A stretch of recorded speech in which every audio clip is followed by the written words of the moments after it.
Marcus Aurelius और meditations का परिचय। मार्कस ऑरेलियस एंटोनिनस का जन्म 121 में हुआ था और उनकी मृत्यु 180 में हुई थी। वे रोमन साम्राज्य के सम्राट थे और उन्होंने मेडिटेशंस नामक एक दार्शनिक ग्रंथ लिखा। यह ग्रंथ उन्होंने अपने जीवन के अंतिम 10 वर्षों, मुख्य रूप से 170 के दशक में ग्रीक भाषा में लिखा। ये नोट्स निजी थे, केवल उनके लिए, किसी और के पढ़ने के लिए नहीं। इनमें उनके विचार हैं कि सम्राट होने की चुनौतियों और जीवन के बड़े सवालों, जैसे कि अच्छा जीवन कैसे जिया जाए और मृत्यु का सामना कैसे किया जाए, का सामना कैसे करना है। मेडिटेशंस स्टोइक दर्शन पर आधारित है, जो तर्क और नैतिकता के साथ जीने की एक प्रणाली है। यह कोई औपचारिक किताब नहीं है, बल्कि युद्ध, महामारी और विश्वासघात जैसे कठिन समय में शांत और केंद्रित रहने के लिए व्यक्तिगत अनुस्मारकों का संग्रह है। यह परिचय मार्कस के जीवन, उनके लेखन के पीछे के विचारों और मेडिटेशंस के आज भी महत्व को बताता है। मार्कस ऑरेलियस, वह व्यक्ति जो सम्राट बना। मार्कस का जन्म 121 में रोम में एक धनी परिवार में हुआ था। उनके दादा 2 बार कॉन्सल रहे, जो रोम में एक प्रतिष्ठित पद था। हालांकि उस समय यह अधिकतर औपचारिक था। मार्कस के पिता की मृत्यु तब हुई जब वे बहुत छोटे थे, इसलिए उनके दादा ने उनका पालन पोषण किया। मेडिटेशंस में मार्कस कहते हैं कि उन्होंने अपने पिता के चरित्र के बारे में दूसरों से सुना, क्योंकि उनकी अपनी यादें बहुत कम थीं। बचपन में उन्हें मुक्केबाजी, कुश्ती, दौड़ और शिकार जैसी गतिविधियां पसंद थीं, जो उस समय धनी परिवारों के बच्चों में आम थीं। उनकी शिक्षा उनके जैसे उच्च वर्ग के व्यक्ति के लिए उपयुक्त थी। उन्होंने पहले पढ़ना लिखना सीखा, संभवतः गुलाम शिक्षकों से। बाद में उन्होंने साहित्य का अध्ययन किया, जैसे वर्जिल का एनीड और होमर का इलियड। उनका मुख्य ध्यान भाषण कला पर था, जो रोमन राजनीति में सफल होने के लिए जरूरी थी। उन्होंने यूनानी भाषण कला के लिए हेरोडेस एटिकस और लैटिन के लिए मार्कस कॉर्नेलियस फ्रॉन्टो जैसे शिक्षकों से प्रशिक्षण लिया। इन शिक्षकों ने उन्हें काल्पनिक कानूनी मामलों में बहस करना और ऐतिहासिक निर्णयों पर विचार विमर्श करना सिखाया, जैसे कि क्या सीजर को रूबिकॉन नदी पार करनी चाहिए थी। मार्कस ग्रीक में निपुण हो गए, जो दर्शन शास्त्र पढ़ने के लिए आवश्यक था, क्योंकि प्लेटो और जेनो जैसे दार्शनिक ग्रीक में लिखते थे। इसीलिए उन्होंने मेडिटेशंस ग्रीक में लिखी। 138 में जब मार्कस 16 साल के थे, उनका जीवन बदल गया। सम्राट हेड्रियन, जिनके कोई बच्चे नहीं थे और जो बीमार थे, ने एंटोनिनस पायस को अपना उत्तराधिकारी चुना। हैड्रियन ने शर्त रखी कि एंटोनिनस मार्कस और 7 साल के लूसियस वेरस को गोद लें। 138 में हैड्रियन की मृत्यु हो गई और एंटोनिनस सम्राट बने, जिससे मार्कस उनके उत्तराधिकारी बन गए। मार्कस ने एंटोनिनस को देखकर शासन करना सीखा। वे कानूनी मामले सुलझाते, राजदूतों से मिलते और अधिकारियों को पत्र लिखते थे। 140 में 19 साल की उम्र में मार्कस कौंसल बने और 145 में फिर से यह पद संभाला। उसी साल उन्होंने एंटोनिनस की बेटी फॉस्टिना से शादी की। 161 में एंटोनिनस की मृत्यु के बाद मार्कस सम्राट बने। उन्होंने हैड्रियन की योजना का पालन करते हुए लूसियस वेरस को सह सम्राट बनाया। मार्कस उम्र में बड़े और अधिक अनुभवी थे, इसलिए वे मुख्य शासक थे। उनका शासन 161 से 180 तक मुश्किलों भरा था। 161 से 166 तक पार्थियन युद्ध चला, जो पूर्व में पार्थियन साम्राज्य के साथ संघर्ष था। मार्कस ने वेरस को इसे संभालने भेजा और शुरुआती हार के बाद रोम जीता। एक प्लेग, जो शायद सैनिकों के लौटने से फैला, ने कई लोगों की जान ली। 166 से 180 तक मार्कोमैनिक युद्धों में मार्कस ने स्वयं क्वाडी और मार्कोमनी जैसी जनजातियों के खिलाफ उत्तरी सीमाओं पर युद्ध लड़ा। 175 में जनरल एविडियस कैसियस ने विद्रोह किया, लेकिन उसकी हत्या ने गृह युद्ध को रोका। इस दौरान मार्कस की पत्नी फॉस्टिना की मृत्यु हो गई। 180 में मार्कस की मृत्यु हुई और उन्होंने सिंहासन अपने बेटे कॉमोडस को सौंपा, जो एक कमजोर शासक साबित हुआ। जिससे रोम का पतन शुरू हुआ। मेडिटेशंस, ये क्या है और इसे क्यों लिखा गया? मार्कस ने 170 के दशक में मेडिटेशंस लिखी, संभवतः सैन्य अभियानों के दौरान। ये निजी नोट्स का संग्रह है जो किसी और के लिए नहीं था। शुरुआती प्रतियों में इसे स्वयं के लिए कहा गया, लेकिन मार्कस ने शायद इसे कोई नाम नहीं दिया। इसमें 12 खंड हैं, जिनमें पहला खंड अलग है। यह परिवार, शिक्षकों और दूसरों जैसे एंटोनिन्स और स्टोइक दार्शनिक जूनियस रस्टिकस से सीखे गए पाठों की सूची है। मेडिटेशंस को विद्वान पियरे हडॉट आध्यात्मिक अभ्यास कहते हैं। मार्कस ने इसे स्टोइक सिद्धांतों की याद दिलाने के लिए लिखा, जैसे कि कठिन समय में शांत और नैतिक रहना। यह कोई डायरी नहीं है जिसमें तारीखें या रोजमर्रा की घटनाएं हों, बल्कि यह बड़े सवालों पर विचार है। जीवन कैसे जीना चाहिए? दर्द या मृत्यु का सामना कैसे करना चाहिए? अशांत दुनिया में अच्छाई कैसे बरकरार रखनी चाहिए? नोट्स बार बार एक ही विचारों को दोहराते हैं, जो दिखाता है कि मार्कस इन्हें अपने दिमाग में बिठाने की कोशिश कर रहे थे। स्टोइक दर्शन, मेडिटेशंस के पीछे के विचार। मेडिटेशंस स्टोइक दर्शन पर आधारित है, जिसकी शुरुआत जैनों ने 300 ईसा पूर्व के आसपास एथेंस में की थी और जिसे क्राइसिपस जैसे विचारकों ने विकसित किया।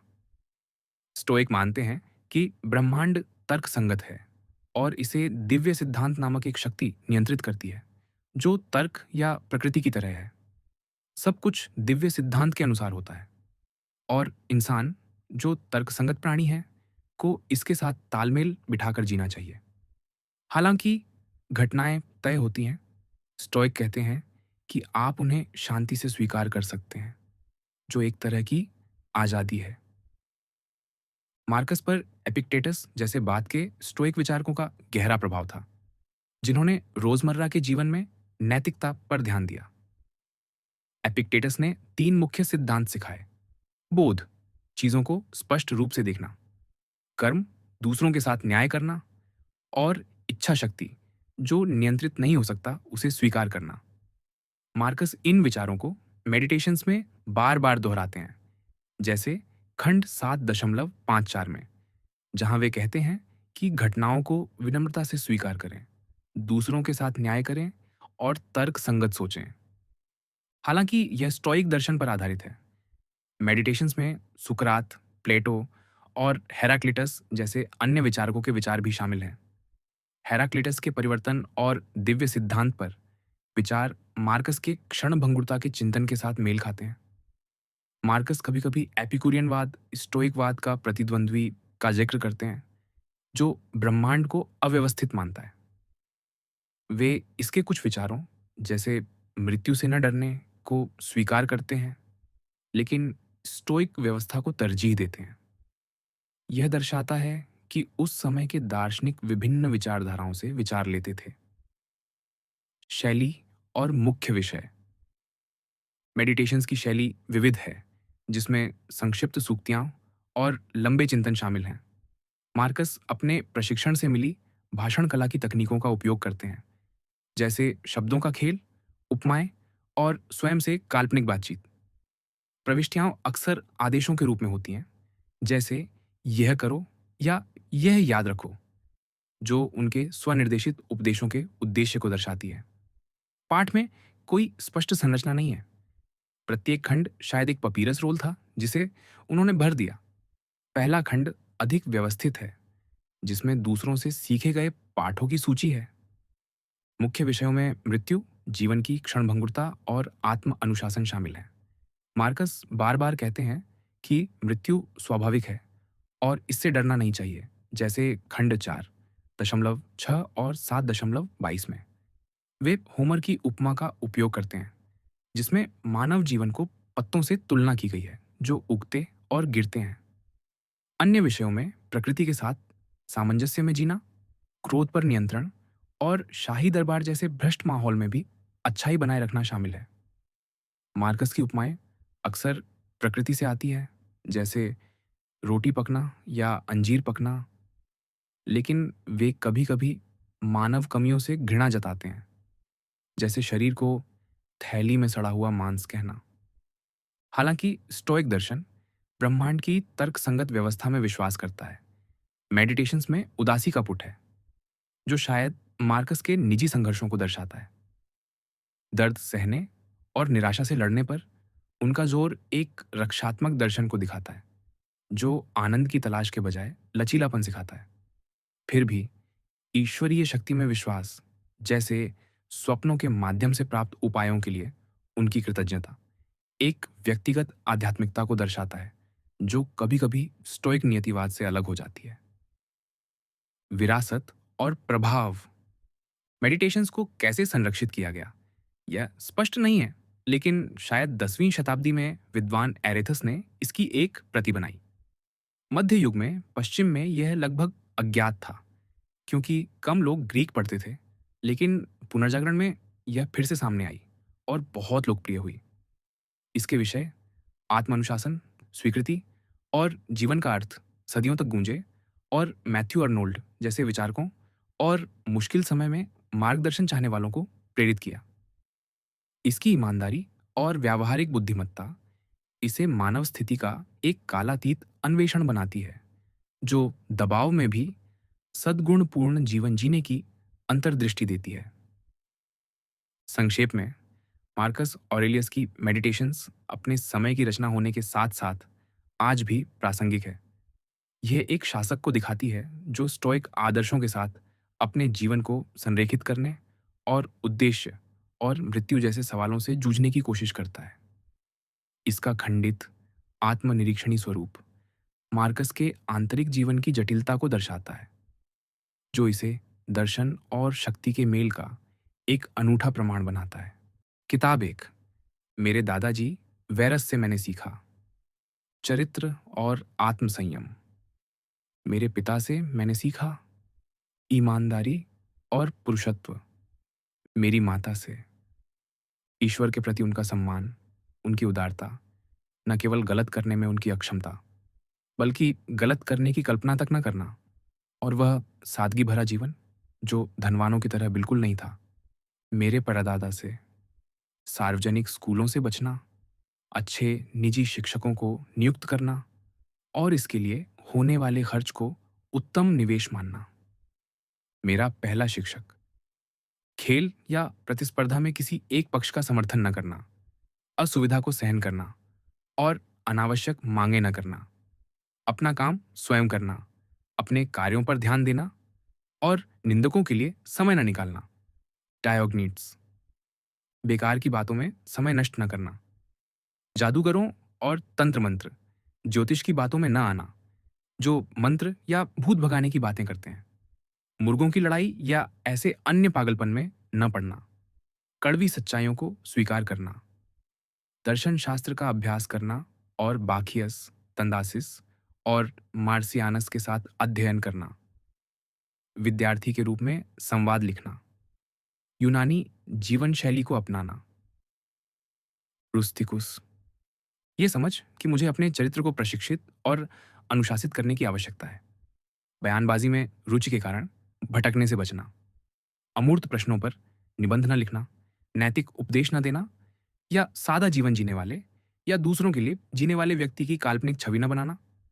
वक्तृत्व कला, कविता और सुंदर साहित्य से दूर रहना। घर में विशेष कपड़े पहनकर न घूमना या ऐसी अन्य बातें न करना। सादा और स्पष्ट पत्र लिखना। जब कोई व्यक्ति जिसने हमें नाराज या परेशान करने वाले लोग सुलह करना चाहे, तो उनके साथ मेल मिलाप वाला व्यवहार करना। ध्यानपूर्वक पढ़ें, सिर्फ सार समझ लेने से संतुष्ट ना हो जाए और हर चिकनी चुपड़ी बातों में ना फंसें।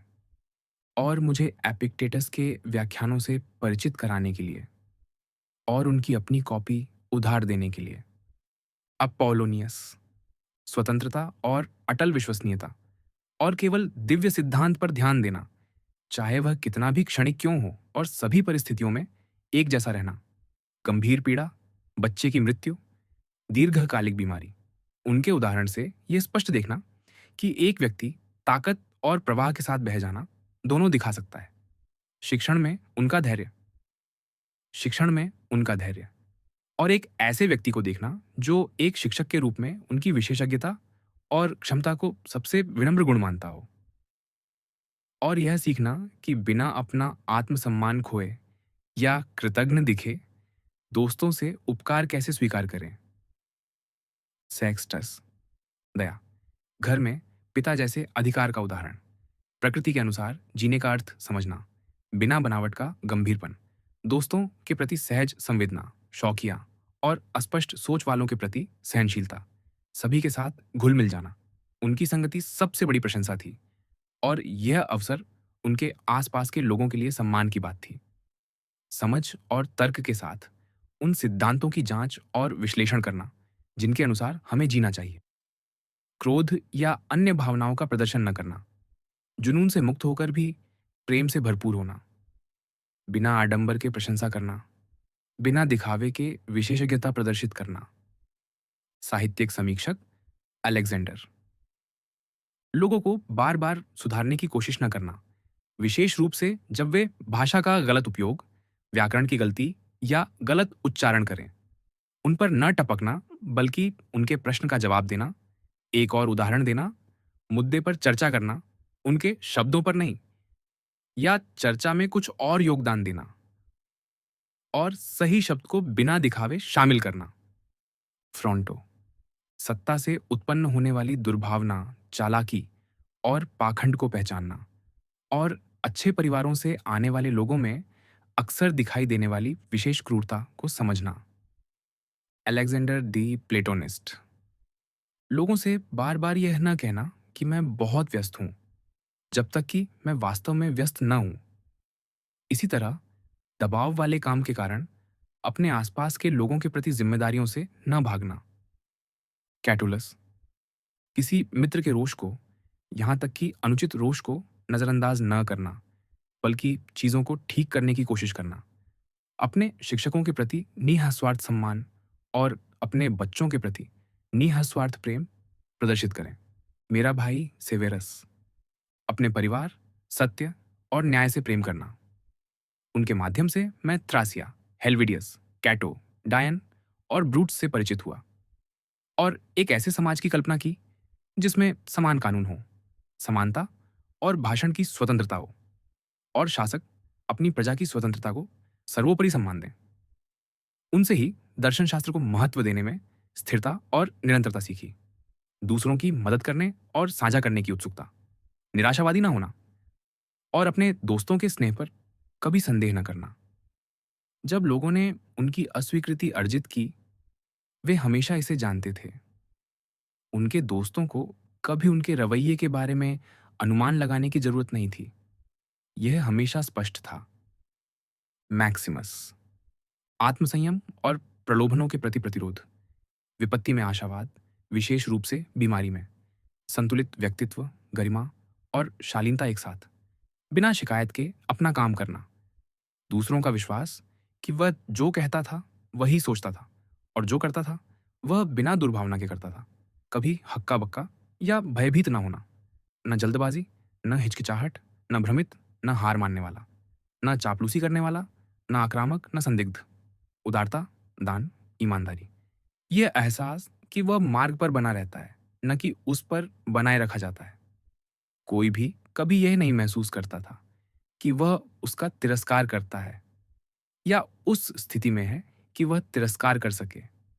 हास्य की भावना, मेरे दत्तक पिता, करुणा, निर्णय लेने के बाद अटल रहना, सतही सम्मानों के प्रति उदासीनता, कठिन परिश्रम, दृढ़ता, जो भी सार्वजनिक हित में योगदान दे सकता था उसे सुनना, लोगों के साथ उनकी योग्यता के अनुसार व्यवहार करने की दृढ़ इच्छा, कब दबाव डालना है और कब पीछे हटना है इसका एहसास, अनुचित सुखों का पीछा करने से रुकना, उनका परोपकार, अपने दोस्तों से यह अपेक्षा न करना कि वे रात के खाने में उनका मनोरंजन करें या उनके साथ यात्रा करें जब तक कि वे स्वयं न चाहें। जो कोई भी कुछ काम निपटाने के लिए पीछे रह जाता था उसे लौटने पर वही पाता था।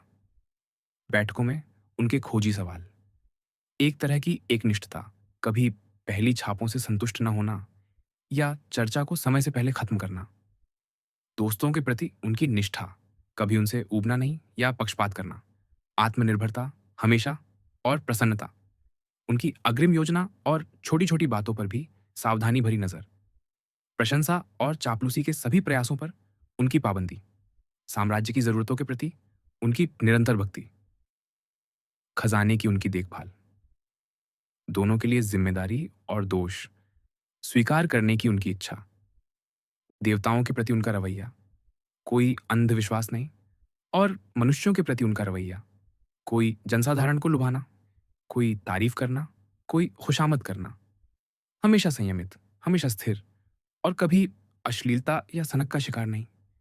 जो भौतिक सुख सुविधाएं भाग्य ने उन्हें प्रचुर मात्रा में प्रदान की थीं, उनका उपयोग उन्होंने बिना घमंड और बिना माफी के किया। अगर वे मौजूद थीं, तो उन्होंने उनका लाभ उठाया, अगर नहीं, तो उनकी कमी नहीं खली। किसी ने भी उन्हें चिकनी चुपड़ी बात करने वाला, बेशर्म या पंडिताऊ नहीं कहा। लोग उन्हें वैसे ही देखते थे जैसे वह थे, जीवन द्वारा परखा गया एक व्यक्ति, कुशल, चापलूसी से अडिग, स्वयं और दूसरों को शासन करने के लिए योग्य।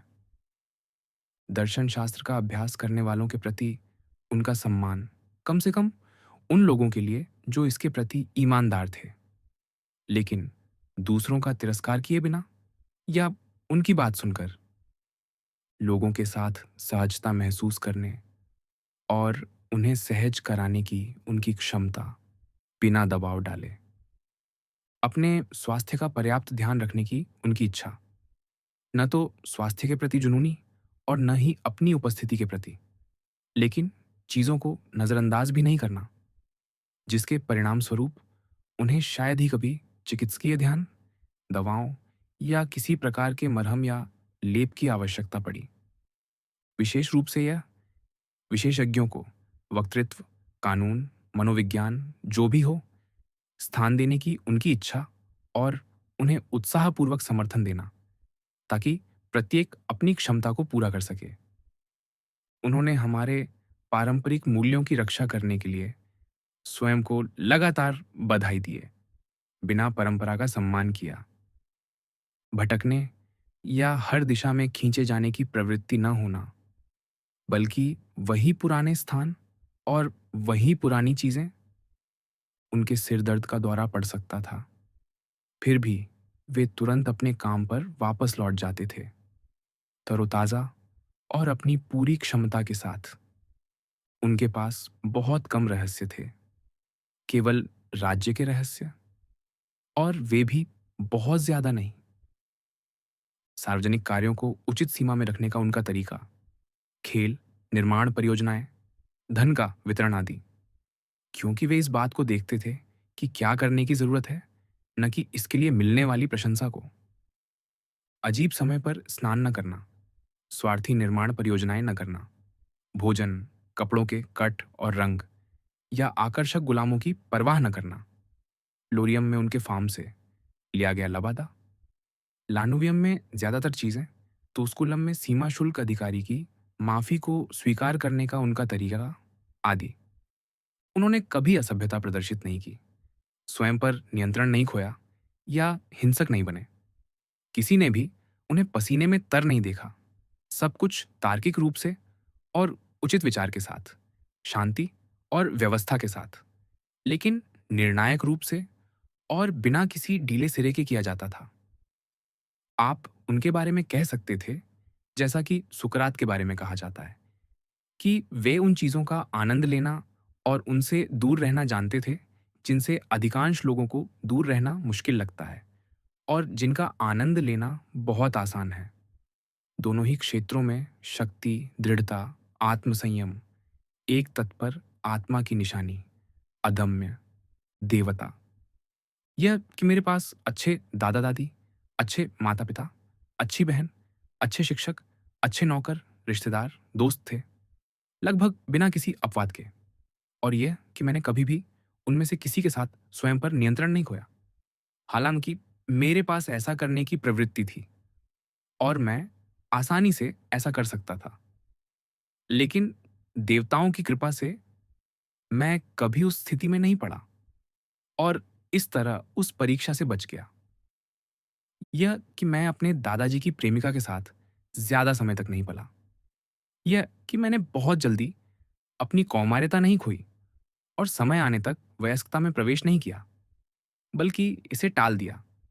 यह कि मेरे पास ऐसा शासक और पिता था जो मुझे घमंड से रोक सकता था और मुझे यह समझा सकता था कि दरबार में भी आप बिना अंगरक्षकों, शानदार कपड़ों, दीपों, मूर्तियों, पूरे तामझाम के बिना जी सकते हैं, कि आप लगभग एक सामान्य व्यक्ति की तरह व्यवहार कर सकते हैं, बिना शासक के रूप में लापरवाह या असावधान दिखे।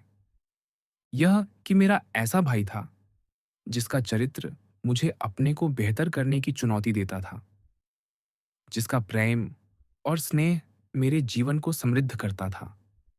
यह कि मेरे बच्चे न मूर्ख पैदा हुए और न ही शारीरिक रूप से विकृत। यह कि मैं वक्तृत्व कला, कविता या अन्य क्षेत्रों में अधिक प्रतिभाशाली नहीं था। अगर मुझे लगता कि मैं उनमें बेहतर प्रगति कर रहा हूं, तो शायद मैंने उन्हें कभी नहीं छोड़ा होता। यह कि मैंने उन लोगों को, जिन्होंने मेरा पालन पोषण किया, जल्दी ही वह सम्मान दिया जो वे चाहते थे, बजाय इसके कि उन्हें, चूंकि वे अब भी युवा थे, बाद में देने की आशा के साथ टालता। यह कि मैं अपोलोनियस, रुस्टिकुस और मैक्सिमस को जानता था। यह कि मुझे स्पष्ट रूप से और बार बार दिखाया गया कि प्रकृति के अनुसार जीना कैसा होगा। देवताओं ने अपनी देन, अपनी मदद, अपनी प्रेरणा के माध्यम से यह सुनिश्चित किया कि मैं प्रकृति की मांग के अनुसार जी सकूं।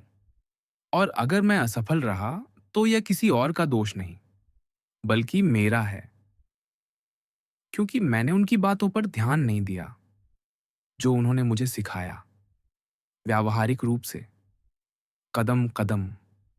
यह कि मेरा शरीर अब तक टिका रहा, खासकर उस जीवन को देखते हुए जो मैंने जिया। यह कि मैंने कभी बेनेडिक्टा या थियोडोटस पर हाथ नहीं उठाया। और यह कि बाद में जब मैं जुनून से अभिभूत हुआ, मैं उससे उबर गया। यह कि भले ही मैं अक्सर रुस्टिकुस से परेशान हुआ, मैंने कभी ऐसा कुछ नहीं किया जिसका मुझे बाद में पछतावा होता। यह कि भले ही मेरी माँ युवा अवस्था में मर गई, कम से कम उसने अपने अंतिम वर्ष मेरे साथ बिताए। यह कि जब भी मुझे किसी को पैसे की कमी या अन्य ज़रूरत में मदद करने का मन हुआ, मुझे कभी यह नहीं कहा गया कि मेरे पास इसके लिए संसाधन नहीं है। और यह कि मैं स्वयं कभी उस स्थिति में नहीं पड़ा कि मुझे किसी और से कुछ लेना पड़े। यह कि मेरी ऐसी पत्नी है, आज्ञाकारी, प्रेम करने वाली, विनम्र। यह कि मेरे बच्चों को योग्य शिक्षक मिले, सपनों के माध्यम से दी गई चिकित्सा। उदाहरण के लिए, जब मैं खून की उल्टी कर रहा था और चक्कर आ रहे थे, और कैटा में वह सपना। यह कि जब मैं दर्शन शास्त्र में रुचि लेने लगा, मैं ढोंगियों के हाथों में नहीं पड़ा और निबंध लिखने में उलझा, या तर्क काटने में व्यस्त हुआ, या भौतिकी में डूब गया। वे सभी चीजें जिनके लिए भाग्य और देवताओं की मदद चाहिए। किताब 2। सुबह जब तुम जागो, अपने आप से कहो, आज जिन लोगों से मेरा सामना होगा, वे हस्तक्षेप करने वाले, कृतघ्न, घमंडी, बेईमान, ईर्ष्यालु और बदमिजाज हो सकते हैं। वे ऐसे हैं क्योंकि वे अच्छे और बुरे के बीच अंतर नहीं कर पाते। लेकिन मैंने अच्छे की सुंदरता और बुरे की क्रूरता देखी है। हालांकि मेरा उनसे कोई खून का रिश्ता ना हो, लेकिन गलत करने वालों से भी मैं प्रकृति के माध्यम से जुड़ा हुआ हूँ, एक ही मन और दिव्य सिद्धांत के हिस्सेदार होने से। इसलिए उनमें से कोई भी मुझे नुकसान नहीं पहुंचा सकता, कोई भी मुझे कुरूपता में शामिल नहीं कर सकता। न ही मैं अपने रिश्तेदार पर क्रोधित हो सकता हूँ या उससे घृणा कर सकता हूँ। हम एक साथ काम करने के लिए पैदा हुए हैं, जैसे पैर, हाथ और आंखें, जैसे दांतों की दो पंक्तियां, ऊपरी और निचली। एक दूसरे को बाधित करना अप्राकृतिक है। किसी पर क्रोध करना या उससे मुंह मोड़ना, ये सब बाधाएं हैं। मैं जो कुछ भी हूं, वह मांस, थोड़ी सी आत्मा और बुद्धि है। अपनी किताबें छोड़ दो, स्वयं को भटकने से रोक। ये अनुमति नहीं है। इसके बजाय, जैसे कि तुम अभी मर रहे हो, अपने मांस को तुच्छ समझो। रक्त, हड्डियों का ढेर, नसों, शिराओं और धमनियों का जाल। आत्मा क्या है, इस पर विचार करो। हवा, और कभी एक जैसी नहीं, बल्कि हर पल बाहर निकलती और फिर अंदर खींची जाती है। अंत में बुद्धि। इसे इस तरह सोचो, तुम एक वृद्ध व्यक्ति हो। अपने मन को गुलाम बनने से, स्वार्थी आवेगों से हिलने डुलने से, भाग्य और वर्तमान के खिलाफ विद्रोह करने से और भविष्य पर अविश्वास करने से रोक। जो ईश्वरीय है वह ईश्वरीय कृपा से परिपूर्ण है। संयोग भी प्रकृति से, ईश्वरीय कृपा द्वारा संचालित वस्तुओं के अंतर्गुंथन और आलिंगन से अलग नहीं है। सब कुछ उसी से उत्पन्न होता है। और फिर संपूर्ण जगत की आवश्यकताएं और जरूरतें हैं जिनका आप एक हिस्सा हैं।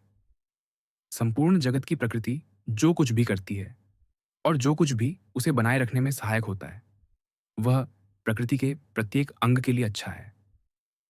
जगत परिवर्तन से संचालित होता है, तत्वों में और उनसे निर्मित वस्तुओं में। आपके लिए इतना ही पर्याप्त होना चाहिए। इसे एक स्वयंसिद्ध सिद्धांत मानें। पुस्तकों की अपनी प्यास त्याग दें, ताकि आप कड़वाहट में नहीं, बल्कि प्रसन्नता और सच्चाई में, हृदय की गहराइयों से ईश्वर के प्रति कृतज्ञतापूर्वक मरें। याद रखो कि तुम इसे कब से टाल रहे हो। देवताओं ने तुम्हें कितनी मोहलत दी और तुमने उनका इस्तेमाल नहीं किया। किसी न किसी मोड़ पर तुम्हें यह पहचानना ही होगा कि तुम किस दुनिया से हो, कौन सी शक्ति इस पर राज करती है और तुम किस स्रोत से निकले हो। तुम्हें दिए गए समय की एक सीमा है, और अगर तुम इसका इस्तेमाल खुद को आज़ाद करने के लिए नहीं करोगे, तो वह चला जाएगा और कभी वापस नहीं आएगा। हर पल एक रोमन की तरह, एक मर्द की तरह जो आपके सामने है, उसे सटीक और सच्ची गंभीरता, कोमलता, स्वेच्छा और न्याय के साथ करने पर ध्यान केंद्रित करें और खुद को बाकी सभी विकर्षणों से मुक्त करें। हाँ, आप कर सकते हैं। अगर आप हर काम ऐसे करें जैसे कि वह आपके जीवन का आखिरी काम हो और लक्ष्यहीन होना छोड़ दें, अपनी भावनाओं को अपने मन की बात पर हावी होने न दें, पाखंडी, आत्मकेंद्रित, चिड़चिड़े होना छोड़ दें, आप देखते हैं कि एक संतोषजनक और श्रद्धापूर्ण जीवन जीने के लिए आपको कितने कम काम करने पड़ते हैं। अगर आप ऐसा कर सकते हैं, देवता आपसे बस इतना ही चाहते हैं। हाँ, अपनी आत्मा को नीचा दिखाते रहो, लेकिन जल्द ही गरिमा का तुम्हारा मौका खत्म हो जाएगा। हर किसी को एक ही जिंदगी मिलती है। तुम्हारी लगभग खत्म हो चुकी है, और अपने आप का सम्मान करने के बजाय तुमने अपनी खुशी को दूसरों की आत्माओं के हवाले कर दिया है। क्या बाहरी चीजें तुम्हें विचलित करती हैं? तो अपने लिए समय निकालो, कुछ सार्थक सीखने के लिए। स्वयं को हर दिशा में खींचे जाने से रोक। लेकिन दूसरी तरह के भ्रम से सावधान रहो। जो लोग अपनी जिंदगी भर मेहनत करते हैं, लेकिन हर विचार और आवेग को निर्देशित करने का कोई उद्देश्य नहीं रखते, वे अपना समय बर्बाद कर रहे हैं, यहाँ तक कि कठिन परिश्रम करने पर भी। दूसरों की आत्माओं में क्या चल रहा है, इसे नजरअंदाज करो। कोई भी इस तरह से दुखी नहीं हुआ। लेकिन अगर तुम अपनी आत्मा की गतिविधियों पर नजर नहीं रखते, तो तुम कैसे खुश रह सकते हो? इन चीजों को कभी ना भूलो। विश्व की प्रकृति, मेरी प्रकृति, मैं विश्व से कैसे संबंधित हूं, मैं इसका कितना हिस्सा बनाता हूं। यह कि तुम प्रकृति का हिस्सा हो, और कोई भी तुम्हें इसके साथ सामंजस्य में बोलने और कार्य करने से नहीं रोक सकता। पापों की तुलना में थियोफ्रास्टस कहते हैं कि इच्छा से किए गए पाप क्रोध से किए गए पापों से बदतर हैं। ये एक अच्छा दर्शन है। क्रोधी व्यक्ति दर्द और आंतरिक उथल-पुथल के कारण तर्क से विमुख होता है, लेकिन इच्छा से प्रेरित व्यक्ति, जो सुख द्वारा नियंत्रित होता है, अधिक आत्ममोहक और अपने पापों में कम मर्यादित प्रतीत होता है। थियोफ्रास्टस सही है, और दार्शनिक रूप से ठोस है यह कहने में कि सुख से किया गया पाप दर्द से किए गए पाप की तुलना में कठोर निंदा का हकदार है। क्रोधी व्यक्ति अधिक एक पीड़ित की तरह है जो दर्द से उकसाया गया क्रोधित होता है। दूसरा व्यक्ति अपनी मर्जी से गलत कार्य में भागता है, इच्छा से प्रेरित होकर। तुम अभी जीवन छोड़ सकते हो, इसे अपने कार्यों, वचनों और विचारों को निर्धारित करने दें। अगर देवता मौजूद हैं, तो जीवन छोड़ना डरावना नहीं है। देवता कभी तुम्हें नुकसान के अधीन नहीं करेंगे। और अगर वे मौजूद नहीं हैं या हमें होने वाली चीज़ों की परवाह नहीं करते, तो बिना देवताओं या प्रोविडेंस के विश्व में जीने का क्या मतलब होगा? लेकिन वे मौजूद हैं, वे हमारी परवाह करते हैं और उन्होंने हर व्यक्ति के भीतर वास्तविक नुकसान से बचने की शक्ति दी है। अगर मृत्यु के बाद कुछ हानिकारक होता, तो उन्होंने ये सुनिश्चित किया होता कि इसे टालने की क्षमता तुम में होती। अगर ये तुम्हारे चरित्र को नुकसान नहीं पहुंचाता, तो ये तुम्हारे जीवन को कैसे नुकसान पहुंचा सकता है? प्रकृति ऐसी खतरों को नजरअंदाज नहीं करती, क्योंकि वह उन्हें पहचानने में विफल नहीं होती, न ही वह उन्हें देखकर रोकने या सुधारने में शक्तिहीन है। न ही वह कभी अक्षमता या असमर्थता के कारण ऐसी गलती करती कि अच्छी और बुरी चीजें अच्छे और बुरे लोगों के साथ अंधाधुंध हो जाए। लेकिन मृत्यु और जीवन, सफलता और असफलता, दर्द और सुख, धन और गरीबी, ये सभी अच्छे और बुरे के साथ समान रूप से घटित होते हैं। और ये न तो नेक हैं और न ही शर्मनाक। इसलिए न अच्छे हैं और न बुरे। कितनी तेजी से सब कुछ गायब हो जाता है। विश्व की वस्तुएं और समय में उनकी स्मृति और हमारी इंद्रियों द्वारा अनुभव की जाने वाली चीजों की वास्तविक प्रकृति, विशेष रूप से वे जो हमें सुख से लुभाती है, दर्द से डराती है या घमंड से जोर शोर से प्रचारित होती हैं। इन चीजों को समझना, वे कितनी मूर्खतापूर्ण, तुच्छ, गंदी, सड़ने वाली और निर्जीव हैं, यही हमारी बौद्धिक शक्तियों का उपयोग है। और उन लोगों को समझना जो वास्तव में क्या हैं, जिनके विचार और आवाजें प्रसिद्धि का गठन करते हैं। और मृत्यु क्या है? यह कि अगर तुम इसे अमूर्त रूप से देखो और तार्किक विश्लेषण द्वारा इसके बारे में अपनी काल्पनिक धारणाओं को तोड़ दो, तो तुम्हें एहसास होगा कि यह प्रकृति की एक प्रक्रिया के अलावा और कुछ नहीं है, जिससे केवल बच्चे डर सकते हैं। और यह न केवल प्रकृति की एक प्रक्रिया है, बल्कि एक आवश्यक प्रक्रिया भी। और मनुष्य ईश्वर को कैसे समझता है? वह अपने किस हिस्से से ऐसा करता है? और उस हिस्से की स्थिति कैसी होती है जब वह ऐसा करता है? इससे अधिक दयनीय कुछ भी नहीं है कि लोग जो चक्करों में भागते हैं, नीचे छिपी चीजों में खोजबीन करते हैं और अपने आसपास के लोगों की आत्माओं की जांच करते हैं, ये कभी नहीं समझते कि तुम्हें केवल अपनी आंतरिक शक्ति पर ध्यान देना चाहिए और उसका ईमानदारी से सम्मान करना चाहिए।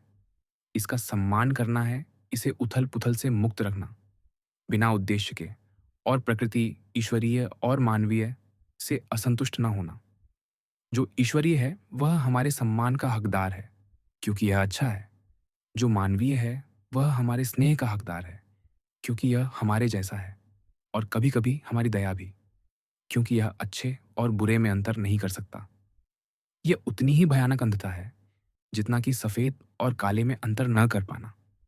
भले ही तुम 3000 साल और जीने वाले हो या उसका 10 गुना, याद रखो, तुम उस जीवन को नहीं खो सकते जो तुम अब भी जी रहे हो, न ही उस जीवन को जी सकते हो जो तुम खो रहे हो।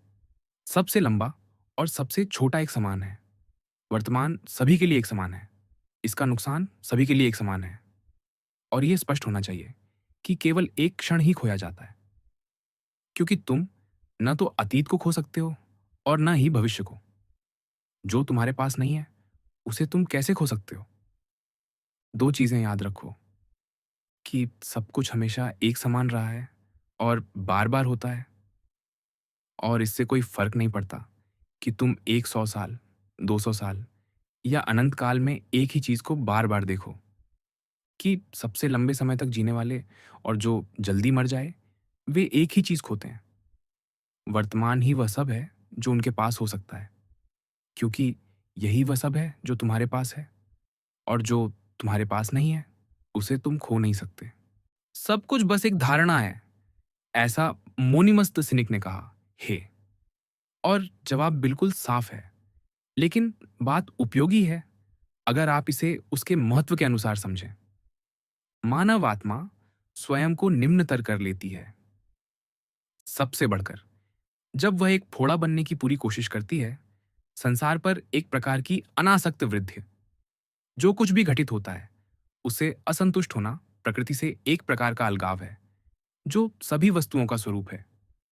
जब वह किसी अन्य व्यक्ति से मुंह मोड़ लेती है या उसे नुकसान पहुंचाने का प्रयत्न करती है, जैसा कि क्रोधित आत्माएं करती हैं, जब वह सुख या दुख से अभिभूत हो जाती है, जब वह मुखौटा पहन लेती है और कुछ बनावटी या झूठा करती या कहती है, जब वह अपने कार्य और आवेग को उद्देश्यहीन, यादृच्छिक और असंबद्ध होने देती है। यहाँ तक कि छोटी-छोटी चीज़ों को भी एक लक्ष्य की ओर निर्देशित किया जाना चाहिए। लेकिन विवेकशील प्राणियों का लक्ष्य सबसे प्राचीन समुदायों और राज्यों के नियम और कानून का पालन करना है। मानव जीवन अवधि क्षणिक, प्रकृति परिवर्तनशील, बोध धुंधला, शरीर की अवस्था क्षयशील, आत्मा घूमती हुई, भाग्य अप्रत्याशित, स्थायी प्रसिद्ध, अनिश्चित। सारांश: शरीर और उसके अंग एक नदी है, आत्मा एक स्वप्न और धुंध है, जीवन युद्ध है, और घर से दूर एक यात्रा है, स्थायी प्रतिष्ठा विस्मृति है। तो फिर हमारा मार्गदर्शन कौन कर सकता है? केवल दर्शन, जिसका अर्थ है यह सुनिश्चित करना कि भीतर की शक्ति सुरक्षित और आक्रमण से मुक्त रहे, सुख और दुहक से श्रेष्ठ हो, बेतरतीब ढंग से या बेईमानी से और छल से कुछ न करे, किसी और के कुछ करने या न करने पर निर्भर ना हो, और यह सुनिश्चित करना कि जो कुछ घटित होता है और जो कुछ उसके साथ होता है, उसे उसी स्थान से आते हुए स्वीकार करे जहां से वह आया था, और सबसे बढ़कर वह मृत्यु को प्रसन्नतापूर्वक स्वीकार करे, मानो वह उन तत्वों का विलय मात्र है जिनसे प्रत्येक जीवित प्राणी बना है। यदि अलग अलग तत्वों का लगातार एक दूसरे में परिवर्तित होना उन्हें नुकसान नहीं पहुंचाता, तो लोग उन सभी के बदलने और अलग होने से क्यों डरते हैं? ये एक स्वाभाविक बात है, और कोई भी स्वाभाविक चीज बुरी नहीं होती। किताब 3। सिर्फ यह नहीं कि हर दिन हमारा जीवन ज्यादा से ज्यादा खर्च होता जाता है और कम बचता जाता है, बल्कि यह भी, अगर हम ज्यादा समय तक जीवित रहें, तो क्या हम निश्चिंत हो सकते हैं कि हमारा मन दुनिया को समझने में लगा रहेगा, उस चिंतन में जो ईश्वरीय और मानवीय ज्ञान की ओर उन्मुख है? अगर हमारा मन भटकने लगे, तो भी हम सांस लेते रहेंगे, खाते रहेंगे, कल्पनाएं करते रहेंगे, इच्छाएं महसूस करते रहेंगे, वगैरह। लेकिन खुद से अधिकतम लाभ उठाना, यह गणना करना कि हमारा कर्तव्य क्या है, जो हम सुनते और देखते हैं उसका विश्लेषण करना, यह तय करना कि क्या अब इसे छोड़ देने का समय आ गया है, वे सभी चीजें जिनके लिए आपको एक स्वस्थ मन की जरूरत होती है, वे सब चली गई हैं। इसलिए हमें जल्दी करने की जरूरत है, सिर्फ इसलिए नहीं कि हम रोजाना मौत के करीब पहुंचते जा रहे हैं, बल्कि इसलिए भी कि हमारी समझ, दुनिया की हमारी समझ, वहां पहुंचने से पहले ही खत्म हो सकती है। हमें याद रखना चाहिए कि प्रकृति में, यहां तक कि अनजाने में, एक आकर्षक सुंदरता होती है। जिस तरह रोटी ओवन में ऊपर से फटती है, वे दरारें केवल खाना पकाने की प्रक्रिया का उप उत्पाद हैं, और फिर भी किसी तरह आकर्षक हैं। वे हमारी भूख को बिना यह जाने क्यों जागृत करती हैं, या कैसे पके अंजीर फटने लगते हैं, और जैतून जो गिरने के कगार पर हैं, क्षय की छाया उन्हें एक विशेष सुंदरता देती है। गेहूंों की बालियां अपने ही वजन के नीचे झुकती हैं, शेर की भौहों की सिलवटें, जंगली सुअर के मुंह पर झाग के टुकड़े, और अन्य चीजें, यदि तुम उन्हें अलग अलग देखो तो उनमें कुछ भी सुंदर नहीं है, और फिर भी प्रकृति को पूरक करके वे इसे समृद्ध करती हैं और हमें अपनी ओर खींचती हैं। और जो कोई प्रकृति के प्रति संवेदनशील है, एक गहरी संवेदनशीलता के साथ, उसे यह सब सुखद लगेगा। यहां तक कि जो अनजाने में प्रतीत होता है, वह जीवित जानवरों के जबड़ों को भी उतना ही सुंदर पाएगा जितना कि चित्रों या मूर्तियों में। वह शांति से वृद्धावस्था की विशिष्ट सुंदरता को पुरुषों, महिलाओं और बच्चों की मनमोहकता में देखेगा, और ऐसी अन्य चीजें उसे लगातार पुकारेंगी जो दूसरों द्वारा अनदेखी रहती हैं। केवल वे लोग जो प्रकृति और इसके कार्यों के साथ घर जैसा महसूस करते हैं, उन्हें देख सकते हैं। हिप्पोक्रेट्स ने कई बीमारियों का इलाज किया और फिर बीमार पड़कर मर गया। चार्डियंस ने कई अन्य लोगों की मृत्यु की भविष्यवाणी की। समय आने पर उनकी अपनी घड़ी आ गई।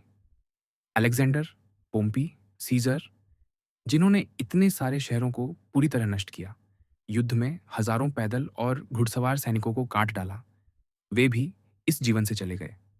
हेराक्लिट्स ने अक्सर हमें बताया कि विश्व आग में समाप्त होगा, लेकिन नमी ने उन्हें ले लिया। वह गोबर में सना हुआ मर गया। डेमोक्रिटस को साधारण कीड़ों ने मार डाला, सुकरात को मानव जाति ने। और तुम सवार हुए, तुमने जहाज चलाया, तुमने यात्रा पूरी की। उतरने का समय, यदि यह किसी और जीवन के लिए है तो ठीक है, उस तरफ भी कहीं बिना देवताओं के नहीं है। यदि शून्य में, तो तुम्हें अब दर्द और सुख सहन करने की जरूरत नहीं है, या इस टूटे फूटे शरीर की सेवा करने की, जो इसे सेवा करने वाले से बहुत कमतर है। एक दिमाग और आत्मा है, दूसरा मिट्टी और कचरा। अपना शेष समय दूसरों की चिंताओं में व्यर्थ न गंवाओ, जब तक कि यह सार्वजनिक हित को प्रभावित न करता हो। यह तुम्हें कुछ भी उपयोगी करने से रोकेगा। तुम इस बात में बहुत व्यस्त हो जाओगे कि फलां क्या कर रहा है और क्यों, और वे क्या कह रहे हैं और क्या सोच रहे हैं और क्या कर रहे हैं, और ऐसी सभी चीजें जो तुम्हें अपने मार्ग से भटकाती हैं और तुम्हें अपने दिमाग पर ध्यान केंद्रित करने से रोकती है। तुम्हें अपने विचारों की छटनी करने की आदत डालनी होगी, ताकि यदि कोई पूछे तुम क्या सोच रहे हो, तो तुम तुरंत और सच्चाई से जवाब दे सको कि तुम यह या वह सोच रहे हो। और यह तुम्हारे जवाब से तुरंत स्पष्ट हो जाएगा कि तुम्हारे विचार सीधे साधे और विचारशील हैं। एक निस्वार्थ व्यक्ति के विचार, जो सुख और सामान्य रूप से कामुक भोग, झगड़े, निंदा और ईर्ष्या या ऐसी किसी भी चीज से चिंतित नहीं है जिसे सोचते हुए पकड़े जाने पर तुम्हें शर्मिंदगी होगी।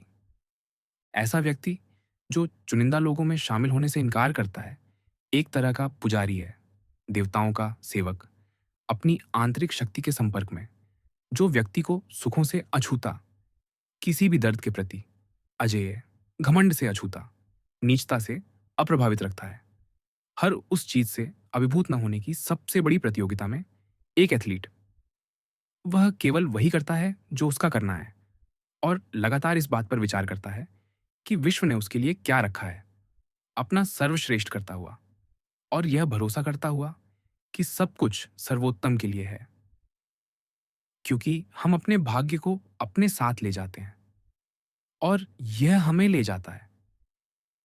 वह ध्यान रखता है कि सभी तर्कसंगत चीजें एक दूसरे से संबंधित हैं, और यह कि सभी मनुष्यों की देखभाल करना मानव होने का हिस्सा है, जिसका मतलब यह नहीं कि हमें उनके विचारों को साझा करना होगा। हमें केवल उन लोगों की बात सुननी चाहिए जिनका जीवन प्रकृति के अनुरूप हो, और बाकी वह ध्यान रखता है कि वे लोग कैसे हैं, घर पर और बाहर, रात में और दिन में, और वे किनके साथ समय बिताते हैं, और वह उनकी प्रशंसा की परवाह नहीं करता।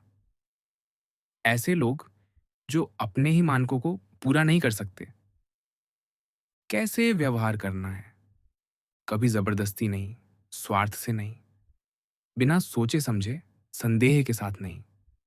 अपने विचारों को सजाने की कोशिश न करो, अतिरिक्त शब्दों या अनावश्यक कार्यों से बचो। तुम में मौजूद आत्मा को एक पुरुष, एक वयस्क, एक नागरिक, एक रोमन, एक शासक का प्रतिनिधित्व करने दे।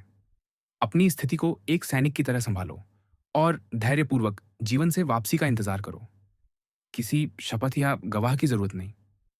प्रसन्नता, दूसरों की मदद की आवश्यकता के बिना या दूसरों द्वारा प्रदान की गई शांति के बिना।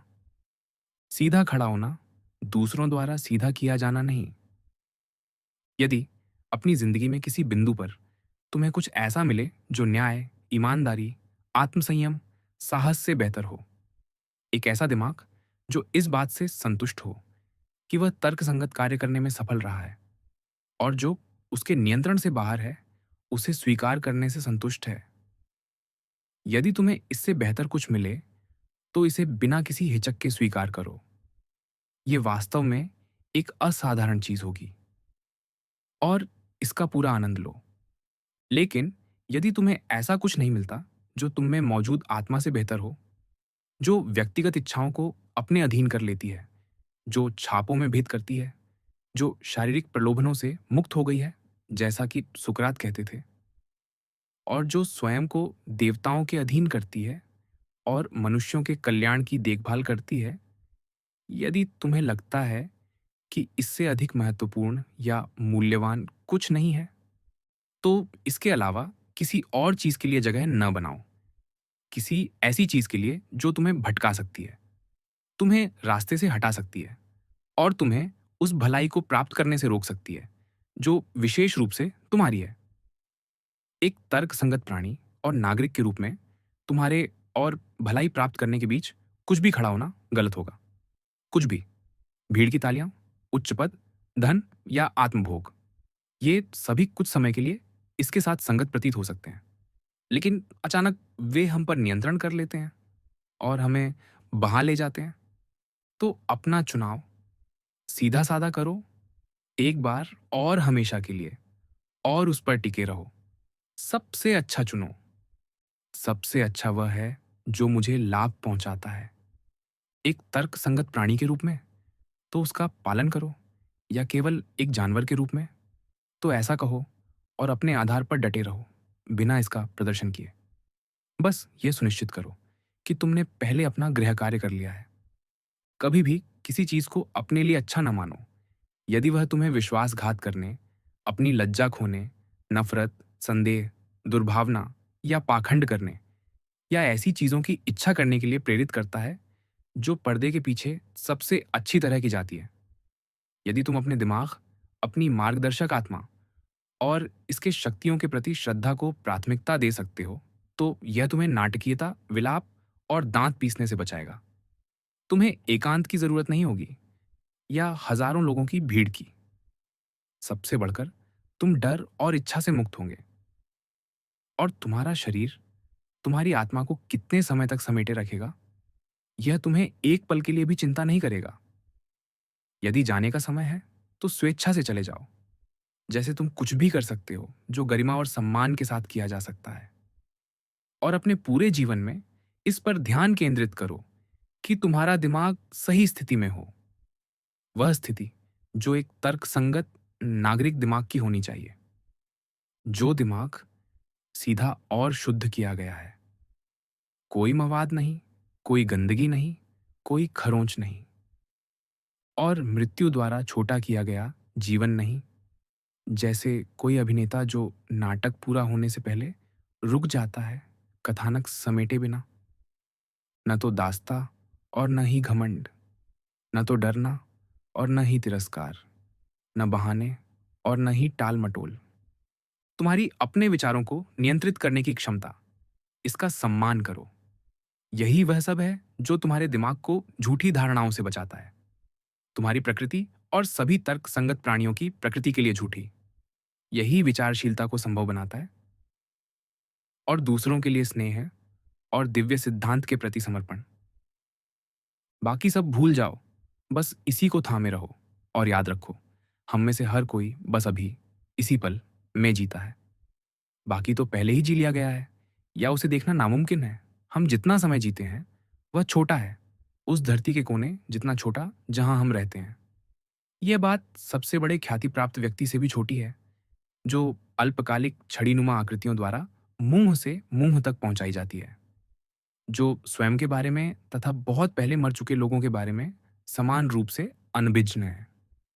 ऊपर दिए गए सुझावों में यह भी जोड़ें, जो कुछ भी हम देखते हैं उसे हमेशा परिभाषित करें, उसकी रूपरेखा बनाएं, ताकि हम देख सकें कि वह वास्तव में क्या है। उसका सार, नंगा, समग्र रूप में, अपरिवर्तित, और उसे उसके नाम से पुकारें। वह चीज और उसके घटक जिनमें वह अंततः लौट जाएगा। आध्यात्मिक विकास के लिए इससे ज्यादा सहायक कुछ नहीं है कि हमारे साथ होने वाली हर चीज का तार्किक और सटीक विश्लेषण करने की क्षमता हो। उसे इस तरह देखें कि हम समझ सकें कि वह किस ज़रूरत को पूरा करता है और किस तरह की दुनिया में, और उस पूरी दुनिया के लिए, और ख़ास तौर पर मनुष्य के लिए, उस उच्चतर नगर के नागरिक के रूप में, जिसके बाकी सभी नगर केवल घर हैं। वह क्या है? वह चीज़ जो अब मुझ पर थोपी जा रही है? ये किस चीज़ से बनी है? इसे कितने समय तक चलने के लिए डिज़ाइन किया गया था? और मुझे इसमें कौन से गुण लाने होंगे? शांति, साहस, ईमानदारी, विश्वसनीयता, स्पष्टवादिता, स्वतंत्रता, या क्या? तो हर मामले में आपको कहना होगा, ये ईश्वर की कृपा है, या ये भाग्य के अंतर्संबंधों और अंतर्गुंथनों, संयोग या संयोग के कारण है, या ये एक इंसान के कारण है, एक ही जाति, एक ही जन्म, एक ही समाज का, लेकिन जो नहीं जानता कि प्रकृति उससे क्या अपेक्षा करती है। लेकिन मैं जानता हूं, इसलिए मैं उनके साथ वैसा ही व्यवहार करूंगा जैसा हमें बांधने वाला नियम, प्रकृति का नियम, करता है। दया और न्याय के साथ, और महत्वहीन चीजों में मैं उनके साथ वैसा ही व्यवहार करने की पूरी कोशिश करूंगा जैसा वे योग्य है। यदि तुम सिद्धांतपूर्ण तरीके से काम करो, मेहनत, ऊर्जा और धैर्य के साथ, यदि तुम स्वयं को व्याकुलताओं से मुक्त रखो और अपनी आंतरिक आत्मा को बिना किसी नुकसान के रखो, जैसे कि तुम्हें इसे किसी भी क्षण वापस करना पड़ सकता है, यदि तुम इसे बिना डर या अपेक्षा के स्वीकार कर सकते हो, अब जो कर रहे हो उसमें संतुष्टि पा सकते हो जैसा कि प्रकृति ने चाहा था, और पूर्ण मानवीय सत्य में हर शब्द, हर उच्चारण, तो तुम्हारा जीवन खुशहाल होगा। कोई भी इसे रोक नहीं सकता। डॉक्टर अपने स्कैल्पल और अन्य उपकरण आपातकाल के लिए तैयार रखते हैं। तुम भी अपनी दर्शन शास्त्र को तैयार रखो, स्वर्ग और पृथ्वी को समझने के लिए तैयार। तुम जो कुछ भी करते हो, यहाँ तक कि सबसे छोटी चीज में, उस श्रृंखला को याद रखो जो उन्हें जोड़ती है। पृथ्वी पर कुछ भी स्वर्ग को नजरअंदाज करके सफल नहीं होता। स्वर्ग में कुछ भी पृथ्वी को नजरअंदाज करके नहीं। भटकना बंद करो। तुम अपनी संक्षिप्त टिप्पणियां, प्राचीन यूनानियों और रोमनों के कर्म, अपने बुढ़ापे के लिए सहेजी गई सामान्य किताबों को दोबारा नहीं पढ़ने वाले। फिनिश लाइन की ओर दौड़ो, अपनी आशाओं को छोड़ दो, और यदि तुम्हारा कल्याण तुम्हें प्रिय है, तो जब तक तुम कर सकते हो, अपने आप का उद्धारक बनो। वे नहीं जानते कि चोरी करना, बोना, खरीदना, आराम करना, काम को देखना, आंखों से नहीं बल्कि एक अन्य प्रकार की दृष्टि से, कितना कुछ शामिल करता है। शरीर, आत्मा, दिमाग, संवेदनाएं। शरीर, इच्छाएं, आत्मा, तर्क, दिमाग, संवेदनाओं का अनुभव करना। यहां तक कि चरने वाले जानवर भी ऐसा करते हैं, अपनी इच्छाओं को नियंत्रित करने देना। यहां तक कि जंगली जानवर भी ऐसा करते हैं, और कामुक मनुष्य और तानाशाह, अपने दिमाग को यह मार्गदर्शन करने देना कि क्या सबसे अच्छा लगता है। यहां तक कि वे लोग जो देवताओं को नकारते हैं, वे ऐसा करते हैं। वे लोग जो अपने देश को धोखा देते हैं, वे लोग जो पर्दे के पीछे बुरी चीजें करते हैं। यदि बाकी सब साझा है, तो अच्छे व्यक्ति के लिए क्या अनोखा है? भाग्य द्वारा भेजे गए को स्नेह के साथ स्वागत करना। अपनी आत्मा को झूठे विश्वासों के ढेर से दूषित या परेशान न होने देना। इसके बजाय इसे विश्वासपूर्वक संरक्षित करना, शांति से दिव्य सिद्धांत का पालन करना, कुछ भी असत्य न कहना, कुछ भी अन्यायपूर्ण न करना।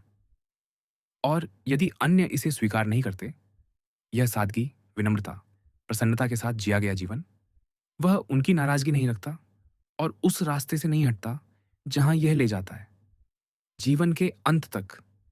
एक अंत जिसे शुद्धता, शांति, स्वीकृति और शांतिपूर्ण एकता के साथ स्वीकार करना चाहिए। किताब 4। हमारी आंतरिक शक्ति, जब वह प्रकृति के अनुरूप होती है, जो कुछ उसके सामने आता है, वह उसके साथ तालमेल बिठाकर प्रतिक्रिया करती है। इसे किसी विशेष सामग्री की जरूरत नहीं है। यह परिस्थितियों के अनुसार अपने उद्देश्यों को आगे बढ़ाती है। यह बाधाओं को अपनी शक्ति के ईंधन में बदल देती है।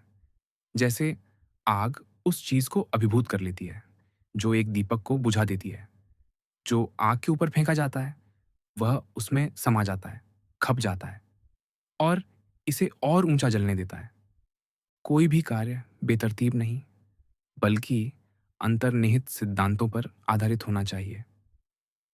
लोग हर चीज से दूर भागने की कोशिश करते हैं।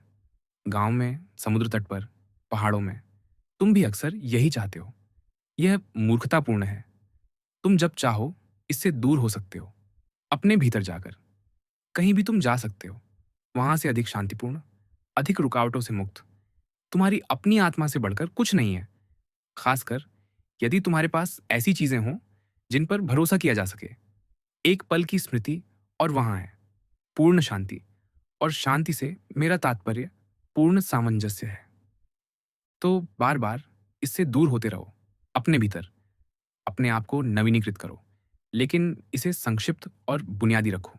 एक त्वरित मुलाकात पर्याप्त होनी चाहिए, ताकि सभी व्याकुलताओं को दूर कर दें और तुम्हें वापस भेज दें, जो तुम्हारा इंतजार कर रहा है उसका सामना करने के लिए तैयार। शिकायत करने के लिए क्या है? लोगों का गलत व्यवहार। लेकिन इन बातों पर विचार करो। तर्कसंगत प्राणी एक दूसरे के लिए मौजूद हैं। सही काम करने के लिए कभी कभी धैर्य की जरूरत होती है। कोई भी जानबूझकर गलत काम नहीं करता। और कितने लोग झगड़े, ईर्ष्या, नफरत, लड़े और मरे और दफनाए गए। और अपना मुंह बंद रखो। या क्या तुम विश्व द्वारा तुम्हें सौंपे गई चीजों की शिकायत कर रहे हो? लेकिन दो विकल्पों पर विचार करो, प्रोविडेंस या परमाणु। और विश्व को एक शहर के रूप में देखने के सभी तर्क। या यह आपका शरीर है।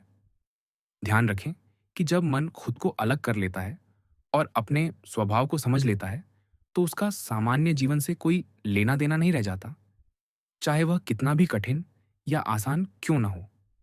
और याद रखें कि आपको दर्द और सुख के बारे में क्या सिखाया गया है और क्या स्वीकार किया गया है। या क्या यह तुम्हारी प्रतिष्ठा है जो तुम्हें परेशान कर रही है? लेकिन देखो कि हम सब कितनी जल्दी भूल जाते हैं वह अनंत समय का रसातल जो सब कुछ निगल लेता है। उन तालियों का खोखलापन। जो लोग हमारी प्रशंसा करते हैं वे कितने मनमौजी हैं, कितने मनमाने। और वह छोटा सा क्षेत्र जिसमें यह सब होता है। पूरी पृथ्वी अंतरिक्ष में एक बिंदु है और इसका अधिकांश हिस्सा निर्जन है। कितने लोग तुम्हारी प्रशंसा करेंगे और वे कौन हैं? तो इस शरण को ध्यान में रखो। अपनी आत्मा के भीतर सबसे बढ़कर कोई तनाव और कोई दबाव नहीं। सीधा साधा बनो। चीजों को एक पुरुष की तरह, एक मनुष्य की तरह, एक नागरिक की तरह, एक नश्वर की तरह देखो। और जिन चीजों की ओर तुम मुड़ते हो उनमें ये दो चीजें आत्मा पर कोई पकड़ नहीं रखती। वे वहां अचल खड़ी रहती हैं। इसके बाहर अशांति केवल भीतर से आती है, हमारी अपनी धारणाओं से। तुम जो कुछ भी देखते हो वह जल्द ही बदल जाएगा और अस्तित्व में नहीं रहेगा। सोचो कि तुमने पहले ही कितने परिवर्तन देखे हैं। विश्व केवल परिवर्तन है, हमारा जीवन केवल धारणा है। यदि विचार कुछ ऐसा है जो हम साझा करते हैं, तो तर्क भी जो हमें तर्क संगत प्राणी बनाता है। यदि ऐसा है, तो वह तर्क जो हमें बताता है कि क्या करना है और क्या नहीं करना है, वह भी साझा है। और यदि ऐसा है, तो हम एक सामान्य कानून साझा करते हैं और इस तरह सह नागरिक हैं और किसी चीज के सहनागरिक। और उस स्थिति में हमारा राज्य विश्व होना चाहिए। मानवता का और कौन सा समुदाय हो सकता है? और इससे हमारे द्वारा साझा किए गए इस राज्य से विचार और तर्क और कानून आते हैं। और कहाँ से आ सकते हैं? मेरे शरीर को बनाने वाली मिट्टी मिट्टी से आती है, पानी किसी अन्य तत्व से, हवा अपने स्रोत से, गर्मी और आग अपने स्रोतों से। क्योंकि कुछ भी शून्य से नहीं आता या उसमें नहीं लौटता, तो विचार को भी कहीं और से आना होगा। मृत्यु जन्म की तरह कुछ, एक प्राकृतिक रहस्य, तत्व जो अलग होते हैं और फिर से जुड़ते हैं। यह शर्मनाक चीज नहीं है। यह तर्क या हमारी प्रकृति का अपमान नहीं है। उस तरह का व्यक्ति ऐसा करने के लिए बाध्य है, तुम एक अंजीर के पेड़ को रस स्रावित करने के लिए नाराज नहीं हो सकते। वैसे भी बहुत जल्द तुम दोनों मर जाओगे और जल्द ही भूल जाओगे। नुकसान महसूस न करने का चयन करो और तुम नुकसान महसूस नहीं करोगे। नुकसान महसूस न करो और तुम्हें नुकसान नहीं हुआ। यह तुम्हारे जीवन को केवल तभी बर्बाद कर सकता है यदि यह तुम्हारे चरित्र को बर्बाद करता है। अन्यथा यह तुम्हें नुकसान नहीं पहुंचा सकता, न तो भीतर और न ही बाहर। प्रत्येक घटना अपने स्थान पर सही है। करीब से देखो और तुम देखोगे, न केवल कुल मिलाकर सही, बल्कि सही, जैसे कि किसी ने इसे तराजू से तौला हो। ऐसे ही करीब से देखते रहो और इसे अपने कार्यों में शामिल करो। भलाई जो एक अच्छे व्यक्ति को परिभाषित करती है, इसे हर उस चीज में बनाए रखो जो तुम करते हो। वह नहीं जो तुम्हारा दुश्मन देखता है और आशा करता है कि तुम करोगे, बल्कि जो वास्तव में वहां है। दो तरह की तत्परता हमेशा जरूरी है। केवल वही करना जो अधिकार और कानून का दिव्य सिद्धांत निर्देशित करता है, मनुष्यों के भले के लिए। अपने रुख पर पुनर्विचार करना, जब कोई तुम्हें ठीक कर सकता है या तुम्हें अपने पक्ष में कर सकता है। लेकिन तुम्हारा परिवर्तन हमेशा इस विश्वास पर टिका होना चाहिए कि यह सही है या दूसरों को लाभ पहुंचाता है, कुछ और नहीं। इसलिए नहीं कि यह अधिक आकर्षक या अधिक लोकप्रिय है। तुम में दिमाग है, हाँ, तो इसका उपयोग क्यों नहीं करते? क्या यह सब तुम चाहते हो कि यह अपना काम करे? तुमने किसी चीज के हिस्से के रूप में कार्य किया है। तुम उसी में गायब हो जाओगे जिसने तुम्हें उत्पन्न किया, या बल्कि पुनर्स्थापित हो जाओगे उस दिव्य सिद्धांत में जिससे सभी चीजें उत्पन्न होती हैं, बदलकर। एक ही वेदी पर कई अगरबत्ती के टुकड़े, एक अब टूटता है, एक बाद में, लेकिन इससे कोई फर्क नहीं पड़ता। अब वे तुम्हें एक जानवर, एक बंदर के रूप में देखते हैं, लेकिन एक हफ्ते में वे तुम्हें देवता समझेंगे यदि तुम अपने विश्वासों को फिर से खोज लो और दिव्य सिद्धांत का सम्मान करो। ऐसा न जियो जैसे तुम्हारे पास अनंत साल हों। मृत्यु तुम पर छाई हुई है।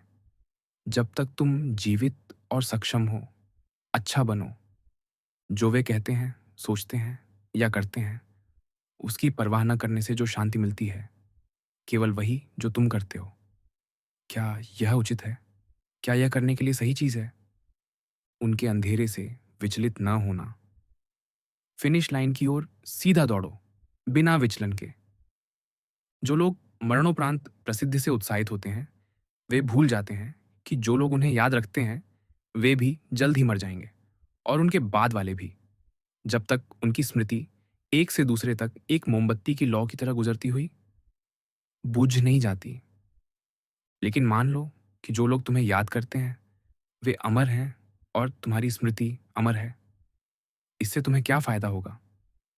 और मैं केवल मृत्यु के समय की बात नहीं कर रहा, बल्कि तुम्हारे अपने जीवन काल में प्रशंसा का क्या उपयोग है, सिवाय इसके कि यह तुम्हारी जीवन शैली को थोड़ा और आरामदायक बनाए।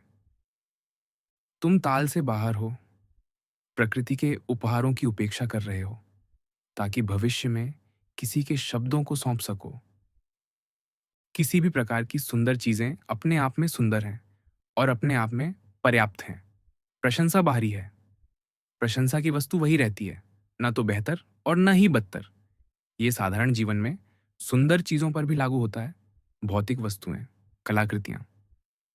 क्या वास्तव में सुंदर चीज को पूरक की जरूरत है? इससे ज्यादा नहीं जितना कि न्याय को, या सत्य, दया या विनम्रता को। क्या उनमें से कोई प्रशंसा से बेहतर हो जाता है, या तिरस्कार से खराब? क्या एक पन्ना अचानक दोषपूर्ण हो जाता है यदि कोई इसकी प्रशंसा नहीं करता? या सोना, हाथी दांत, बैंगनी रंग, सितार, चाकू, फूल, झाड़ियां। यदि हमारी आत्माएं जीवित रहती हैं, तो हवा उन सभी के लिए शुरुआत से ही कहाँ जगह पाती है? पृथ्वी उन सभी शवों के लिए जो शुरुआत से दफनाए गए हैं, कहाँ जगह पाती है? वे जितने समय तक रहते हैं और फिर परिवर्तन और विघटन के माध्यम से दूसरों के लिए जगह बनाते हैं। आत्माएं जो हवा में रहती हैं, वे भी थोड़ा रुकती हैं और फिर बदल जाती है, फैल जाती है और आग में जलकर समा जाती है। उस दिव्य सिद्धांत में जिसमें से सभी चीजें उत्पन्न होती हैं और इस तरह नए आगमन के लिए जगह बनाती हैं। एक संभावित जवाब। लेकिन हमें केवल दफनाए गए शवों के ढेर के बारे में नहीं सोचना चाहिए। वे हैं जो रोजाना हमारे द्वारा और अन्य जानवरों द्वारा खपत किए जाते हैं। कितने ऐसे ही निगल ली जाते हैं, उन लोगों के शरीर में दफन हो जाते हैं जो उनसे पोषित होते हैं। और फिर भी उन सभी के लिए जगह है, मांस और रक्त में परिवर्तित, हवा और आग में रूपांतरित। इस सत्य को कैसे निर्धारित किया जाता है? विश्लेषण के माध्यम से। सामग्री और कारण। इस तरफ उस तरफ न भटको, बल्कि हमेशा न्याय के साथ व्यवहार करो और चीजों को जैसी हैं वैसी देखो। विश्व के लिए तुम्हारा सामंजस्य मेरा है। तुम जो समय चुनते हो वही सही समय है, न देर से न जल्दी। प्रकृति के लिए तुम्हारे मौसमों का चक्र जो कुछ भी मेरे लिए लाता है वह पके फल की तरह गिरता है। सभी चीजें तुमसे जन्म लेती हैं, तुम में मौजूद हैं, तुम में लौटती हैं। कवि कहता है, सेक्रॉप्स का प्रिय शहर, क्या तुम अपने आप को जूस का कहने के लिए नहीं ला सकते? यदि तुम शांति चाहते हो तो कम करो, या अधिक सटीक रूप से वह करो जो आवश्यक है, जो एक सामाजिक प्राणी के दिव्य सिद्धांत की मांग करता है और जिस तरह से करना चाहिए, जो एक दोहरी संतुष्टि लाता है। कम करना, बेहतर करना। क्योंकि हम जो कुछ कहते और करते हैं उसका अधिकांश हिस्सा आवश्यक नहीं है। यदि तुम इसे हटा सकते हो तो तुम्हारे पास अधिक समय होगा और अधिक शांति। हर पल अपने आप से पूछो, क्या यह आवश्यक है? लेकिन हमें अनावश्यक धारणाओं को भी हटाने की जरूरत है, ताकि उनके पीछे आने वाले अनावश्यक कार्यों को खत्म किया जा सके। और फिर तुम देख सकते हो कि अच्छे व्यक्ति का जीवन कैसा होता है। कोई जो प्रकृति द्वारा उसे सौंपे गए से संतुष्ट है और खुद के न्यायी और दयालु होने से संतुष्ट है। तुमने वह देखा, अब इसे देखो। परेशान मत हो, अपने आप को सरल बनाओ। किसी ने गलत किया, अपने साथ, तुम्हारे साथ कुछ हुआ, अच्छा, यह प्रकृति द्वारा तुम्हारे लिए बनाया गया था, शुरू से ही पैटर्न में बुना गया था। जीवन छोटा है, यही सब कुछ है जो कहने को है। वर्तमान से जो मिल सकता है उसे लो, विचारपूर्वक, न्यायपूर्वक, अनियंत्रित संयम। एक व्यवस्थित विश्व या एक गड़बड़, लेकिन फिर भी एक व्यवस्था। क्या तुम में व्यवस्था हो सकती है और बाकी सब में नहीं? इतनी अलग, इतनी बिखरी, इतनी आपस में उलझी चीजों में। चरित्र, काला नारी सुलभ, हट्ठी, भेड़िया, भेड़, बच्चा, मूर्ख, धोखेबाज, मस्खरा, व्यापारी, तानाशाह, पराया, जो नहीं जानता कि विश्व में क्या है या यह कैसे काम करता है। भागने वाला, जो दूसरों के प्रति अपनी जिम्मेदारियों से बचता है। अंधा, जो अपने दिमाग की आंखों को कस कर बंद रखता है। गरीब, जिसे दूसरों की जरूरत है, जिसके पास जीवन की जरूरतें स्वयं के कब्जे में नहीं है। विद्रोही, जो प्रकृति के दिव्य सिद्धांत के कार्यों से नाराज होकर उससे अलग हो जाता है। इसने तुम्हें उत्पन्न किया, अब यह इसे उत्पन्न करता है। विच्छेदक, जो अपनी आत्मा को दूसरों से अलग करता है, जो दिव्य सिद्धांत के साथ हैं। उन्हें एक होना चाहिए। एक दार्शनिक बिना कपड़ों और बिना किताबों के, मेरे पास खाने को कुछ नहीं है, वह कहता है आधा नंगा खड़ा होकर, लेकिन मैं दिव्य सिद्धांत पर जीवित हूं और बिना कुछ पढ़ने के मैं भी उस पर जीवित हूं। उस अनुशासन से प्रेम करो जो तुम जानते हो और उसे तुम्हारा समर्थन करने दे। सब कुछ स्वेच्छा से देवताओं को सौंप दो और फिर अपने जीवन के माध्यम से आगे बढ़ो। न किसी का मालिक और न किसी का गुलाम। उदाहरण के लिए वेस्पासियन का युग। लोग ठीक वही चीजें कर रहे थे। शादी करना, बच्चे पालना, बीमार पड़ना, मरना, युद्ध लड़ना, उत्सव मनाना, व्यापार करना, खेती करना, चापलूसी करना, घमंड करना, अविश्वास करना, साजिश रचना, दूसरों के मरने की आशा करना, अपने जीवन की शिकायत करना, प्यार में पड़ना, पैसे जमा करना, उच्च पद और सत्ता की तलाश करना।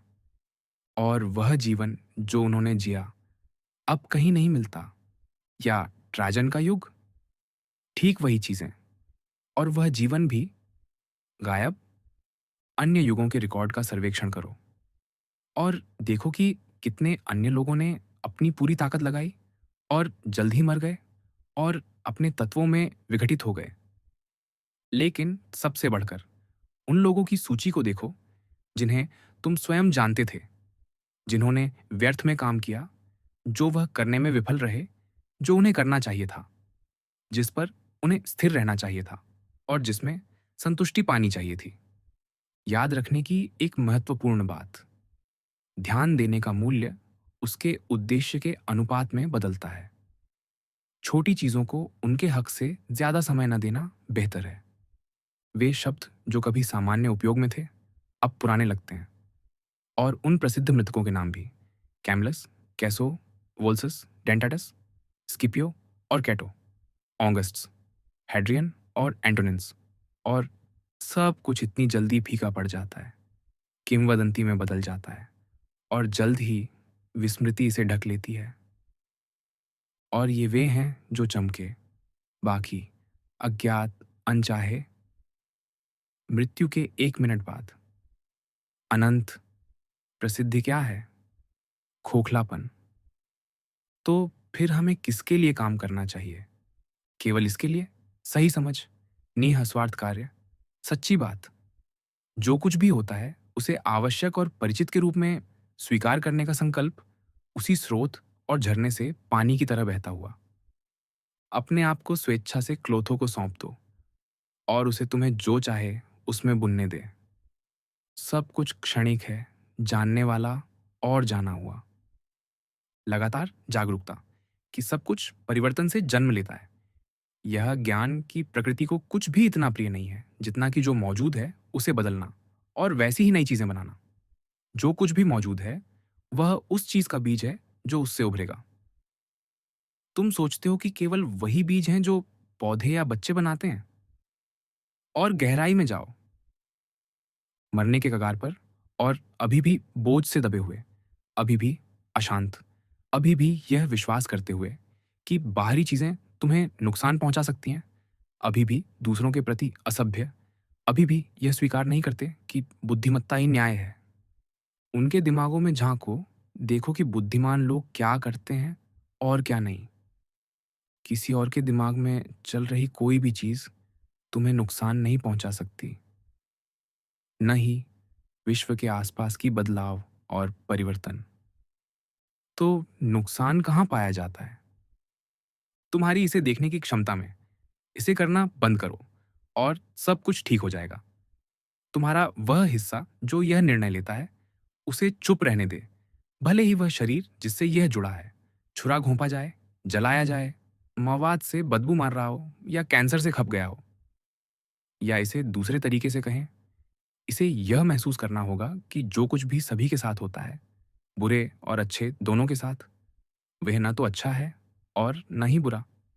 कि जो कुछ भी हर जीवन में होता है, प्राकृतिक रूप से जिया गया हो या नहीं, वह न तो प्राकृतिक है और न ही अप्राकृतिक। विश्व एक जीवित प्राणी के रूप में, एक प्रकृति, एक आत्मा, इसे ध्यान में रखो और कैसे सब कुछ उस एकल अनुभव में समाता है, एक ही गति के साथ चलता है और कैसे सब कुछ एक दूसरे को उत्पन्न करने में मदद करता है, एक साथ बुना और काता हुआ। आत्मा का एक छोटा सा टुकड़ा एक शव को ढो रहा है। एपिक्टेटस। परिवर्तन से गुजरने में कुछ भी बुरा नहीं है या उससे उभरने में कुछ अच्छा। समय एक नदी है घटनाओं का एक हिंसक प्रवाह एक बार देखा गया और पहले ही बह गया, और दूसरा आता है और चला जाता है।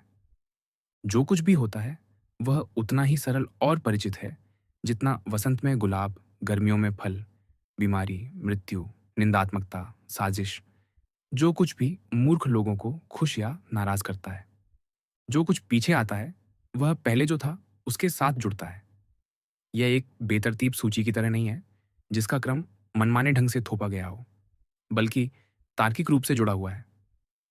और जैसे जो मौजूद है वह व्यवस्थित और सामंजस्यपूर्ण है, वही जो अस्तित्व में आता है वह भी एक व्यवस्था दिखाता है। केवल एक अनुक्रम नहीं, बल्कि एक आश्चर्यजनक सामंजस्य। हेराक्लिटस को याद रखो, जब मिट्टी मरती है वह पानी बन जाती है। पानी, हवा, हवा, आग, और फिर से शुरुआत में। जो लोग भूल गए हैं कि रास्ता कहाँ जाता है, वे अपने आसपास की हर चीज के साथ असहमत हैं। सब कुछ निर्देशित करने वाला दिव्य सिद्धांत, और वे हर दिन जो कुछ मिलता है उसे पराया पाते हैं। हमारे शब्द और कार्य नींद में सोने वालों जैसे नहीं होने चाहिए, क्योंकि हम सपनों में भी कार्य करते और बोलते हैं, या बच्चों की तरह जो अपने माता पिता की नकल करते हैं, केवल वही करते और कहते हैं जो हमें बताया गया है। मान लो कि एक देवता ने घोषणा की कि तुम कल मरने वाले हो या परसों। जब तक तुम पूरी तरह से कायर ना हो, तुम इस बात पर हंगामा नहीं मचाओगे कि यह कौन सा दिन है, इससे क्या फर्क पड़ता है। अब यह पहचानो कि सालों बाद और कल के बीच का अंतर उतना ही छोटा है। अपने आप को यह भूलने न दे कि कितने डॉक्टर मर गए इतने सारे मृत्युशैया पर अपनी भौहें सिकोड़ने के बाद, कितने ज्योतिषी दूसरों के अंत के बारे में शानदार भविष्यवाणियां करने के बाद, कितने दार्शनिक मृत्यु और अमरता पर अंतहीन चर्चा करने के बाद, कितने योद्धा हजारों हताहत करने के बाद, कितने तानाशाह जीवन और मृत्यु की शक्ति का दुरुपयोग करने के बाद, मानो वे स्वयं अमर हों। कितने पूरे शहर समाप्त हो गए, हेलिके, पोम्पेई, हरकुलेनम और अनगिनत अन्य। और वे सभी जिन्हें तुम स्वयं जानते थे, एक के बाद एक। एक ने दूसरे को दफनाने के लिए तैयार किया और स्वयं दफनाया गया, और फिर वह व्यक्ति जो उसे दफनाने वाला था। सब कुछ इतने कम समय में। संक्षेप में यह जानो, मानव जीवन संक्षिप्त और तुच्छ है। कल एक वीर्य की बूंद, कल राख या दाह संस्कार का तरल। इस संक्षिप्त जीवन को प्रकृति की मांग के अनुसार जियो, बिना शिकायत के इसे छोड़ दो। जैसे एक जैतून जो पककर गिरता है, अपनी माँ की प्रशंसा करते हुए, उस पेड़ का धन्यवाद करते हुए जिस पर वह उगा। उस चट्टान की तरह बनो जिस पर लहरें बार बार टकराती हैं। वह अडिग खड़ी रहती है और समुद्र का उग्र तूफान उसके आसपास शांत हो जाता है। यह दुर्भाग्यपूर्ण है कि ऐसा हुआ। नहीं, यह सौभाग्यपूर्ण है कि ऐसा हुआ और मैं इससे आहानि कर रहा। वर्तमान से टूटा नहीं और भविष्य से डरा नहीं। यह किसी के साथ भी हो सकता था, लेकिन हर कोई इससे हानिकर नहीं रह सकता था। तो एक को दुर्भाग्य क्यों माने और दूसरे को सौभाग्य न समझे? क्या तुम वास्तव में कुछ को दुर्भाग्य कह सकते हो जो मानव प्रकृति का उल्लंघन नहीं करता? या क्या तुम सोचते हो कि जो प्रकृति की इच्छा के खिलाफ नहीं है, वह इसका उल्लंघन कर सकता है? लेकिन तुम जानते हो कि उसकी इच्छा क्या है। क्या जो हुआ है वह तुम्हें न्याय, उदारता, आत्मसंयम, विवेक, सावधानी, ईमानदारी, विनम्रता, सरलता और उन सभी अन्य गुणों के साथ कार्य करने से रोकता है जो एक व्यक्ति की प्रकृति को पूरा होने देते हैं? तो इस सिद्धांत को याद रखो, जब कुछ तुम्हें दर्द देने की धमकी दे, वह चीज स्वयं में कोई दुर्भाग्य नहीं थी। इसे सहन करना और उस पर विजय पाना बड़ा सौभाग्य है।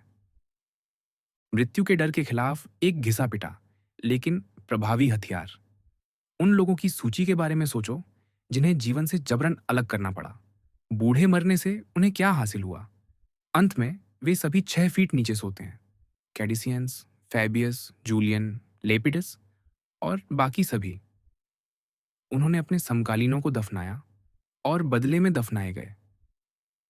हमारा जीवन काल इतना संक्षिप्त है और इन परिस्थितियों में, इन लोगों के बीच, इस शरीर में इसे जीना, इसमें उत्साहित होने के लिए कुछ भी नहीं। अतीत के समय के रसातल पर विचार करो, भविष्य की अनंतता। 3 दिन का जीवन या 3 पीढ़ियां, क्या फर्क पड़ता है? सबसे छोटा रास्ता लो, वह जो प्रकृति ने बनाया। सबसे स्वस्थ तरीके से बोलना और कार्य करना। ऐसा करो और दर्द और तनाव से मुक्त हो जाओ। सभी गणनाओं और दिखावे से मुक्त। किताब 5। सुबह जब बिस्तर से उठना कठिन लगे, अपने आप से कहो, मुझे एक इंसान की तरह काम पर जाना है। अगर मैं वही करने जा रहा हूं जिसके लिए मैं पैदा हुआ, जिस उद्देश्य के लिए मैं इस दुनिया में आया, तो शिकायत करने की क्या बात है? क्या मैं इसके लिए बनाया गया था, कंबल के नीचे दुबक कर गर्म रहने के लिए? लेकिन यहाँ अधिक सुखद है। तो क्या तुम केवल सुखद महसूस करने के लिए पैदा हुए थे, कार्य करने और अनुभव करने के बजाय? क्या तुम पौधों, पक्षियों, चींटियों, मकड़ियों और मधुमक्खियों को नहीं देखते, जो अपने अपने कार्यों में लगे हैं, दुनिया को यथासंभव व्यवस्थित कर रहे हैं? और तुम एक इंसान के रूप में अपने कार्य करने को तैयार नहीं हो? क्यों नहीं उत्साह के साथ अपनी प्रकृति की मांग को पूरा करने की ओर बढ़ रहे हो? लेकिन हमें कभी-कभी सोना भी पड़ता है। ठीक है, लेकिन प्रकृति ने इसकी भी एक सीमा तय की है, जैसे खाने और पीने की। और तुम उस सीमा को पार कर चुके हो। तुम्हें उसका पर्याप्त से अधिक मिल चुका है। लेकिन काम करने का, वहां तुम अभी भी अपनी क्षमता से कम कर रहे हो। तुम अपने आप से पर्याप्त प्रेम नहीं करते, वरना तुम अपनी प्रकृति और उसकी मांगों से भी प्रेम करते। जो लोग अपने कार्य से प्रेम करते हैं, वे उसमें पूरी तरह डूब जाते हैं, यहाँ तक कि नहाना या खाना भी भूल जाते हैं। क्या तुम अपनी प्रकृति का उतना सम्मान नहीं करते जितना एक नक्काशी करने वाला अपनी नक्काशी का, नर्तक अपने नृत्य का, कंजूस अपने धन का, या सामाजिक उन्नति की चाह रखने वाला अपने रुतबे का? जब वे अपने कार्य में पूरी तरह डूबे होते हैं, तो वे खाना पीना छोड़ना पसंद करते हैं, बजाय अपनी कला को छोड़ने के। क्या दूसरों की मदद करना तुम्हें कम मूल्यवान लगता है? क्या यह तुम्हारे प्रयास के लायक नहीं है? सभी व्याकुलताओं को झटक देना और मन को शुद्ध करना, हर परेशानी और अशांति को दूर करना और पूर्ण शांति प्राप्त करना, यह बच्चों का खेल नहीं है।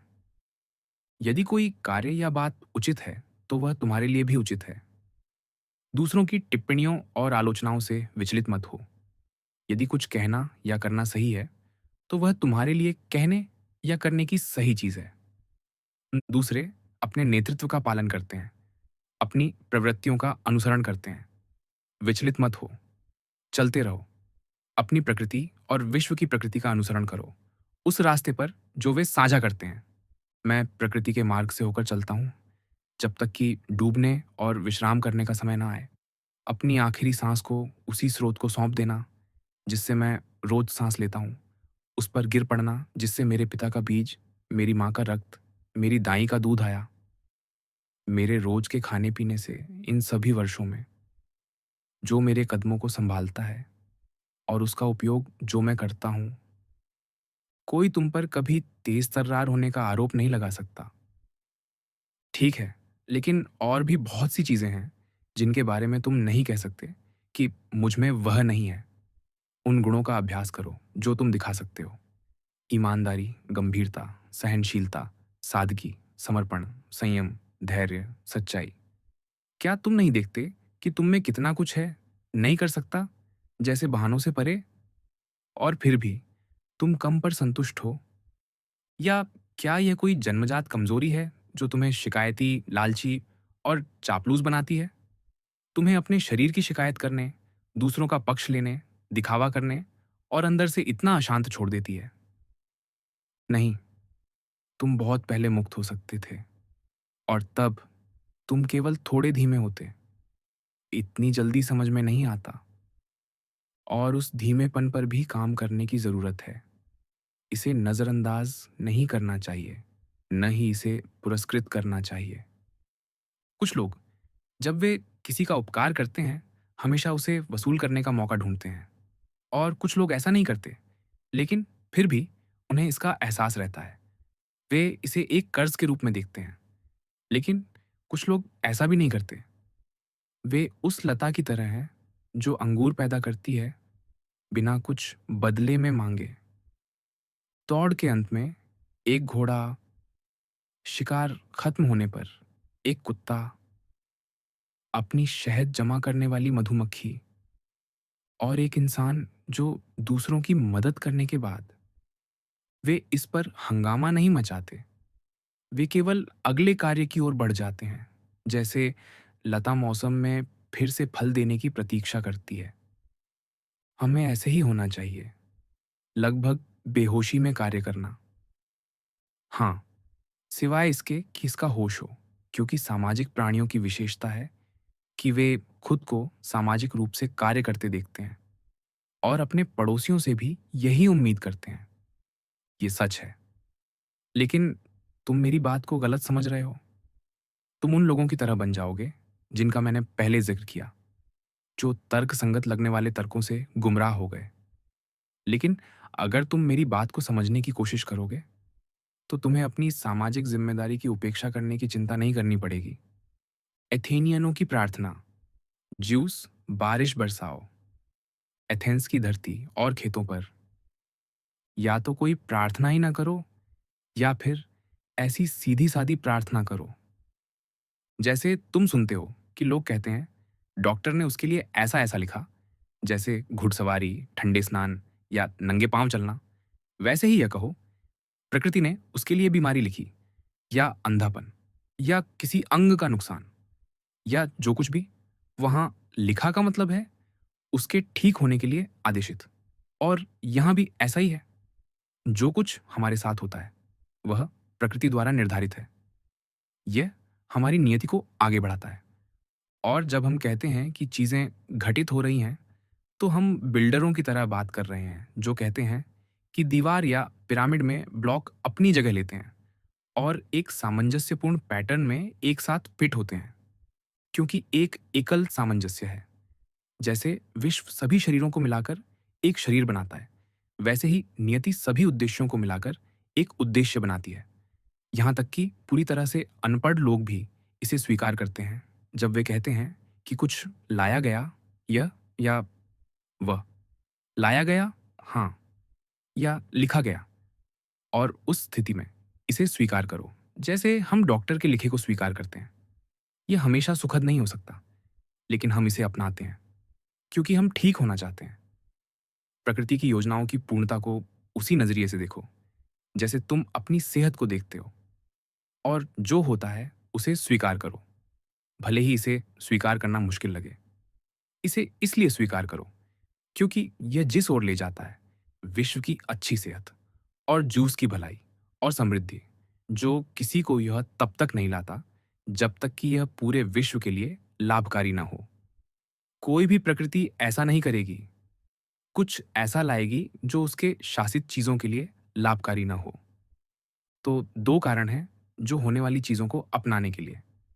एक यह कि यह तुम्हारे साथ हो रहा है, यह तुम्हारे लिए लिखा गया था, और यह तुमसे संबंधित है।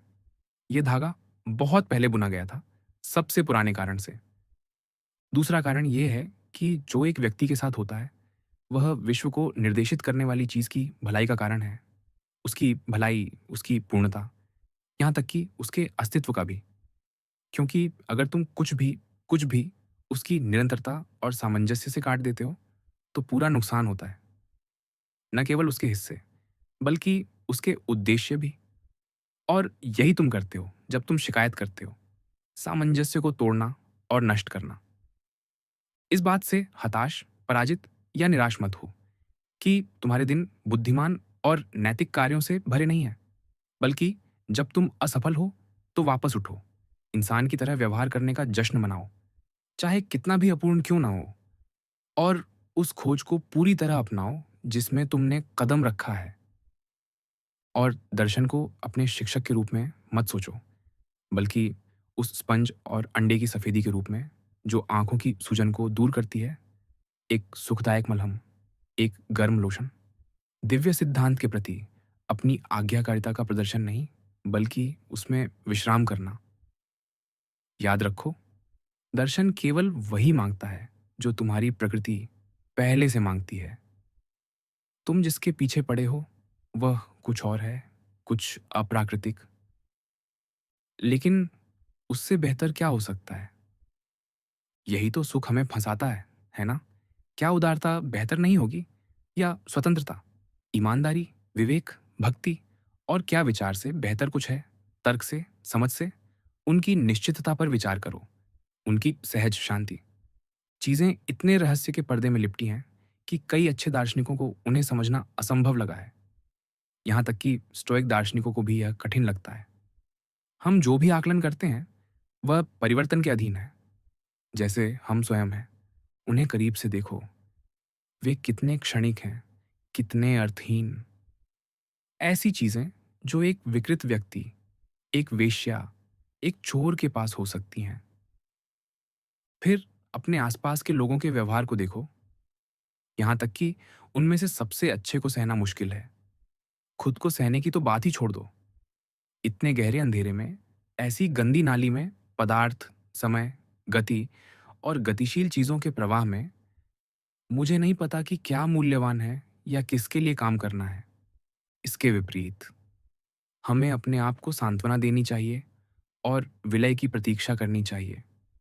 और इस बीच अधीर नहीं होना चाहिए, बल्कि इन दो चीज़ों में शरण लेनी चाहिए।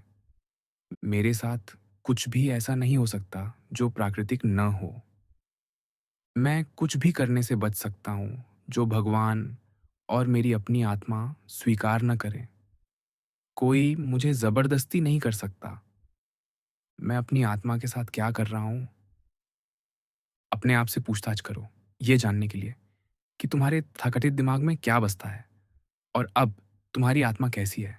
एक बच्चे की आत्मा, एक किशोर की, एक महिला की, एक तानाशाह की आत्मा, एक शिकारी की या उसके शिकार की। सामान्य लोग भलाई से क्या समझते हैं, इसे समझने का एक और तरीका। मान लो तुम कुछ चीज़ों को भलाई के मापदंड के रूप में लेते हो, विवेक, आत्मसंयम, न्याय और साहस। यदि तुम भलाई को इस तरह समझते हो, तो तुम इतनी सारी भलाइयाँ वाली बात को नहीं समझ पाओगे। ये तुम्हें कोई मतलब नहीं देगी। जबकि यदि तुमने पारंपरिक अर्थ को आत्मसात कर लिया होता, तो तुम इसे पूरी तरह समझ लेते। तुम्हें लेखक का मतलब समझने और ये क्यों मज़ेदार था, इसमें कोई परेशानी नहीं होती, जो दिखाता है कि ज़्यादातर लोग एक अंतर को स्वीकार करते हैं, वरना हम पहले अर्थ को झटकने वाला और स्वचालित रूप से अस्वीकार करने वाला नहीं मानते, जबकि हम दूसरे को, जो धन, सेलिब्रिटी और शानदार जीवन के लाभों की ओर इशारा करता है, मज़ेदार और उचित मानते हैं। अब एक कदम और आगे बढ़ो। अपने आप से पूछो कि क्या हमें उन चीज़ों को भलाई के रूप में स्वीकार करना चाहिए और मूल्य देना चाहिए, जिन्हें हमें सोचना पड़ता है, ताकि वह पंक्ति समझ में आए। वे जिनकी बहुतायत उनके मालिक को कहीं शौच करने की जगह नहीं छोड़ देती है। मैं पदार्थ और उस चीज़ से बना हूँ जो उसे जीवंत करती है, और इनमें से कोई भी कभी अस्तित्व में आना बंद नहीं कर सकता। जैसे कि यह शुरू हुआ था, मेरा हर हिस्सा विश्व के किसी और हिस्से के रूप में फिर से सौंपा जाएगा और वह बदले में किसी और में रूपांतरित हो जाएगा। अनंत तक मैं एक ऐसे परिवर्तन के माध्यम से उत्पन्न हुआ, और मेरे माता पिता भी, और इसी तरह पीछे की ओर अनंत तक। नोट, यह तब भी सत्य है भले ही विश्व चक्रीय चक्रों में संचालित हो। दिव्य सिद्धांत और इसका उपयोग अपने आप में और अपने कार्यों के लिए पर्याप्त शक्तियां हैं। वे अपने ही प्रारंभ से शुरू होते हैं, वे निर्धारित अंत तक बढ़ते हैं। हम ऐसी गतिविधियों को निर्देशित कहते हैं। उनके मार्ग की सीधेपन के कारण। कुछ भी इंसानों से संबंधित नहीं है, सिवाय इसके जो हमें इंसान के रूप में परिभाषित करता है। कोई अन्य चीज़ें हमसे माँग नहीं की जा सकती। वे मानव प्रकृति के लिए उचित नहीं है, न ही उनके बिना यह अधूरी है। इससे यह निष्कर्ष निकलता है कि वे हमारा लक्ष्य नहीं है, न ही वह जो हमें उस तक पहुँचने में मदद करता है, भलाई। यदि इनमें से कोई भी हमारे लिए उचित होता, तो इसे तिरस्कार करना या विरोध करना अनुचित होता। न ही हम उन लोगों की प्रशंसा करते, जो इससे अप्रभावित दिखते हैं। यदि ये चीज़ें स्वयं में अच्छी होतीं, तो उन्हें छोड़ना अच्छा नहीं हो सकता था। लेकिन वास्तव में जितना अधिक हम ऐसी चीज़ों और इन जैसी चीज़ों से अपने आप को वंचित करते हैं या अनजाने में इससे वंचित हो जाते हैं, हम उतने ही बेहतर बनते हैं। तुम जो सोचते हो, वह तुम्हारे दिमाग की गुणवत्ता तय करता है। तुम्हारी आत्मा तुम्हारे विचारों का रंग ले लेती है। इसे इन जैसे विचारों की श्रृंखला से रंग दो। जहाँ कहीं तुम अपना जीवन जी सकते हो, तुम एक अच्छा जीवन जी सकते हो। जीवन दरबार में जिया जाता है, तो अच्छा जीवन भी वहाँ जिया जा सकता है। चीज़ें उस ओर गुरुत्वाकर्षित होती हैं, जिसके लिए वे बनाई गई थीं। चीज़ें जिस ओर गुरुत्वाकर्षित होती हैं, वह उनका लक्ष्य है। किसी चीज़ का लक्ष्य वही है, जो उसे लाभ पहुँचाता है, उसकी भलाई। एक तर्कसंगत प्राणी की भलाई निःस्वार्थता है। हम जिसके लिए पैदा हुए हैं। यह कोई नई बात नहीं है। याद है, निचली चीज़ें उच्च चीज़ों के लिए और उच्च चीज़ें एक दूसरे के लिए। जिनमें चेतना है, वे उनसे उच्च हैं जिनमें नहीं है, और जिनमें दिव्य सिद्धांत है, वे उससे भी उच्च हैं। असंभव चीज़ों की चाहत करना पागलपन है, और दुष्टों के लिए ऐसा न करना असंभव है। किसी के साथ कुछ भी ऐसा नहीं होता जिसे वह सहन न कर सके। वही चीज़ दूसरों के साथ होती है, और वे इसे बिना नुकसान के सह लेते हैं। या तो पूरी तरह अनजान होने के कारण, या क्योंकि वे चरित्र दिखाना चाहते हैं। क्या बुद्धिमत्ता वास्तव में अज्ञानता और घमंड से इतनी कमजोर है? चीजों का आत्मा पर कोई पकड़ नहीं है, उनके पास उस तक पहुंच नहीं है, उसे हिला या निर्देशित नहीं कर सकती। ये केवल अपने आप से हिलती और निर्देशित होती है। यह अपने सामने की चीजों को लेती है और जैसा उचित समझती है, उनकी व्याख्या करती है। एक मायने में लोग हमारा उचित व्यवसाय हैं। हमारा काम है उनका भला करना और उन्हें सहना। लेकिन जब वे हमारे उचित कार्यों में बाधा डालते हैं, तो वे हमारे लिए अप्रासंगिक हो जाते हैं। जैसे सूरज, हवा, जानवर। हमारे कार्यों में उनकी वजह से रुकावट आ सकती है, लेकिन हमारी इच्छाओं या हमारे स्वभाव में कोई रुकावट नहीं हो सकती, क्योंकि हम समायोजित और अनुकूलित हो सकते हैं। दिमाग अनुकूलित होता है और हमारे कार्यों में बाधा को अपने उद्देश्यों में बदल देता है। कार्य में बाधा कार्य को आगे बढ़ाती है। जो रास्ते में खड़ा है, वही रास्ता बन जाता है। विश्व में जो सबसे महान है, उसका सम्मान करो। वह जिसके कार्य में सभी चीजें लगी हैं और जिसके द्वारा वे शासित हैं। और अपने आप में जो सबसे महान है, उसका सम्मान करो। वह हिस्सा जो उस शक्ति के साथ अपनी प्रकृति साझा करता है। सभी चीजें तुम में भी उसके कार्य के लिए लगी हैं, और तुम्हारा जीवन उसी से शासित है। यदि यह समुदाय को नुकसान नहीं पहुंचाता, तो यह इसके सदस्यों को भी नुकसान नहीं पहुंचाता। जब तुम्हें लगता है कि तुम्हें चोट पहुंची है, इस नियम को लागू करो। यदि समुदाय को इससे चोट नहीं पहुंची, तो मुझे भी नहीं। और यदि पहुंची है, तो गुस्सा जवाब नहीं है। अपराधी को दिखाओ कि उसने कहाँ गलती की। यह ध्यान रखो कि चीजें कितनी तेजी से गुजरती हैं और चली जाती हैं। वे जो अब हैं और वे जो आने वाली हैं। अस्तित्व एक नदी की तरह बहता है। क्या निरंतर प्रवाह में है, क्यों के हजारों रूप हैं। कुछ भी स्थिर नहीं है, यहाँ तक कि जो यही है। अतीत और भविष्य की अनंतता हमारे सामने खुलती है, एक ऐसी खाई जिसकी गहराई हम नहीं देख सकते। तो आत्म महत्व या संकट महसूस करना मूर्खता होगी, या कोई आक्रोश भी, जैसे कि हमें परेशान करने वाली चीजें टिकती हों। याद रखो, पदार्थ तुम्हारा हिस्सा कितना छोटा है, समय तुम्हारा आवंटन कितना संक्षिप्त और क्षणिक है, नियति तुम इसमें कितनी छोटी भूमिका निभाते हो। तो दूसरे लोग मुझे चोट पहुंचाते हैं, यह उनकी समस्या है। उनका चरित्र और कार्य मेरे नहीं है। मेरे साथ जो किया जाता है वह प्रकृति द्वारा नियत है। जो मैं करता हूँ वह मेरे द्वारा। दिमाग आत्मा का शासक है। इसे देह की उत्तेजनाओं से अविचलित रहना चाहिए, हल्की और तीव्र दोनों। उनके साथ घुल मिल नहीं होना चाहिए, बल्कि खुद को अलग रखना और उन भावनाओं को उनके स्थान पर रखना। जब वे तुम्हारे विचारों में प्रवेश करते हैं, दिमाग और देह के बीच सहानुभूति के रिश्ते के माध्यम से सनसनी का विरोध करने की कोशिश मत करो। सनसनी प्राकृतिक है, लेकिन दिमाग को यह तय करने न दे कि यह अच्छा है या बुरा। देवताओं के साथ जीना और ऐसा करना है उन्हें दिखाना कि तुम्हारी आत्मा वह स्वीकार करती है जो उसे दिया गया है, और वह करती है जो आत्मा मांगती है। वह आत्मा जो भगवान ने हम में से प्रत्येक को नेतृत्व और मार्गदर्शन के लिए दी, उसका एक अंश, जो है हमारा दिमाग, हमारा दिव्य सिद्धांत। लोगों की बदबू या सांस की दुर्गंध से चिढ़ मत हो। इसका क्या मतलब है? उस मुंह से, उन बगलों से वे वह गंध पैदा करेंगे, लेकिन उनके पास दिमाग है। क्या वे इसे समझ नहीं सकते? क्या वे समस्या को नहीं पहचान सकते? तो तुम्हारे पास भी दिमाग है। अच्छा है, तो अपने तर्क का उपयोग करके उसके तर्क को जगाओ, उसे दिखाओ, उसे इसे महसूस कराओ। यदि वह सुनेगा तो तुमने समस्या हल कर दी, बिना गुस्से के। न नाटक का राजा, न वेश्या। तुम यहां वैसे ही जी सकते हो जैसे तुम वहां जीने की उम्मीद करते हो। और यदि वे तुम्हें ऐसा न करने दें, तो तुम अब जीवन छोड़ सकते हो और कुछ भी नहीं खोएगा। यदि धुआं मुझे खांसी देता है, तो मैं जा सकता हूं।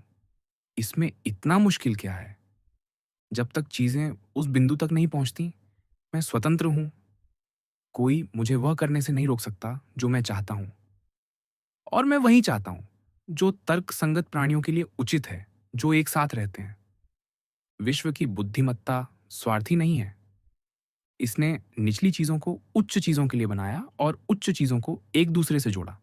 देखो कैसे यह अधीनस्थ करता है, कैसे जोड़ता है, कैसे प्रत्येक चीज को वह देता है जो प्रत्येक के हकदार है, और बेहतर चीजों को संरेखण में लाता है।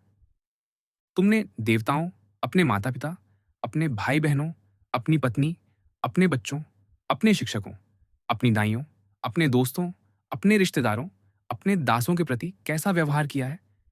क्या उन सभी को तुमसे कुछ भी गलत और अनुचित न शब्दों में न कर्मों में मिला है? सोचो कि तुमने क्या क्या झेला है, क्या क्या सहा है, और यह कि तुम्हारी जिंदगी की कहानी खत्म हो चुकी है। तुम्हारा काम पूरा हो चुका है। तुमने कितनी अच्छी चीजें देखी हैं। तुमने कितने दर्द और सुख का विरोध किया है। तुमने कितने सम्मानों को ठुकराया है। कितने निर्दयी लोगों के प्रति तुम दयालु रहे हो। अन्य आत्माएं, अकुशल, अप्रशिक्षित, कुशल और समझदार आत्मा को क्यों परेशान करती है?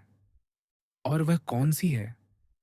वह जो शुरुआत और अंत को जानती है, और उस दिव्य सिद्धांत को जानती है जो सभी चीजों से होकर गुजरता है और सभी को एक जगह नियत करता है, प्रत्येक को उसके निर्धारित समय में, पूरे समय के दौरान। जल्द ही तुम राख हो जाओगे या हड्डियां। बस एक नाम, ज्यादा से ज्यादा, और वह भी बस एक ध्वनि, एक गूंज। जिन चीजों को हम जीवन में चाहते हैं वे खोखली, बांसी और तुच्छ हैं। कुत्ते एक दूसरे पर भौंकते हैं, बच्चे झगड़ते हैं, हंसते हैं, और फिर एक पल बाद आंसुओं में डूब जाते हैं। विश्वास, शर्म, न्याय, सत्य पृथ्वी से चले गए और केवल स्वर्ग में पाए जाते हैं। तुम अभी भी यहां क्यों हो? संवेदी वस्तुएं अस्थिर और अस्थायी हैं। हमारी इंद्रियां धुंधली और आसानी से धोखा खा जाती हैं। आत्मा स्वयं रक्त का एक काढ़ा है। ऐसी दुनिया में प्रसिद्धि बेकार है। और तो धैर्यपूर्वक इसका इंतजार करो, विलय या रूपांतरण। और जब तक वह समय नहीं आता, देवताओं का सम्मान और पूजा करो। इंसानों के साथ वैसा व्यवहार करो जैसा वे हकदार हैं। दूसरों के प्रति सहनशील रहो और अपने प्रति सख्त। याद रखो, तुम्हारी देह और रक्त के अलावा कुछ भी तुम्हारा नहीं है और कुछ भी तुम्हारे नियंत्रण में नहीं है। तुम एक शांत जीवन जी सकते हो, बशर्ते तुम बढ़ सको, व्यवस्थित ढंग से सोच और कार्य कर सको। देवताओं और मनुष्यों और हर तर्क संगत प्राणी में साझा दो विशेषताएं: दूसरों को तुम्हें रोकने ना देना, भलाई को सही सोचने और सही करने में ढूंढना, और अपनी इच्छाओं को उसी तक सीमित करना। यदि यह बुराई मेरे करने की नहीं है, न ही इसका परिणाम, और समुदाय को खतरा नहीं है, तो यह मुझे क्यों परेशान करे? समुदाय के लिए खतरा कहाँ है? अपनी कल्पनाओं से अभिभूत मत हो, बल्कि वही करो जो तुम कर सकते हो और करना चाहिए। और यदि गैर आवश्यक चीजों में पीड़ा हो, तो इसे हार मत मानो। बुरी आदत, जैसे वह बूढ़ा जो अनाथ के खिलौने को बाहर निकलते समय मांगता था, हालांकि वह जानता था कि यह बस एक खिलौना था। वैसा ही मंच पर, क्या तुम भूल गए कि क्या है क्या? मुझे पता है, लेकिन यह उनके लिए महत्वपूर्ण था। तो क्या तुम्हें भी मूर्ख बनना होगा? मैं कभी सौभाग्यशाली व्यक्ति था, लेकिन किसी बिंदु पर भाग्य ने मेरा साथ छोड़ दिया। लेकिन असली सौभाग्य वह है जो तुम खुद बनाते हो। सौभाग्य, अच्छा चरित्र, अच्छे इरादे और अच्छे कार्य। किताब 6। प्रकृति लचीली और आज्ञाकारी है, और जो दिव्य सिद्धांत इसे शासित करता है, उसके पास बुराई करने का कोई कारण नहीं है। ये बुराई को नहीं जानता, नहीं करता है, और किसी को नुकसान नहीं पहुंचाता। ये सभी शुरुआतों और अंतों को नियंत्रित करता है। बस इतना कि तुम वह करो जो सही है, बाकी मायने नहीं रखता। ठंड हो या गर्मी, थकान हो या ताजगी, नफरत हो या सम्मान, मरना या अन्य कार्यों में व्यस्त होना। क्योंकि मरना भी हमारे जीवन के कार्यों में से एक है। वहां भी वह करो जो करने की जरूरत है। अपने भीतर देखो, किसी भी चीज की वास्तविक प्रकृति या मूल्य को तुमसे बचने न दे। जल्द ही सभी मौजूद चीजें परिवर्तित हो जाएंगी, धुएं की तरह विलीन हो जाएंगी। यदि हम माने कि सभी चीजें एक हो जाती हैं या टुकड़ों में बिखर जाएंगी। दिव्य सिद्धांत जानता है कि वह कहाँ खड़ा है, उसे क्या करना है, और उसके पास क्या कार्य है। सबसे अच्छा प्रतिशोध है कि तुम वैसा न बनो। एक निःस्वार्थ कार्य से दूसरे की ओर बढ़ना, दिव्य सिद्धांत को ध्यान में रखते हुए, केवल वहीं आनंद और शांति। दिमाग वह है जो अपने आप को जगाता और निर्देशित करता है। यह अपने आप को वही बनाता है जो यह चुनता है।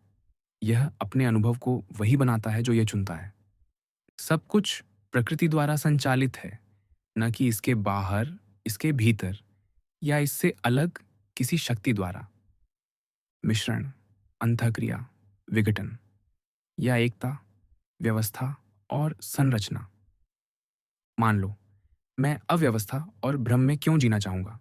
मुझे किसी चीज की परवाह क्यों होगी, सिवाय अंतिम मिट्टी से मिट्टी के? और मुझे कोई चिंता क्यों महसूस होगी?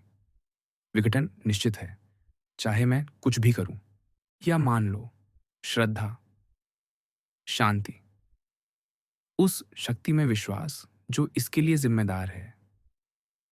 जब परिस्थितियां अनपेक्षित रूप से झटका दें, तो तुरंत अपने भीतर लौट आओ और जितना हो सके उतना लय न खो। यदि तुम बार बार उसमें लौटते रहोगे, तो तुम्हें सामंजस्य की गहरी समझ होगी। यदि तुम्हारी एक सौतेली माँ और असली माँ होती, तो तुम अपनी सौतेली माँ को सम्मान देते, हाँ, लेकिन तुम अपनी असली माँ के पास घर लौटते। दरबार और दर्शन। इसमें बार बार लौटते रहो, इसके आलिंगन में विश्राम करने के लिए। यही वह चीज़ है जो दरबार को और तुम्हें सहनीय बनाती है। जैसे तुम्हारे सामने भुना हुआ मांस और अन्य व्यंजन देखकर अचानक महसूस होता है, ये एक मरी हुई मछली है, एक मरा हुआ पक्षी, एक मरा हुआ सूअर, या कि यह शानदार शराब अंगूर का रस है और बैंगनी वस्त्र भेड़ की ऊन है जो शंख के रक्त से रंगे गए हैं। या प्रेम करना कुछ तुम्हारे लिंग के खिलाफ रगड़ता है, एक छोटा सा दौरा और थोड़ा सा धुंधला तरल। ऐसी धारणाएं, चीज़ों पर टिक जाना और उन्हें भेदना ताकि हम देख सकें कि वे वास्तव में क्या हैं, यही हमें हर समय करना चाहिए। हमारे पूरे जीवन में जब चीज़ें हमारे विश्वास पर दावा करती हैं, उन्हें नंगा करना और देखना कि वे कितने निरर्थक हैं, उस किंवदंती को छील देना जो उन्हें घेरे हुए है। घमंड धोखे का उस्ताद है। जब तुम सोचते हो कि तुम सबसे महत्वपूर्ण कार्य में व्यस्त हो, तभी वह तुम्हें अपने जादू में ले लेता है। क्रेट्स का जेनोक्रेट्स पर विचार तुलना करें। सामान्य लोग जिन चीज़ों से प्रभावित होते हैं, वे उन श्रेणियों में आते हैं जो साधारण भौतिकी से जुड़ी होती हैं, जैसे पत्थर या लकड़ी, या प्राकृतिक वृद्धि से अंजीर, लताएं, जैतून। अधिक उन्नत दिमागों द्वारा प्रशंसित चीजें एक जीवित आत्मा से जुड़ी होती हैं, भेड़ों का झुंड, गायों का समूह। और भी परिष्कृत लोग उस चीज की प्रशंसा करते हैं जो एक तर्कसंगत दिमाग द्वारा निर्देशित होती है, विश्वव्यापी दिमाग नहीं, बल्कि वह जो अपनी तकनीकी जानकारी या किसी अन्य कौशल के लिए प्रशंसित है, या सिर्फ इसलिए कि उसके पास बहुत सारे दास हैं। लेकिन जो उस विश्वव्यापी दिमाग, जो हम सभी साझा करते हैं, इंसानों और नागरिकों के रूप में का सम्मान करते हैं, वे अन्य चीजों में रुचि नहीं रखते। उनका ध्यान अपनी मन की स्थिति पर होता है, सभी स्वार्थ और अतार्किकता से बचने के लिए, और दूसरों के साथ मिलकर उस लक्ष्य को हासिल करने के लिए। कुछ चीजें अस्तित्व में जल्दबाजी करती हैं, अन्य उससे बाहर। जो अब मौजूद है उसका कुछ हिस्सा पहले ही चला गया है। परिवर्तन और प्रवाह लगातार विश्व को फिर से बनाते हैं, जैसे समय की निरंतर प्रगति अनंत काल को फिर से बनाती है। हम एक नदी के प्रवाह में हैं। हमारे आसपास की चीजों में से हमें किनका मूल्य देना चाहिए जब उनमें से कोई भी ठोस आधार नहीं दे सकता? जैसे एक चिड़िया से लगाव। हम उसे एक झलक देखते हैं और वह चली जाती है। और जीवन ही जैसे रक्त का कांटा, हवा का खींचना। हम उस सांस लेने की शक्ति को बाहर निकालते हैं जो हमने जन्म के समय खींची थी, बस कल या परसों। इसे हर पल सांस छोड़ते हुए हवा की तरह निकालते हैं। हमें अपने आप में क्या मूल्य देना चाहिए? न केवल वाष्पोत्सर्जन, पौधे भी ऐसा करते हैं, या सांस लेना, यहाँ तक कि जानवर और जंगली पशु सांस लेते हैं, या क्षणिक विचारों से प्रभावित होना, या अपनी प्रवृत्तियों द्वारा कठपुतली की तरह हिलना, या झुंड में चलना, या खाना और बाद में शौच करना। तो फिर क्या मूल्यवान है?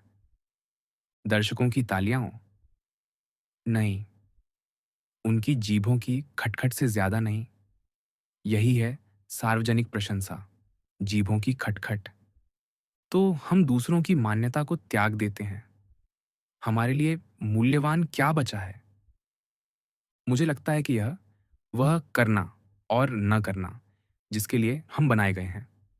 यही सभी व्यवसायों, सभी कलाओं का लक्ष्य है, और जिसके लिए प्रत्येक का उद्देश्य है कि जो चीज़ वे बनाते हैं वह वही करे जिसके लिए वह बनाई गई थी। लताओं की देखभाल करने वाला माली, घोड़ा प्रशिक्षक, कुत्ता पालने वाला, यही उनका लक्ष्य है। और शिक्षण और शिक्षा, वे और क्या हासिल करने की कोशिश कर रहे हैं, तो यही वह है जिसे हमें मूल्य देना चाहिए। इसे थामे रहो और तुम किसी और चीज का लक्ष्य लेने के लिए प्रलोभित नहीं होगे। और यदि तुम बहुत सारी अन्य चीजों को मूल्य देना बंद नहीं कर सकते, तो तुम कभी स्वतंत्र नहीं होगे। स्वतंत्र आत्मनिर्भर, अविचलित। क्योंकि तुम हमेशा ईर्ष्या और जलन में रहोगे, डरते हुए कि लोग आकर वह सब कुछ छीन लेंगे जो तुम मूल्य देते हो। उन लोगों के खिलाफ साजिश रचते हुए, जिनके पास वे चीज़ें हैं, जो चीज़ें तुम मूल्य देते हो। जो लोग उन चीज़ों की ज़रूरत रखते हैं, वे अव्यवस्थित रहने को बाध्य हैं और अपनी हताशा को देवताओं पर निकालने को बाध्य हैं। जबकि अपने दिमाग का सम्मान करने, उसे मूल्य देने से तुम अपने आप से संतुष्ट रहोगे, अपने समुदाय के साथ अच्छी तरह एकीकृत और देवताओं के साथ तालमेल में। जो वे तुम्हें आवंटित करते हैं और जो वे नियत करते हैं, उसे अपनाते हुए। तत्व ऊपर, नीचे, सभी दिशाओं में चलते हैं। गुण का गति अलग है, गहरी। यह एक स्थिर गति से एक कठिन रास्ते पर चलता है और हमेशा आगे। लोगों का व्यवहार। वे अपने समकालीनों की प्रशंसा करने से इनकार करते हैं, जिनके साथ वे अपना जीवन साझा करते हैं। नहीं, बल्कि भविष्य की पीढ़ियों द्वारा प्रशंसित होने, ऐसे लोग जिनसे वे कभी नहीं मिले और न ही मिलेंगे, यही उनका दिल चाहता है। यह उतना ही परेशान करने वाला है जितना अपने परदादा के लिए नायक न होने के लिए दुखी होना। यह मत समझो कि कुछ असंभव है केवल इसलिए कि यह तुम्हें कठिन लगता है, बल्कि यह पहचानो कि यदि यह मानव रूप से संभव है, तो तुम भी इसे कर सकते हो। रिंग में हमारे प्रतिद्वंद्वी हमें अपने नाखूनों से खरोंच सकते हैं या अपने सिर से टक्कर मारकर चोट दे सकते हैं, लेकिन हम इसके लिए उनकी निंदा नहीं करते, न ही उनसे परेशान होते हैं, न ही उन्हें इसके बाद हिंसक मानते हैं। हम बस उसके बाद उन पर नज़र रखते हैं, नफ़रत या संदेह से नहीं, बस एक दोस्ताना दूरी बनाए रखते हुए। हमें अन्य क्षेत्रों में भी ऐसा करना चाहिए। हमें अपने अभ्यास, साथियों के कार्यों को माफ़ करना चाहिए और बस दूरी बनाए रखनी चाहिए, बिना संदेह या नफ़रत के।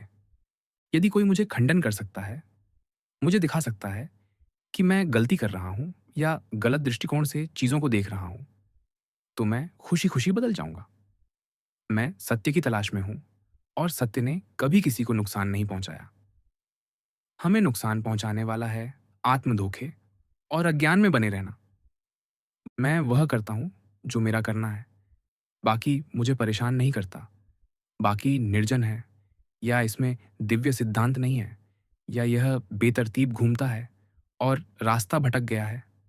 जब तुम तर्कहीन जानवरों, चीज़ों और परिस्थितियों से निपटते हो, उदार और सीधे रहो। तुम तर्कसंगत हो, वे नहीं हैं। जब तुम साथी इंसानों से निपटते हो, एक की तरह व्यवहार करो। वे दिव्य सिद्धांत में साझा करते हैं और देवताओं को पुकारो, चाहे कुछ भी हो। इस बात की चिंता मत करो कि तुम इसे कितने समय तक करते रहोगे। एक दोपहर भी पर्याप्त होगी।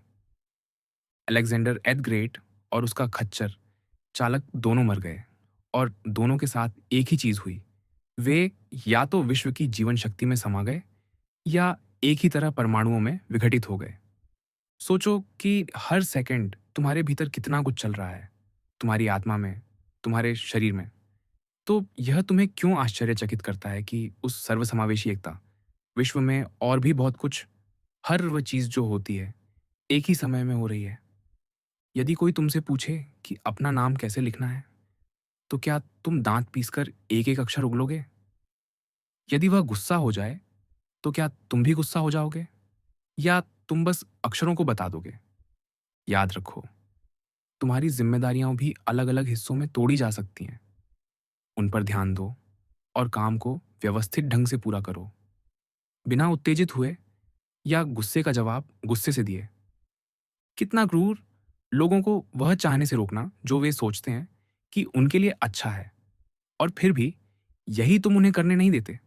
जब तुम उनके गलत व्यवहार पर गुस्सा करते हो, वे उसकी ओर खींचे चले जाते हैं जो वे सोचते हैं कि उनके लिए अच्छा है, लेकिन यह उनके लिए अच्छा नहीं है। तो उन्हें वह दिखाओ, उन्हें साबित करो। गुस्सा होने के बजाय मृत्यु, संवेदी धारणा का अंत, भावनाओं द्वारा नियंत्रित होने का, मानसिक गतिविधि का, हमारे शरीरों की गुलामी का। शर्मनाक है कि आत्मा हार मान ले जब शरीर अभी भी सक्षम है। साम्राज्यकरण से बचना, वह अमिट दाग ऐसा होता है। सुनिश्चित करो कि तुम सीधे, ईमानदार, श्रद्धालु, गंभीर, सादा, न्याय का सहयोगी, भक्त, दयालु, स्नेही और इच्छा के साथ अपनी जिम्मेदारी निभाने वाले रहो। उस व्यक्ति बनने के लिए लड़ो जो दर्शन तुम्हें बनाना चाहता था। देवताओं का सम्मान करो, इंसानों की देखभाल करो। हमारा जीवन छोटा है, यहाँ हमारे अस्तित्व का एकमात्र पुरस्कार है, एक बेदाग चरित्र और निःस्वार्थ कार्य।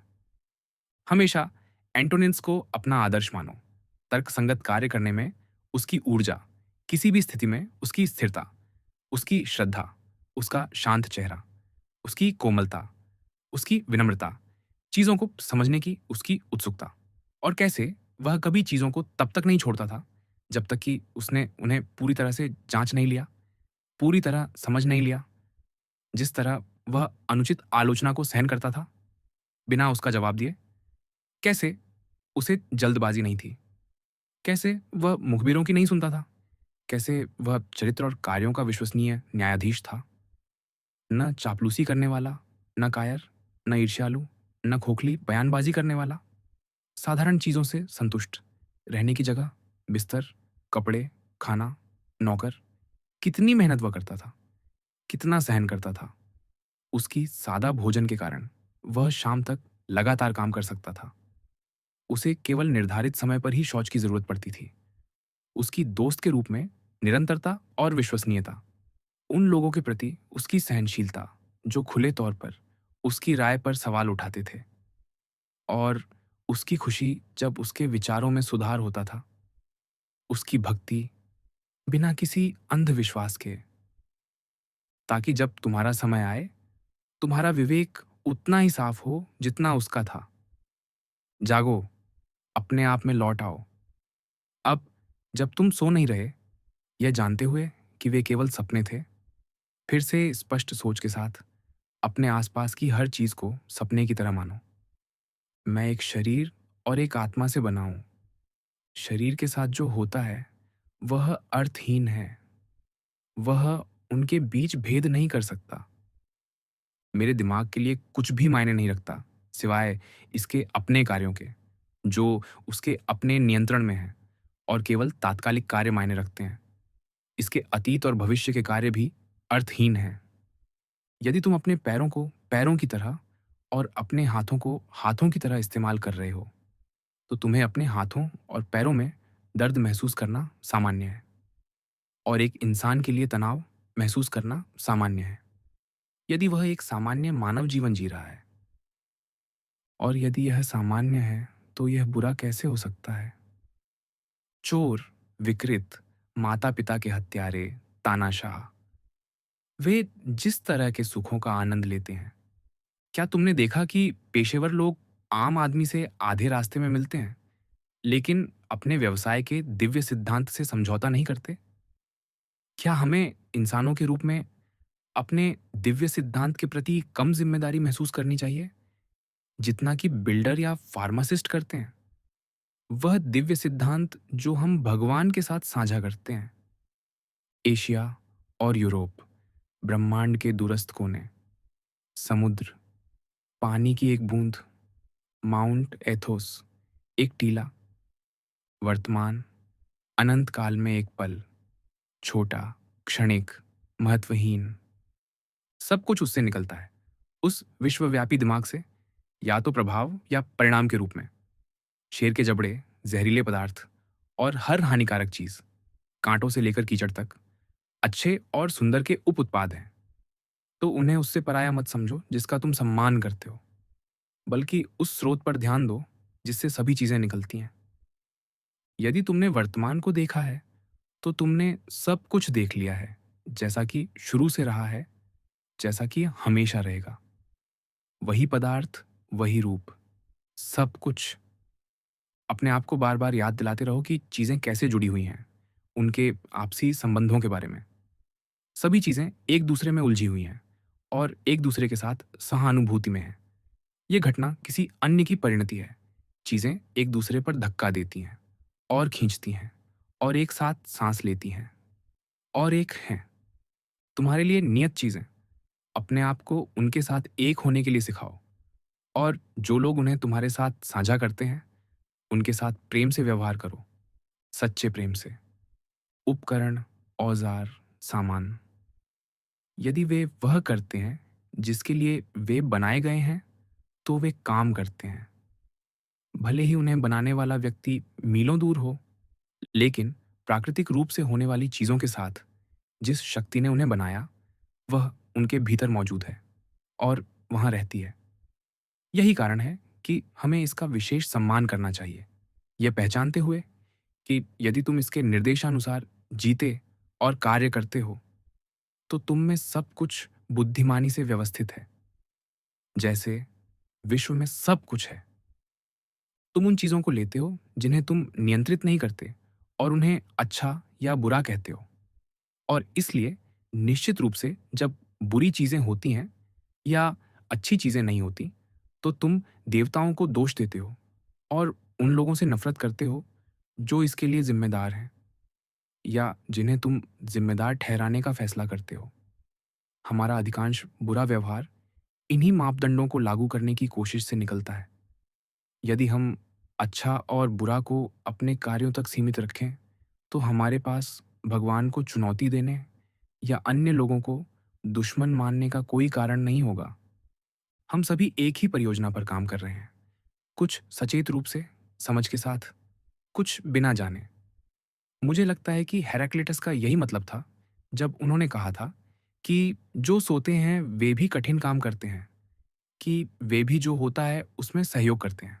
हम में से कुछ एक तरह से काम करते हैं और कुछ दूसरी तरह से, और जो शिकायत करते हैं और चीज़ों को रोकने और बाधित करने की कोशिश करते हैं, वे भी उतना ही मदद करते हैं जितना कोई और। विश्व को उनकी भी ज़रूरत है। तो तय करो कि तुम किन के साथ काम करना चुनोगे। जो शक्ति सभी चीज़ों को निर्देशित करती है, वह तुम्हारा अच्छा उपयोग करेगी, तुम्हें अपनी पैरोल पर रखेगी और तुम्हें काम पर लगाएगी। लेकिन सुनिश्चित करो कि यह वह काम नहीं है जिसके बारे में क्रिसिपस बोलता है। नाटक में वह खराब पंक्ति जो हंसी के लिए रखी गई है। क्या सूरज बारिश का काम करने की कोशिश करता है या एस्क्लेपियस डेमेटर का? और प्रत्येक तारे के बारे में क्या अलग, फिर भी एक साथ काम करते हुए? यदि देवताओं ने मेरे और मेरे साथ होने वाली चीजों के बारे में निर्णय लिए हैं, तो वे अच्छे निर्णय थे। एक ऐसे देवता की कल्पना करना मुश्किल है जो बुरे निर्णय ले। और वे मेरे नुकसान के लिए अपनी ऊर्जा क्यों खर्च करेंगे? इससे उन्हें क्या फायदा होगा? या विश्व को, जो उनकी प्राथमिक चिंता है? और यदि उन्होंने मेरे व्यक्तिगत रूप से निर्णय नहीं लिए हैं, तो उन्होंने निश्चित रूप से सामान्य कल्याण के बारे में निर्णय लिए हैं। और उससे जो कुछ भी निकलता है, उसे मुझे स्वागत और आलिंगन करना होगा। और यदि वे कुछ भी निर्णय नहीं लेते किसी भी चीज के बारे में, और ऐसा सोचना भी नास्तिकता है, क्योंकि यदि ऐसा है तो फिर बलिदान देना, प्रार्थना करना, कस्में खाना और बाकी सभी चीजें जो हम करते हैं, ये मानते हुए कि देवता हमारे साथ यही हैं, बंद कर दें। यदि वे हमारे जीवन के बारे में कुछ भी निर्णय नहीं लेते, ठीक है, मैं फिर भी निर्णय ले सकता हूँ। फिर भी यह विचार कर सकता हूँ कि मेरे लिए क्या करना लाभकारी है। और जो किसी को लाभ पहुंचाता है, वह है जो उसकी अपनी प्रकृति मांगती है। और मेरी प्रकृति तर्क संगत है, तर्क संगत और नागरिक। मेरा शहर और राज्य रोम है, एंटोनिनस के रूप में। लेकिन एक इंसान के रूप में विश्व। तो मेरे लिए अच्छा केवल वही हो सकता है जो दोनों समुदायों के लिए अच्छा है। जो कुछ तुम्हारे साथ होता है, वह विश्व की भलाई के लिए है। यही अपने आप में पर्याप्त है। लेकिन यदि तुम करीब से देखो, तो आम तौर पर कुछ और भी नजर आएगा। जो एक व्यक्ति के साथ होता है, वह दूसरों की भलाई के लिए है। सामान्य अर्थ में अच्छा, जैसा कि विश्व इसे परिभाषित करता है।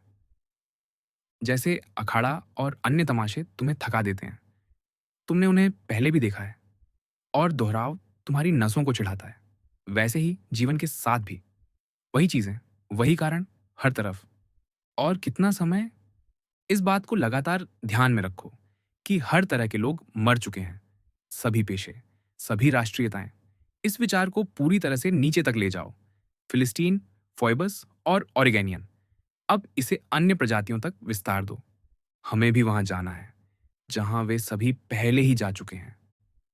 वाकपटु और बुद्धिमान, हेराक्लिट्स, पाइथागोरस, सुकरात, पुराने नायक, उनके बाद के सैनिक और राजा, यूडोक्सस, हिप्पाक्स, आर्किमिडीज, चतुर, उदार, मेहनती, चालाक, स्वार्थी, और यहाँ तक कि मैनिपस और उसके साथी, जिन्होंने इस संक्षिप्त नश्वर जीवन पर हंसी उड़ाई। सब अब बहुत समय से जमीन के नीचे। और इससे उन्हें क्या नुकसान होता है, या बाकियों को भी, जिनके नाम हम नहीं जानते। एकमात्र चीज जो बेकार नहीं है, इस जीवन को सच्चाई और सही ढंग से जीना, और उन लोगों के साथ धैर्य रखना जो ऐसा नहीं करते। जब तुम्हें प्रोत्साहन की जरूरत हो, अपने आसपास के लोगों के गुणों के बारे में सोचो। इसकी ऊर्जा, उसकी विनम्रता, किसी की उदारता, और इसी तरह। कुछ भी इतना प्रोत्साहन देने वाला नहीं है जितना कि जब गुण हमारे आसपास के लोगों में स्पष्ट रूप से साकार होते हैं, जब हम उनसे लगभग नहा उठते हैं। इसे ध्यान में रखना अच्छा है। यह तुम्हें परेशान नहीं करता कि तुम केवल एक्स या वाई पाउंड वजन के हो, 300 नहीं। तो यह तुम्हें क्यों परेशान करे कि तुम्हारे पास केवल एक्स या वाई साल जीने को है, और इससे ज्यादा नहीं। तुम अपने शरीर पर लगी सीमाओं को स्वीकार करते हो, अपने समय पर लगी सीमाओं को भी स्वीकार करो। अपनी पूरी कोशिश करो उन्हें समझाने की। लेकिन यदि न्याय की मांग है, तो अपने आप कार्य करो। यदि बल का सामना हो, तो स्वीकृति और शांतिपूर्णता पर पीछे हट जाओ। इस झटके का उपयोग अन्य गुणों का अभ्यास करने के लिए करो। याद रखो कि हमारे प्रयास परिस्थितियों के अधीन हैं। तुम असंभव करने का लक्ष्य नहीं रख रहे थे, तो फिर क्या करने का लक्ष्य था? कोशिश करने का। और तुम सफल हुए। जो तुमने करने का इरादा किया था, वह पूरा हुआ। महत्वाकांक्षा का मतलब है अपनी भलाई को दूसरों के कहने या करने से जोड़ना। आत्मभोग का मतलब है इसे उन चीजों से जोड़ना जो तुम्हारे साथ होती हैं। विवेक का मतलब है इसे अपने कार्यों से जोड़ना। तुम्हें इसे कुछ बनाने की जरूरत नहीं है। यह तुम्हें परेशान नहीं करना है। चीजें अपने आप हमारे निर्णयों को आकार नहीं दे सकती। वास्तव में सुनने का अभ्यास करो कि लोग क्या कहते हैं। उनकी मन की स्थिति में घुसने की पूरी कोशिश करो। जो छत्ते को चोट पहुंचाता है, वह मधुमक्खी को चोट पहुंचाता है। यदि चालक दल कप्तान से बहस करता, या मरीज अपने डॉक्टर से, तो वे किसके अधिकार को स्वीकार करते? यात्रियों को सुरक्षित कैसे रखा जाता, या मरीज को स्वस्थ? वे सभी लोग जो मेरे साथ दुनिया में आए और पहले ही चले गए। पीलिया के रोगी को शहद कड़वा लगता है। रेबीज वाले लोग पानी से डरते हैं। और एक बच्चे के लिए सुंदरता का मतलब है एक गेंद। ये तुम्हें क्यों परेशान करता है? क्या तुम सोचते हो कि झूठापन पीलिया या रेबीज वाले कुत्ते से कम शक्तिशाली है? कोई तुम्हें अपनी प्रकृति के अनुसार जीने से नहीं रोक सकता। तुम्हारे साथ कुछ भी ऐसा नहीं हो सकता जो प्रकृति की मांग ना हो। वे लोग जिन्हें वे खुश करना चाहते हैं, और परिणाम, और इस प्रक्रिया में वे जो चीजें करते हैं, कितनी जल्दी यह सब समय द्वारा मिट जाएगा। कितना कुछ पहले ही मिट चुका है। किताब 7। बुराई, वही पुरानी कहानी। कोई फर्क नहीं पड़ता कि क्या होता है, इसे ध्यान में रखो। यह वही पुरानी बात है, दुनिया के एक छोर से दूसरे छोर तक। यह इतिहास की किताबों में भरी पड़ी है, प्राचीन और आधुनिक, और शहरों में और घरों में भी। कुछ भी नया नहीं, परिचित, क्षणिक। तुम अपनी समझ को तब तक नहीं खो सकते जब तक तुम उन अंतर्दृष्टियों को नहीं खोते जो इसे बनाती हैं। लेकिन तुम उन्हें इच्छानुसार फिर से जगा सकते हो, जैसे चमकते कोयले। मैं अपने विचारों को ज़रूरत के अनुसार नियंत्रित कर सकता हूँ। तो मैं परेशान कैसे हो सकता हूँ? जो मेरे दिमाग से बाहर है, वह मेरे लिए अर्थहीन है। इस सबक को आत्मसात करो और तुम्हारे पैर मजबूती से जमे रहेंगे। तुम जीवन में लौट सकते हो। चीज़ों को वैसे ही देखो जैसे तुम पहले देखते थे, और जीवन लौट आएगा। निरर्थक हलचल, जुलूस, नाटकीय गीत, भेड़-बकरियों के झुंड, सैन्य अभ्यास, पालतू कुत्तों को फेंकी गई हड्डी, मछली घर में थोड़ा-सा खाना, चींटियों की दयनीय मेहनत, डरे हुए चूहों का भागना, डोरियों से हिलाई गई कठपुतलियाँ। इन सबके बीच घिरे होने के बावजूद हमें स्वीकृति का अभ्यास करना चाहिए, बिना तिरस्कार के। लेकिन यह याद रखते हुए कि हमारी कीमत उस चीज़ से मापी जाती है जिसके लिए हम अपनी ऊर्जा समर्पित करते हैं। जब तुम बोलते हो, तो जो कहा जाता है, उस पर ध्यान दो और प्रत्येक कार्य से क्या परिणाम निकलता है। जानो कि एक का लक्ष्य क्या है और दूसरा क्या अर्थ रखता है। क्या मेरी बुद्धि इस काम के लिए पर्याप्त है?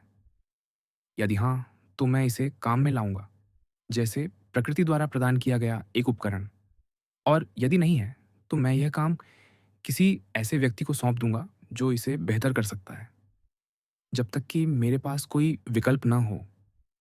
या मैं इसके साथ अपना सर्वश्रेष्ठ करूंगा और किसी ऐसे व्यक्ति के साथ सहयोग करूंगा जो इसका उपयोग कर सकता है, ताकि समुदाय को जो चाहिए वह हो सके। क्योंकि मैं जो कुछ भी करता हूं, अकेले या दूसरों के साथ, उसका लक्ष्य केवल एक चीज हो सकता है, जो समुदाय की आवश्यकताओं के अनुरूप हो। इतने सारे लोग जो याद किए गए थे, अब भुला दिए गए हैं, और जिन्होंने उन्हें याद किया, वे भी बहुत पहले चले गए। जब मदद की जरूरत हो, शर्मिंदगी मत महसूस करो। एक सैनिक की तरह जो दीवार पर चढ़ रहा हो, तुम्हें एक मिशन पूरा करना है। और यदि तुम घायल हो गए हो और तुम्हें एक साथी की जरूरत है जो तुम्हें खींचे, तो क्या हुआ? भविष्य को भूल जाओ। जब और यदि वह आएगा, तुम्हारे पास वही संसाधन होंगे जिन्हें तुम उपयोग कर सकते हो। वही दिव्य सिद्धांत। सब कुछ आपस में जुड़ा हुआ है, और यह बंधन पवित्र है। इसके हिस्सों में से कोई भी असंबद्ध नहीं है। वे सामंजस्यपूर्ण ढंग से रचित हैं, और मिलकर वे विश्व का निर्माण करते हैं। एक विश्व सभी चीजों से बना, एक दिव्यता जो उन सभी में मौजूद है, एक पदार्थ और एक नियम, दिव्य सिद्धांत जो सभी तर्क संगत प्राणी साझा करते हैं। और एक सत्य, यदि यह वास्तव में एक प्रक्रिया का परिणाम है, तो वे प्राणी जो एक ही जन्म, एक ही दिव्य सिद्धांत साझा करते हैं। सभी पदार्थ जल्द ही प्रकृति में समा जाते हैं। सभी जो इसे जीवंत करता है, जल्द ही दिव्य सिद्धांत में लौट जाता है। और दोनों का सारा निशान जल्द ही समय द्वारा ढक लिया जाता है। एक दिव्य सिद्धांत वाले प्राणी के लिए एक अप्राकृतिक कार्य वह है जो दिव्य सिद्धांत के साथ टकराता है। सीधा रहो, न कि जबरन सीधा किया जाए। अलग अलग प्राणियों में जो तर्क संगत है, वह आपस में संबंधित है, जैसे एक ही प्राणी के अलग अलग अंग और एक इकाई के रूप में कार्य करने के लिए बना है। यह तुम्हें और स्पष्ट होगा यदि तुम अपने आप को याद दिलाओ, मैं एक बड़े शरीर, एक तर्क संगत शरीर का एक अंग हूं। या तुम कह सकते हो एक हिस्सा, केवल एक अक्षर का अंतर। लेकिन तब तुम वास्तव में दूसरों को गले नहीं लगा रहे हो। उनकी मदद करना अभी अपने आप में एक पुरस्कार नहीं है। तुम अभी भी इसे केवल सही काम के रूप में देख रहे हो। तुम्हें अभी तक ये नहीं पता कि तुम वास्तव में किसकी मदद कर रहे हो। जो कुछ भी होना है, उसे होने दो। और जो प्रभावित होता है, वह यदि चाहे तो इसकी शिकायत कर सकता है। यह मुझे चोट नहीं पहुंचाता जब तक कि मैं इसे अपने लिए हानिकारक नहीं समझता। मैं चुन सकता हूं कि ऐसा ना करूं। कोई फर्क नहीं पड़ता कि कोई क्या कहता या करता है।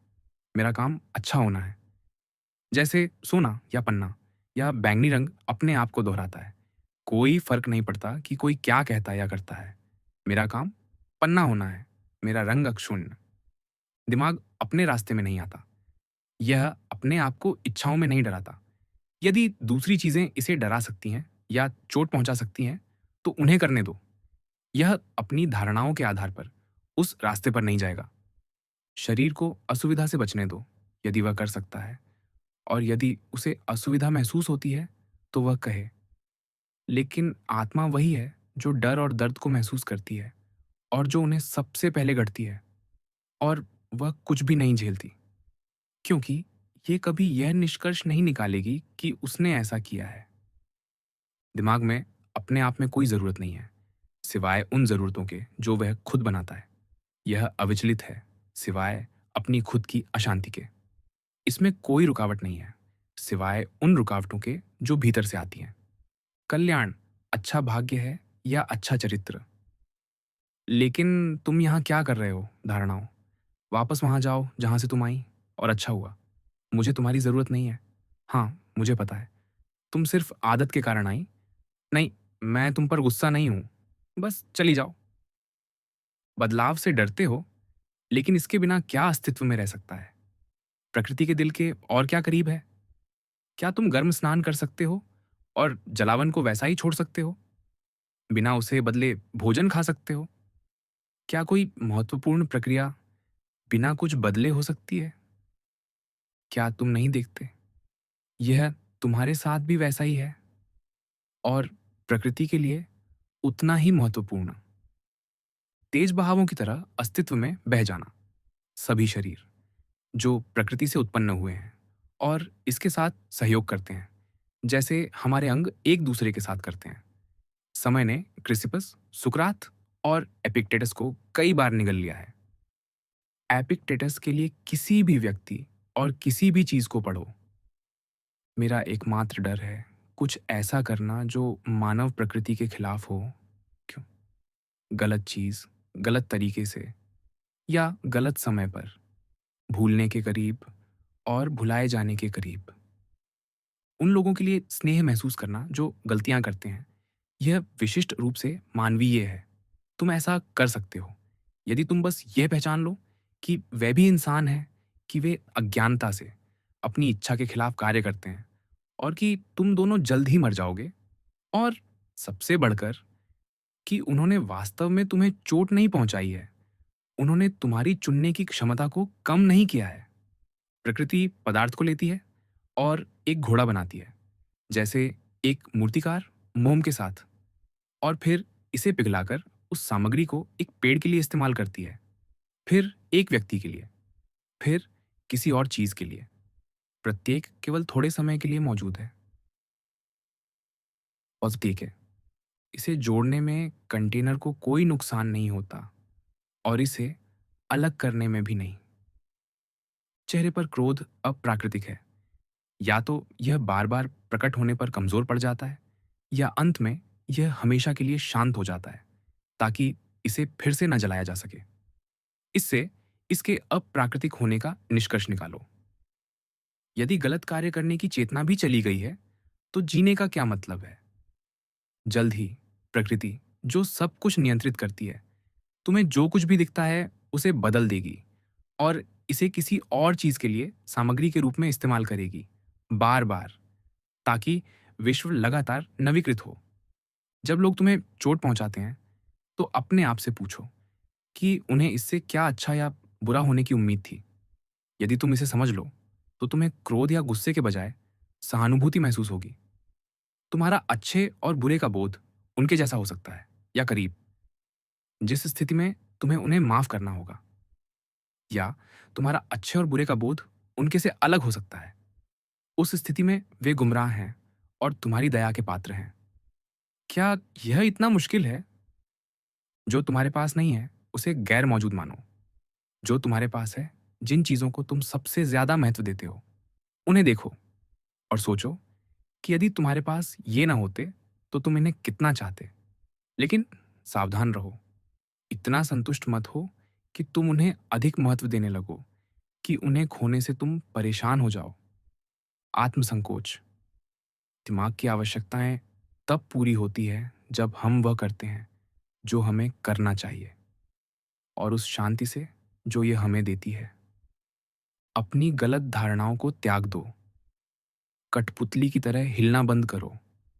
अपने आप को वर्तमान तक सीमित करो। जो होता है तुम्हारे साथ, दूसरों के साथ, उसकी समझ बनाओ। जो मौजूद है उसे विश्लेषित करो, उसे तोड़ दो। पदार्थ और कारण। अपने अंतिम घंटों की कल्पना करो। दूसरों की गलतियां, उन्हें उनके निर्माताओं के लिए छोड़ दो। अपने विचारों को, जो कहा जाता है, उस पर निर्देशित करो। दिमाग को जो होता है और जो इसे होने देता है, उस पर केंद्रित करो। अपने आप को साफ करो, सादगी के साथ, विनम्रता के साथ, सही और गलत के अलावा हर चीज के प्रति उदासीनता के साथ। दूसरे इंसानों की देखभाल करो, भगवान का अनुसरण करो। सब कुछ सापेक्ष है, ऐसा कहा गया है, और वास्तव में केवल परमाणु। पहला हिस्सा याद रखना पर्याप्त है। सब कुछ सापेक्ष, जो कि बहुत कम है। मृत्यु पर, यदि परमाणु तो बिखर गए, यदि एकता तो बुझ गई या बदल गई। दर्द पर, असहनीय दर्द अपने आप में अंत लाता है। पुराना दर्द हमेशा सहनीय होता है। बुद्धि शरीर से अलग होकर शांति बनाए रखती है। दिमाग अक्षुण्ण रहता है। और जिन हिस्सों को दर्द प्रभावित करता है, यदि वे कर सकते हैं तो उन्हें खुद बोलने दो। महत्वाकांक्षा पर, उनके दिमाग कैसे काम करते हैं, वे किन चीजों की चाहत करते हैं और डरते हैं। घटनाएं रेत के ढेर की तरह हैं, एक के बाद एक ढेर। प्रत्येक जल्द ही अगले के नीचे छिप जाता है। यदि उसका दिमाग उदारता से भरा है, सारे समय, सारे अस्तित्व को समझने के साथ, तो क्या तुम सोचते हो कि हमारा मानव जीवन उसके लिए कुछ मायने रखेगा? बिल्कुल नहीं, उसने कहा। यह मृत्यु बहुत डरावनी होगी। बिल्कुल भी नहीं। राजपथ, अच्छे कर्मों से बुरी ख्याति अर्जित करना। शर्मनाक कि दिमाग चेहरे को नियंत्रित करे, उसे अपनी इच्छानुसार आकार दे और ढाले, लेकिन अपने आप को आकार न दे और ढाले। और हमें विश्व पर क्यों गुस्सा करना चाहिए, जैसे कि विश्व इसे नोटिस करेगा। तुम हमें और ऊपर वालों को खुशी दे सकते हो। खड़े अनाज के डंठलों की तरह जीवन की कटाई करना, उगना और कटना बारी बारी से।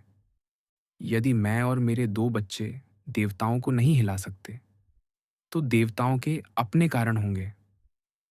क्योंकि जो न्यायपूर्ण और अच्छा है, वह मेरे पक्ष में है। कोई विलाप का कोरस नहीं, कोई उन्माद। तो मेरे लिए एकमात्र उचित जवाब यह है, तुम बहुत गलत हो मेरे दोस्त। यदि तुम सोचते हो कि कोई भी व्यक्ति जो अपनी कीमत जानता है, मृत्यु के जोखिम की परवाह करता है और केवल इस पर ध्यान देता है कि वह जो कर रहा है वह सही है या गलत, और उसका व्यवहार एक अच्छे व्यक्ति का है या बुरे का। ये ऐसा है, जूरी के सज्जनों, जिस जगह पर एक व्यक्ति ने खुद को तैनात करने का फैसला किया है, या जहां उसका कमांडिंग ऑफिसर उसे तैनात करता है, ठीक है, मुझे लगता है कि उसे वहीं खड़े होकर दुश्मन का सामना करना चाहिए और मारे जाने की चिंता नहीं करनी चाहिए, या किसी और चीज की, सिवाय अपने कर्तव्य के। लेकिन मेरे अच्छे दोस्त, इस संभावना पर विचार करो कि उदारता और गुण जीवन के नुकसान या संरक्षण के पर्याय नहीं है। क्या यह संभव नहीं है कि एक वास्तविक व्यक्ति को यह भूल जाना चाहिए कि उसे कितने साल जीना है, और उसे जीवन से चिपके नहीं रहना चाहिए, बल्कि इसे देवताओं पर छोड़ देना चाहिए, जैसा कि महिलाएं कहती हैं, यह स्वीकार करते हुए कि कोई भी अपनी नियति से नहीं बच सकता, और अपना ध्यान इस बात पर देना चाहिए कि वह अपने सामने के जीवन को सर्वश्रेष्ठ कैसे जी सकता है। तारों के मार्गों को देखो, जैसे कि तुम उनके साथ घूम रहे हो। लगातार यह ध्यान में रखो कि तत्व एक दूसरे में कैसे बदलते हैं। ऐसे विचार नीचे की जिंदगी की कीचड़ को धो देते हैं। प्लेटो ने ठीक कहा, यदि तुम लोगों के बारे में बात करना चाहते हो, तो तुम्हें पृथ्वी को ऊपर से देखना होगा। झुंड, सेनाएं, खेत, शादियां, तलाक, जन्म, मृत्यु, शोरगुल वाले कोर्ट रूम, निर्जन स्थान, सभी विदेशी लोग, छुट्टियां हों, शोक के दिन, बाजार के दिन, सब कुछ मिला जुला, विरोधों का सामंजस्य। अतीत को देखो, साम्राज्य के बाद साम्राज्य, और इससे भविष्य का अनुमान लगाओ। वही चीज, घटनाओं की लय से कोई बचाव नहीं। यही कारण है कि 40 साल तक जीवन का निरीक्षण करना उतना ही अच्छा है जितना 1000 साल। क्या तुम वास्तव में कुछ नया देखोगे? पृथ्वी की संतानें पृथ्वी पर वापस, लेकिन जो स्वर्ग से जन्मा है वह स्वर्ग में लौट जाता है। या तो ऐसा, या परमाणुओं का समूह अलग हो जाता है और किसी न किसी तरह असंवेदनशील तत्व बिखर जाते हैं।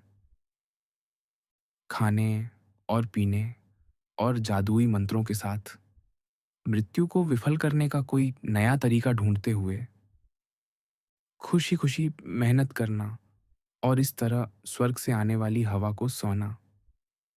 एक बेहतर पहलवान, लेकिन एक बेहतर नागरिक नहीं, एक बेहतर व्यक्ति नहीं, तंग जगहों में एक बेहतर संसाधन नहीं, एक बेहतर क्षमाशील व्यक्ति नहीं।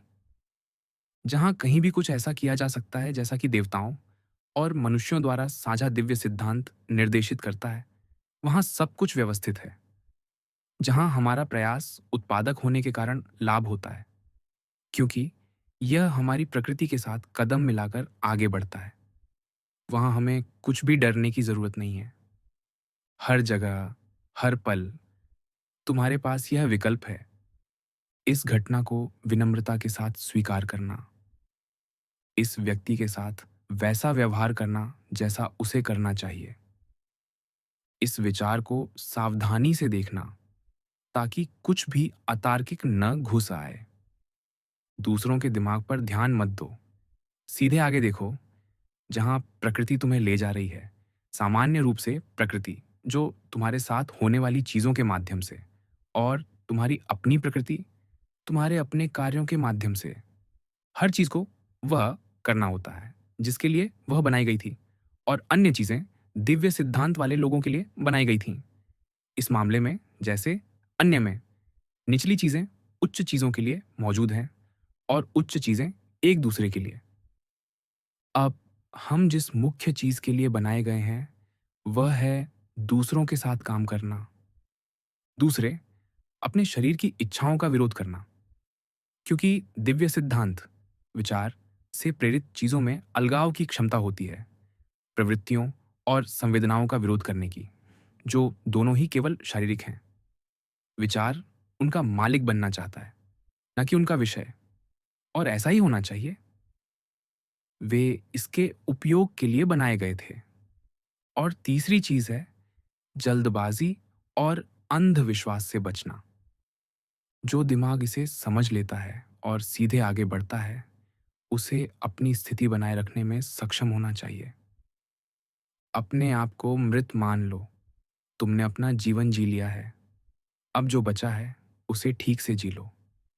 जो घटित होता है, जो नियति में लिखा है, उसे ही प्रेम करो।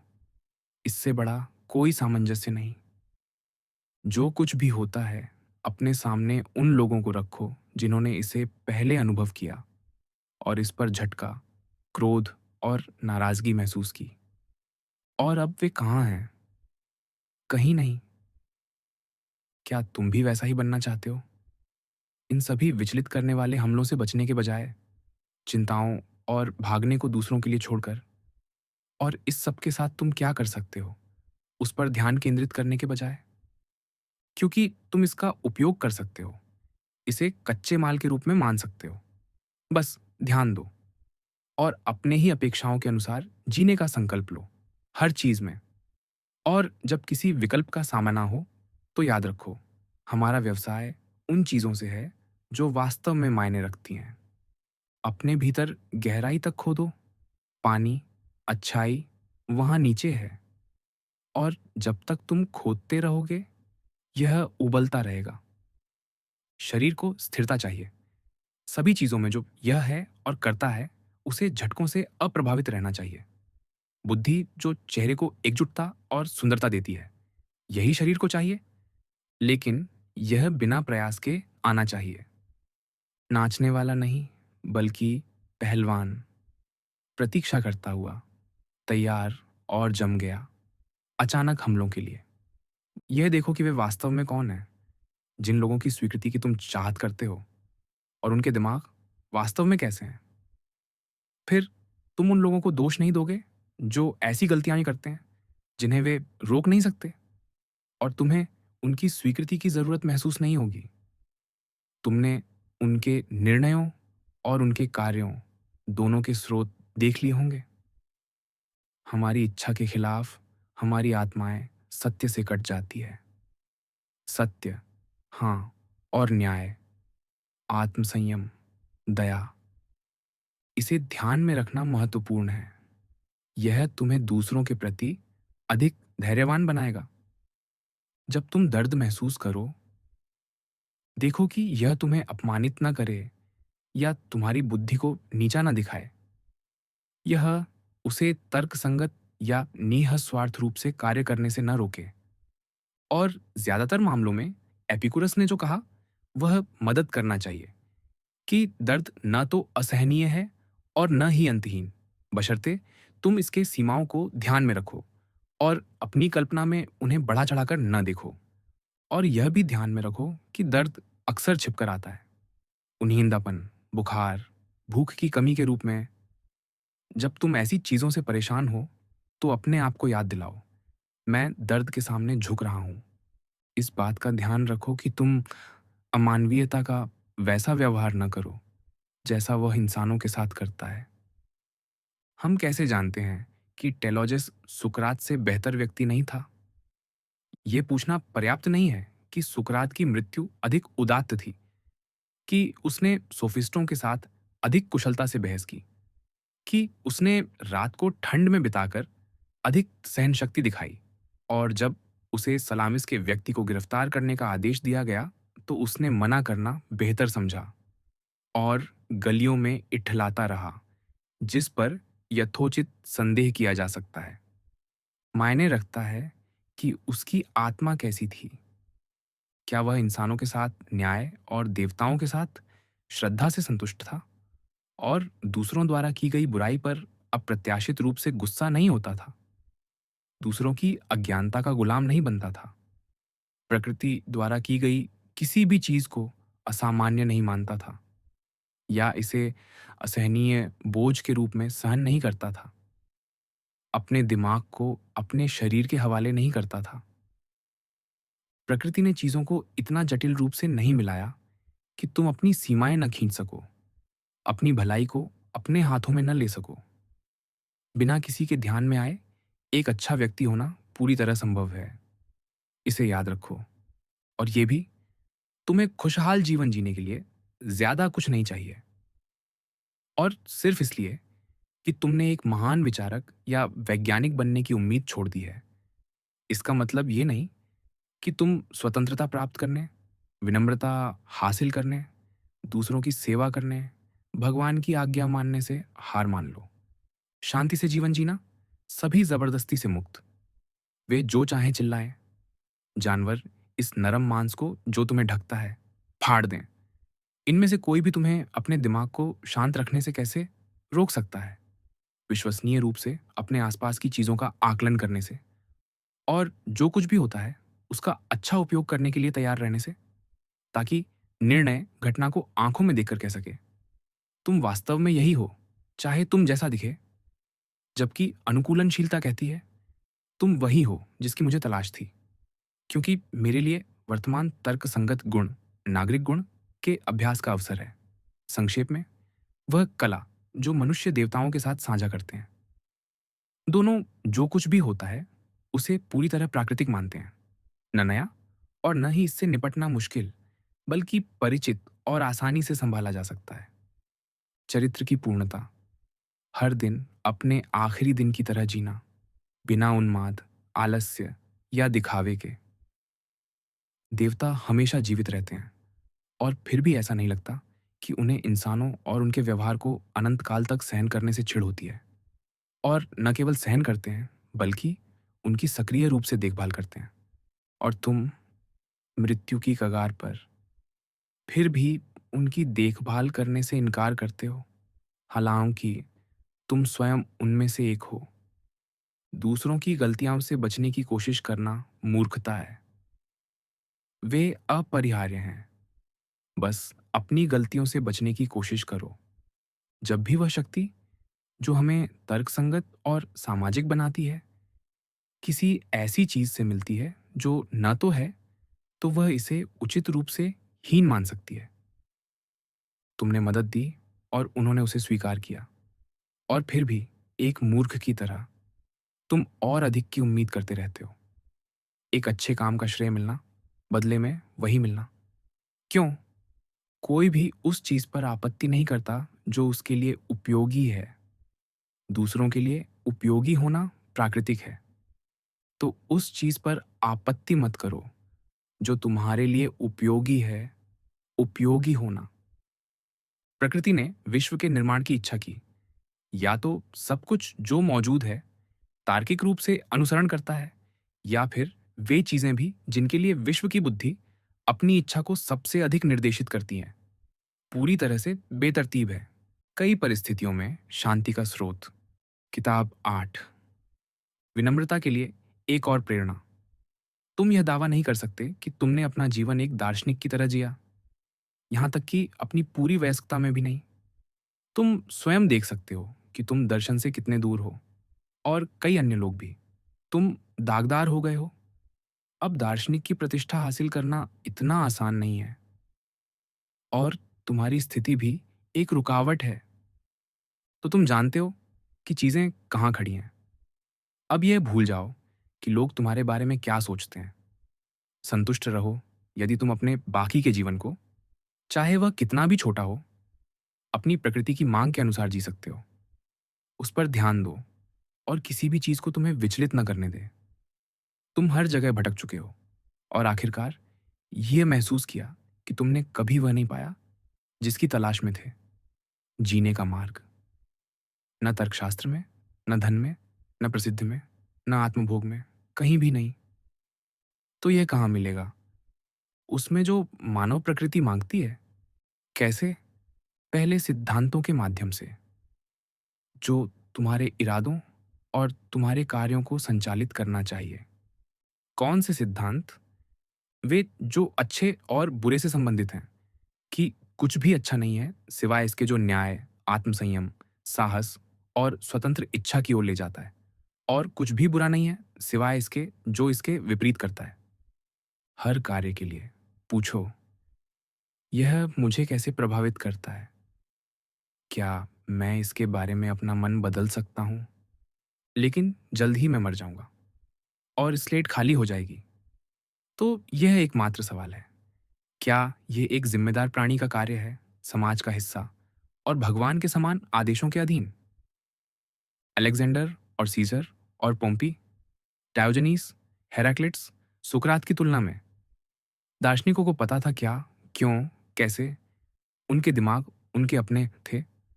बाकी सिर्फ चिंता और गुलामी। तुम सांस रोक सकते हो जब तक कि तुम्हारा चेहरा नीला ना पड़ जाए, लेकिन वे फिर भी वही करते रहेंगे जो वे करते हैं। पहला कदम, चिंतित मत हो। प्रकृति हर चीज को संचालित करती है, और जल्द ही तुम कोई नहीं होगे, कहीं नहीं, हैड्रियन की तरह, ऑगस्टस की तरह।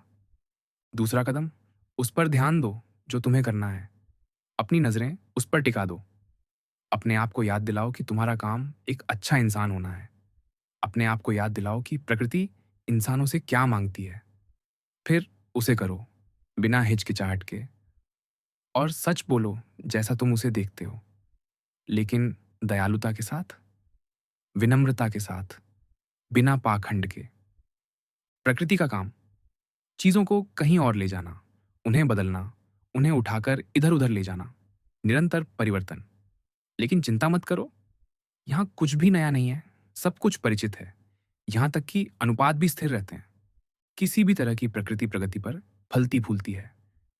और एक तर्क संगत दिमाग के लिए प्रगति का मतलब है अपनी धारणाओं में झूठ या अनिश्चितता को स्वीकार न करना, निस्वार्थ कार्यों को अपना एकमात्र लक्ष्य बनाना, केवल उन चीज़ों की तलाश करना और उनसे बचना जो इसके नियंत्रण में है, प्रकृति की मांग को गले लगाना।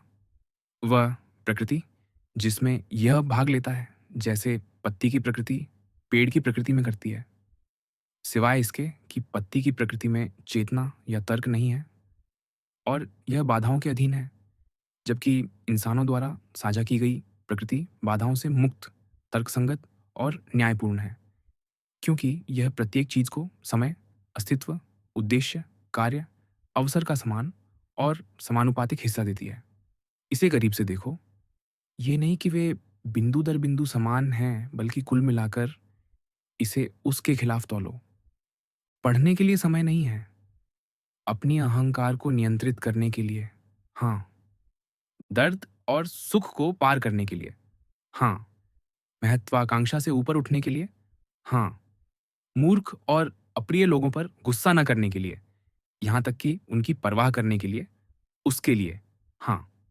दरबार में जीवन के बारे में शिकायत करते हुए सुना मत जाओ, यहां तक कि अपने आप से भी नहीं। पश्चाताप अपने आप पर झुंझलाहट है, क्योंकि तुमने कुछ ऐसा छोड़ दिया जो तुम्हारे लिए लाभकारी था। लेकिन यदि यह तुम्हारे लिए लाभकारी था, तो यह अच्छा होना चाहिए। कुछ ऐसा जो एक वास्तव में अच्छा व्यक्ति परवाह करता हो। लेकिन कोई भी वास्तव में अच्छा व्यक्ति सुख को छोड़ने पर पश्चाताप महसूस नहीं करेगा। तो यह तुम्हारे लिए लाभकारी या अच्छा नहीं हो सकता। यह मूल रूप से क्या है? इसकी प्रकृति और पदार्थ क्या है? इसके होने का कारण क्या है? यह दुनिया में क्या कर रहा है? यह यहाँ कितने समय के लिए है? जब सुबह बिस्तर से उठने में परेशानी हो, तो याद रखो कि तुम्हारी परिभाषित विशेषता, जो एक इंसान को परिभाषित करती है, वह है दूसरों के साथ काम करना। यहाँ तक कि जानवर भी सोना जानते हैं। और यह विशेषता वाली गतिविधि ही अधिक प्राकृतिक है, अधिक जन्मजात और अधिक संतुष्टिदायक। हर उस चीज पर लगातार लागू करो जो होता है। भौतिकी, नैतिकता, तर्क। जब तुम्हें किसी से निपटना हो, अपने आप से पूछो, अच्छे और बुरे के बारे में उसका क्या मतलब है?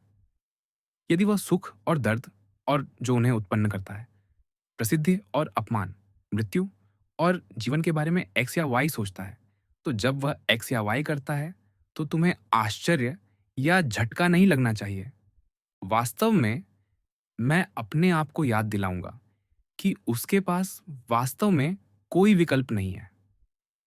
याद रखो, तुम्हें यह आश्चर्य नहीं होना चाहिए कि एक अंजीर का पेड़ अंजीर पैदा करता है, न ही दुनिया जो पैदा करती है। एक अच्छा डॉक्टर आश्चर्यचकित नहीं होता जब उसके मरीजों को बुखार होता है, या एक नाविक जब हवा उसके खिलाफ बहती है।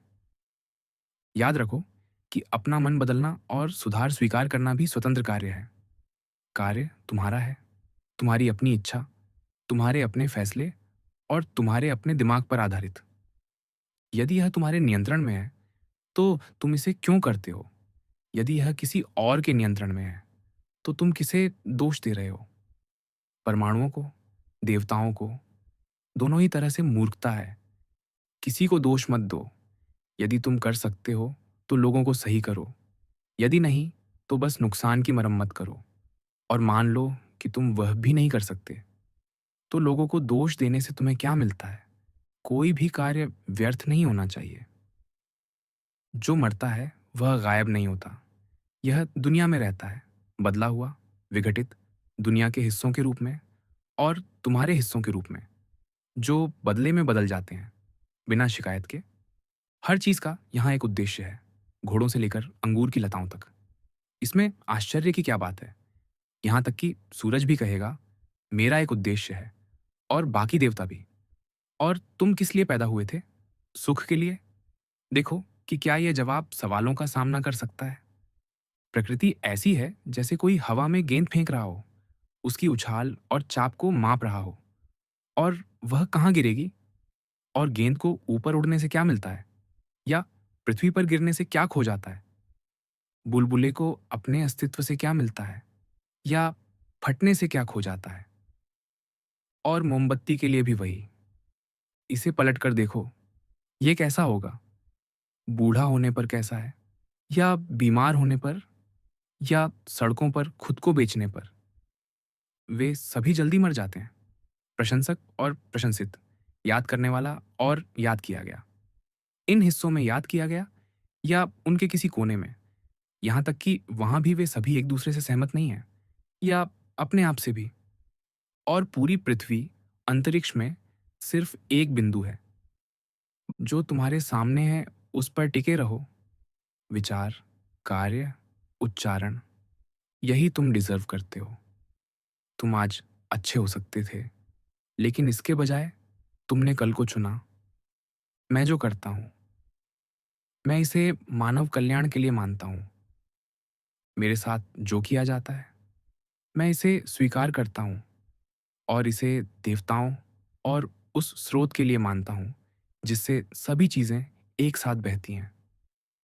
स्नानघरों की तरह तेल, पसीना, गंदगी, धूसर पानी, सब कुछ घृणित। जीवन का पूरा हिस्सा, पूरी दृश्य दुनिया। वेरस लुसिला को छोड़कर चला गया। फिर लुसिला, मैक्सिमस, सेकुंडा को छोड़कर, और सेकुंडा, डायोटिमस एपिटिनकानस को छोड़कर, फिर एपिटिनकानस, फॉस्टिना एंटोनिनस को छोड़कर, फिर एंटोनिनस, सबके साथ ऐसा ही। हैड्रियन, सेलर को छोड़कर। और सेलर, वे कहाँ चले गए? वे प्रतिभाशाली, अंतर्दृष्टिपूर्ण, गर्वित लोग, प्रतिभाशाली जैसे चारक्स और डेमेट्रियस दी प्लेटोनिस्ट और यूडेमन और बाकी लोग। अल्पकालिक प्राणी, लंबे समय से मरे हुए, उनमें से कुछ को बिल्कुल याद नहीं किया जाता। कुछ किंवदंतियां बन गए, कुछ किंवदंतियों में भी खो गए। तो याद रखो, तुम्हारे घटक भी बिखर जाएंगे। तुम में जो जीवन है वह बुझ जाएगा, या स्थानांतरण के आदेश और दूसरी तैनाती। इंसानों के लिए खुशी मानवीय कार्यों में निहित है। मानवीय कार्य, दूसरों के प्रति दयालुता, इंद्रियों के प्रति तिरस्कार, दिखावे की जांच, प्रकृति और प्रकृति में होने वाली घटनाओं का अवलोकन। तीन रिश्ते, उस शरीर के साथ जिसमें तुम रहते हो, उस दैवीय शक्ति के साथ जो सभी चीजों में हर चीज का कारण है, तुम्हारे आसपास के लोगों के साथ। या तो दर्द शरीर को प्रभावित करता है, जो शरीर की समस्या है, या यह आत्मा को प्रभावित करता है। लेकिन आत्मा चुन सकती है कि वह प्रभावित ना हो, अपनी शांति, अपनी स्थिरता को बनाए रखे। हमारे सभी निर्णय, इच्छाएं, चाहतें, नापसंदगी भीतर हैं। कोई बुराई उन्हें छू नहीं सकती। गलत धारणाओं को मिटाने के लिए अपने आप से कहो, मेरे पास यह है कि मैं अपनी आत्मा को बुराई, वासना और सारी उलझन से बचा सकता हूँ। चीज़ों को वैसे देखने और उनके साथ वैसा व्यवहार करने जैसा वे डिजर्व करते हैं। इस जन्मजात क्षमता को नज़रअंदाज मत करो। सीनेट से या किसी से सही लहजे में बात करो, बिना दबंगई के। सही शब्द चुनो। ओवन गस्टस का दरबार, उसकी पत्नी, उसकी बेटी, उसके पोते, उसके सौतेले बेटे, उसकी बहन, अग्रिप्पा, रिश्तेदार, नौकर, दोस्त, अरियस, मैसिनास, डॉक्टर, बलिदान के पुजारी, पूरा दरबार मर चुका। और बाकियों को सोचो, न सिर्फ व्यक्तियों की मौतें, जैसे पोम्पी का परिवार। वह पंक्ति जो वे कब्रों पर लिखते हैं, आखिरी जीवित वंशज, उनके पूर्वजों की चिंता पर विचार करो कि एक उत्तराधिकारी हो, लेकिन किसी को आखिरी होना ही पड़ता है। वहां भी पूरे घर की मृत्यु। तुम्हें अपने जीवन को खुद जोड़ना है, कार्य दर कार्य। और संतुष्ट रहो अगर प्रत्येक अपने लक्ष्य को हासिल कर ले, जितना वह कर सकता है। कोई इसे होने से नहीं रोक सकता। लेकिन बाहरी रुकावटें हैं। न्याय, आत्मसंयम और अच्छे बोध के साथ व्यवहार करने में नहीं। ठीक है, लेकिन शायद कुछ और ठोस कार्य में। लेकिन यदि तुम रुकावट को स्वीकार करते हो और जो तुम्हें दिया गया है उसके साथ काम करते हो, तो एक विकल्प सामने आएगा। वह जो तुम जोड़ने की कोशिश कर रहे हो, उसका एक और टुकड़ा, कार्य दर कार्य। इसे बिना अहंकार के स्वीकार करो। इसे उदासीनता के साथ जाने दो। क्या तुमने कभी कोई कटा हुआ हाथ या पैर या कटा हुआ सिर देखा है जो अपने शरीर से दूर कहीं पड़ा हो?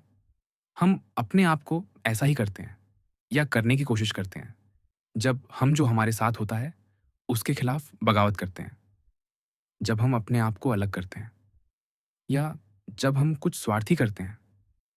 तुमने अपने आप को एकता से अलग कर लिया है। तुम्हारी प्राकृतिक अवस्था जिसे साझा करने के लिए तुम पैदा हुए थे, अब तुमने अपने आप को उससे काट लिया है। लेकिन यहाँ तुम्हें एक फ़ायदा है, तुम अपने आप को फिर से जोड़ सकते हो। एक विशेषाधिकार जो भगवान ने किसी अन्य पूर्ण के किसी अन्य हिस्से को नहीं दिया। अलग होना, कट जाना और फिर से जुड़ना।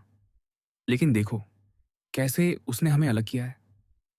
उसने हमें पहले स्थान पर टूटने से बचने की अनुमति दी है और जब हम टूट जाते हैं, तो उसने हमें वापस लौटने, अपने आप को फिर से जोड़ने और अपनी पुरानी स्थिति को फिर से अपनाने की अनुमति दी है।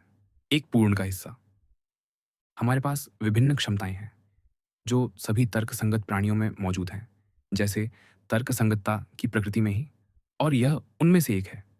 जैसे प्रकृति हर रुकावट, हर बाधा को लेती है और इसके आसपास काम करती है। इसे अपने उद्देश्यों के लिए मोड़ती है, इसे अपने आप में शामिल करती है।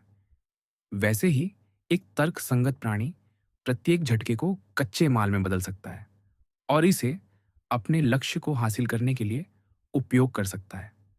अपनी कल्पना को पूरे जीवन से कुचलने मत दे। हर उस बुरी चीज की तस्वीर बनाने की कोशिश मत करो जो संभवतः हो सकती है। वर्तमान स्थिति पर टिके रहो और पूछो, ये इतना असहनीय क्यों है? मैं इसे क्यों नहीं सह सकता? तुम्हें जवाब देने में शर्मिंदगी होगी। फिर अपने आप को याद दिलाओ कि अतीत और भविष्य का तुम पर कोई अधिकार नहीं है, केवल वर्तमान, और इसे भी कम किया जा सकता है। बस इसकी सीमाएं निर्धारित करो। और यदि तुम्हारा दिमाग दावा करता है कि वह इसके खिलाफ नहीं टिक सकता, ठीक है, तो उस पर शर्मिंदगी ढेर कर दो। क्या पैंथिया या परगमोस अभी भी वेरस की कब्र पर पहरा दे रहे हैं? चैब्रियास या डायोटिमस हेड्रियन की कब्र पर? बिल्कुल नहीं। यदि वे ऐसा कर रहे होते तो क्या सम्राटों को पता होता? और यदि उन्हें पता भी होता तो क्या यह उन्हें खुश करता? और यदि यह करता भी तो क्या शोक करने वाले हमेशा जीवित रहते? क्या वे भी बूढ़े होने और फिर मरने के लिए नियत नहीं थे? और जब ऐसा होता तो सम्राट क्या करते? सडन की गंध, एक थैले में सड़ा मांस, इसे स्पष्ट रूप से देखो। यदि तुम कर सकते हो। मेरे सबसे अच्छे निर्णय के अनुसार जब मैं मानव चरित्र को देखता हूं तो मुझे कोई गुण नहीं दिखता जो न्याय का मुकाबला करता हो, लेकिन मुझे एक गुण दिखता है जो सुख का मुकाबला करता है। आत्मसंयम। उस दर्द को महसूस करना बंद करो जो तुम कल्पना करते हो और तुम पूरी तरह अप्रभावित रहोगे। तुम, तुम्हारा दिव्य सिद्धांत। लेकिन मैं सिर्फ दिव्य सिद्धांत नहीं हूं। ठीक है, बस दिव्य सिद्धांत को चोट न लगने दे। यदि कुछ और है तो उसे अपने लिए यह तय करने दे। जीवित प्राणियों के लिए हानिकारक वह है जो उनकी इंद्रियों के संचालन को बाधित करता है या उनकी मंशा को पूरा करने में। इसी तरह की रुकावटें पौधों के लिए हानि का गठन करती हैं। तर्कसंगत प्राणियों के लिए भी जो कुछ भी दिमाग के संचालन को बाधित करता है वह हानिकारक है। इसे अपने आप पर लागू करो। क्या दर्द और सुख ने तुम में अपनी पकड़ बना ली है? इसे इंद्रियों से निपटने दे। क्या तुम्हारे कार्य में रुकावटें हैं? यदि तुमने इस संभावना पर विचार नहीं किया तो यह तुम्हें एक तर्कसंगत प्राणी के रूप में नुकसान पहुंचाएगा। लेकिन यदि तुम सामान्य बुद्धि का उपयोग करते हो तो तुम्हें नुकसान नहीं हुआ है और न ही बाधा आई है। कोई भी दिमाग के संचालन को बाधित नहीं कर सकता। न आग, न इस्पात, न अत्याचारी, न गाली, कुछ भी नहीं। जब तक यह एक गोला पूर्ण स्थिरता में है, मुझे अपने आप को चोट पहुंचाने का कोई अधिकार नहीं है। क्या मैंने कभी किसी और को चोट पहुंचाई है यदि मैं इसे टाल सकता था? लोग अलग-अलग तरीकों से सुख पाते हैं। मुझे यह अपने दिमाग को साफ रखने में मिलता है, लोगों या उनके साथ होने वाली चीज़ों से मुँह न मोड़ने में। जो कुछ भी मैं देखता हूँ, उसे स्वीकार करने और स्वागत करने में। प्रत्येक चीज़ के साथ वैसा व्यवहार करने में, जैसा वह डिज़र्व करता है। अपने आप को एक तोहफ़ा दो, वर्तमान क्षण। जो लोग मरणोपरांत प्रसिद्धि के लिए निकलते हैं, वे भूल जाते हैं कि आने वाली पीढ़ियाँ वही कष्टप्रद लोग होंगे, जिन्हें वे अब जानते हैं, और उतने ही नश्वर। इससे क्या फ़र्क पड़ता है, यदि वे तुम्हारे बारे में एक्स कहते हैं या वाई सोचते हैं? मुझे उठाओ और फेंक दो, जहाँ चाहे। मेरा आत्मा वहाँ मेरे लिए दयालु होगा, दयालु और संतुष्ट, जब तक इसका अस्तित्व और कार्य इसकी प्रकृति से मेल खाते हैं। क्या कोई कारण है कि मेरी आत्मा को पीड़ित होना चाहिए और नीचा होना चाहिए, दुखी, तनावग्रस्त, सिकुड़ा हुआ, डरा हुआ? ऐसा कैसे हो सकता है? इंसानों का अनुभव मानव अनुभव का हिस्सा है। बैल का अनुभव बैलों के अनुभवों का हिस्सा है, जैसे अंगूर की लता का लताओं का, और पत्थर का जो पत्थरों के लिए उचित है। जो कुछ भी हो सकता है, वह असामान्य या अप्राकृतिक नहीं है, और इसमें शिकायत करने का कोई मतलब नहीं है। प्रकृति हमें असहनीय को सहने के लिए नहीं बनाती। बाहरी चीजें समस्या नहीं है, यह तुम्हारा उनका आकलन है, जिसे तुम अभी मिटा सकते हो। यदि समस्या तुम्हारे अपने चरित्र में कुछ है, तो तुम्हें अपने दिमाग को सही करने से कौन रोक रहा है? और यदि यह है कि तुम वह नहीं कर रहे हो जो तुम्हें लगता है कि तुम्हें करना चाहिए, तो बस उसे क्यों नहीं करते? लेकिन इसमें अपराजेय रुकावटें हैं। तो यह कोई समस्या नहीं है। तुम्हारी निष्क्रियता का कारण तुम्हारे बाहर है। लेकिन इसके बिना मैं कैसे जी सकता हूँ? तो विदा लो, अच्छे विवेक के साथ, जैसे कि तुमने वह कर लिया हो, रुकावटों को भी गले लगाते हुए। याद रखो कि जब यह अपने आप में पीछे हटता है और वहां संतुष्टि पाता है, तो दिमाग अजेय है। यह अपनी इच्छा के खिलाफ कुछ भी नहीं करता, भले ही इसका प्रतिरोध अतार्किक हो, और यदि इसका निर्णय जानबूझकर और तर्क में आधारित हो। जुनूनों के बिना दिमाग एक किला है, इससे सुरक्षित कोई जगह नहीं है। एक बार जब हम वहां शरण लेते हैं, हम हमेशा के लिए सुरक्षित हैं। इसे ना देखना अज्ञानता है, इसे देखना और सुरक्षा की तलाश न करना दुख है। पहली छापों से ज्यादा कुछ नहीं। उदाहरण के लिए, कि किसी ने तुम्हारा अपमान किया, वह, लेकिन यह नहीं कि इसने तुम्हें कोई नुकसान पहुंचाया। ये तथ्य कि मेरा बेटा बीमार है, यह मैं देख सकता हूं, लेकिन कि वह इससे मर सकता है, नहीं। पहली छापों पर टिके रहो, अनुमान मत लगाओ। और तुम्हारे साथ कुछ भी नहीं हो सकता, या अनुमान लगाओ। दुनिया में जो कुछ भी हो सकता है, उसकी जानकारी से। ककड़ी कड़वी है तो उसे फेंक दो, रास्ते में कांटे हैं तो उनके आसपास चक्कर काट लो। बस इतना ही जानने की जरूरत है, और कुछ नहीं। ये मांग मत करो कि ऐसी चीजें क्यों मौजूद हैं। जो कोई भी दुनिया को समझता है, वह तुम पर हंसेगा। जैसे एक बढ़ई अगर तुम उसकी कार्यशाला में बुरादा देखकर आश्चर्यचकित लगे, या एक जूता बनाने वाला काम से बचे चमड़े के टुकड़ों पर। बेशक उनके पास इन चीजों को फेंकने की जगह होती है। प्रकृति के पास कोई दरवाजा नहीं है जिससे चीजों को बाहर निकाला जाए। लेकिन इसके कारीगरी की अद्भुत बात यह है कि उस सीमा का सामना करने पर यह अपने भीतर की हर उस चीज को, जो टूटी, पुरानी और बेकार लगती है, ले लेता है, इसे अपने आप में बदल देता है और इससे नई चीजें बनाता है, ताकि इसे किसी बाहरी स्रोत से सामग्री की जरूरत न पड़े, या बचे हुए को फेंकने की कोई जगह न चाहिए। यह अपने लिए सब कुछ पर निर्भर करता है, स्थान, सामग्री और श्रम। अपने कार्यों में लापरवाही नहीं, अपने शब्दों में उलझन नहीं, अपने विचारों में अस्पष्टता नहीं, अपने आत्मा में पीछे हटने या उससे भागने की कोशिश नहीं, अति सक्रियता नहीं। वे तुम्हें मारते हैं, चाकुओं से काटते हैं, तुम्हें गालियों से नहलाते हैं, और वह किसी तरह तुम्हारे दिमाग को स्पष्टता, विवेक, आत्मसंयम और न्याय से काट देता है। एक आदमी साफ, मीठे पानी के झरने के पास खड़ा है और उसे गाली दे रहा है, जबकि ताज़ा पानी उबलता रहता है। वह इसमें कीचड़ या गोबर डाल सकता है और धारा इसे बहा ले जाएगी, अपने आप को साफ कर लेगी, बेदाग रहेगी। वह होना एक टंकी नहीं, बल्कि एक सतत झरना। कैसे? अपनी स्वतंत्रता जीतने के लिए काम करके, घंटे दर घंटे, धैर्य, ईमानदारी, विनम्रता के माध्यम से। यह ना जानना कि दुनिया क्या है, ये नहीं जानना है कि तुम कहाँ हो, ये ना जानना कि ये यहाँ क्यों है, ये नहीं जानना है कि तुम कौन हो और ये क्या है। इनमें से कुछ भी ना जानना, ये नहीं जानना है कि तुम यहाँ क्यों हो। और हम उस व्यक्ति के बारे में क्या सोचें जो ऐसे लोगों की तालियों की परवाह करता है, जो नहीं जानते कि वे कहाँ हैं या कौन हैं। तुम उन लोगों से प्रशंसा चाहते हो जो हर 15 मिनट में अपने आप को लात मारते हैं, उन लोगों की स्वीकृति जो अपने आप को तुच्छ मानते हैं। क्या यह आत्मसम्मान का संकेत है कि तुम लगभग हर चीज पर पछतावा करते हो? न केवल हमारे आसपास की हवा से, सांस के माध्यम से, बल्कि उस तर्क से जो सभी चीजों को गले लगाता है, विचार के माध्यम से जुड़ना।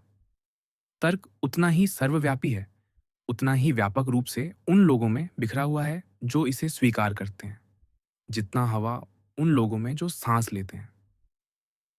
बुराई का अस्तित्व दुनिया को नुकसान नहीं पहुंचाता, और एक व्यक्तिगत बुराई का कार्य पीड़ित को नुकसान नहीं पहुंचाता।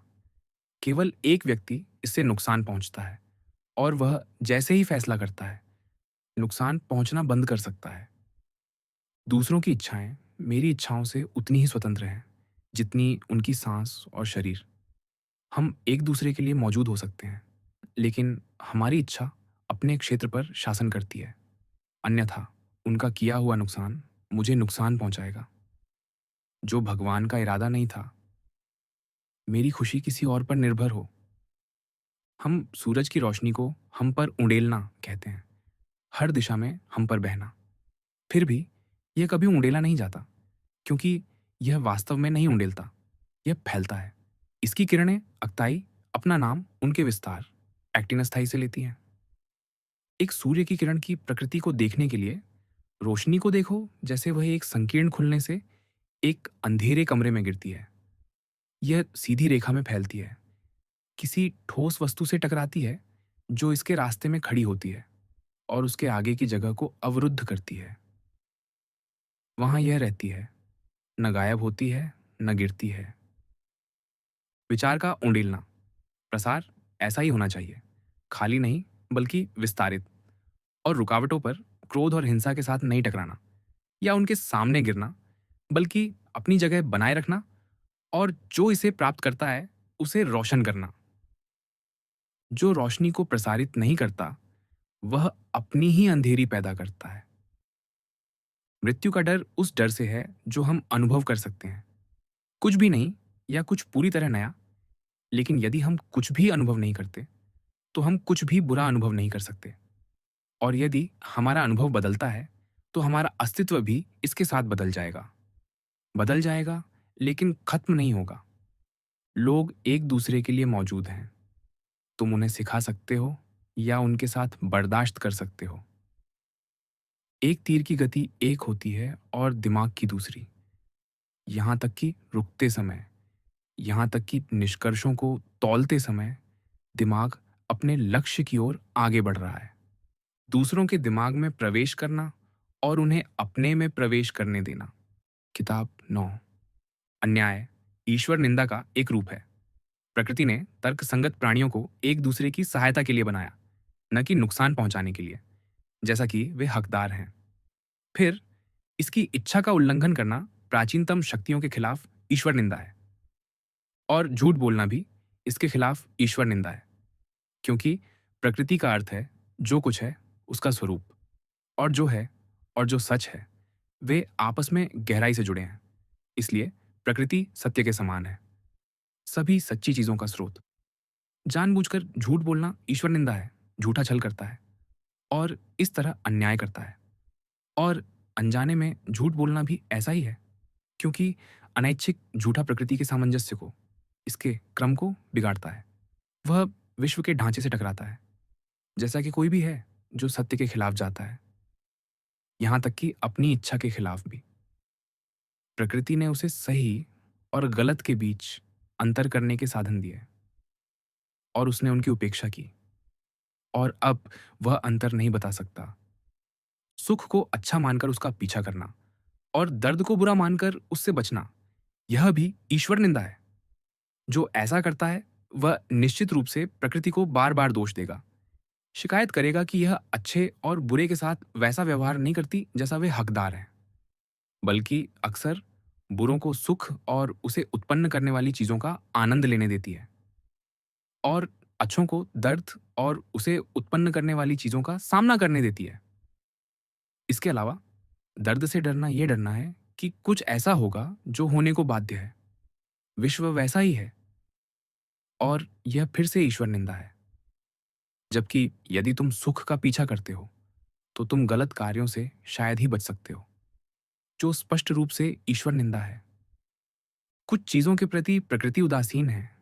यदि वह एक को दूसरे पर प्राथमिकता देती तो उसने दोनों को शायद ही बनाया होता। और यदि हम प्रकृति का अनुसरण करना चाहते हैं, इसके साथ एक मन के होना चाहते हैं, तो हमें इसकी उदासीनता को साझा करना होगा। सुख को दर्द पर, जीवन को मृत्यु पर, प्रसिद्धि को गुमनामी पर प्राथमिकता देना, यह स्पष्ट रूप से ईश्वर निंदा है। प्रकृति निश्चित रूप से ऐसा नहीं करती। और जब मैं कहता हूं कि प्रकृति उनके प्रति उदासीन है, मेरा मतलब है कि वे अलग अलग समय पर जो चीजें मौजूद हैं और उनके बाद आने वाली चीजों के साथ उदासीन रूप से घटित होते हैं, प्रोविडेंस के किसी प्राचीन आदेश के द्वारा, उस आदेश के द्वारा जिसके तहत इसने किसी प्रारंभिक बिंदु से हमारी जानी पहचानी सृष्टि शुरू की, भविष्य की चीजों के सिद्धांतों को निर्धारित करके और जननकारी शक्तियों को तय करके, अस्तित्व और परिवर्तन और उनके क्रमिक चरण। सच्चा सौभाग्य होगा कि बिना कभी बेईमानी, पाखंड, आत्मभोग या घमंड का सामना किए जीवन को छोड़ देना। लेकिन अगला सबसे अच्छा मार्ग है कि जब तुम्हें पर्याप्त हो जाए तो मर जाना। क्या तुम बुराई के साथ रहने के लिए दृढ़ संकल्पित हो? क्या अनुभव ने भी तुम्हें यह नहीं सिखाया कि इसे प्लेग की तरह टालना चाहिए? क्योंकि यह एक प्लेग है, एक मानसिक कैंसर, हवा की खराबी या अस्वस्थ जलवायु से होने वाली किसी भी चीज से बदतर। ऐसी बीमारियां केवल तुम्हारे जीवन को खतरे में डाल सकती हैं।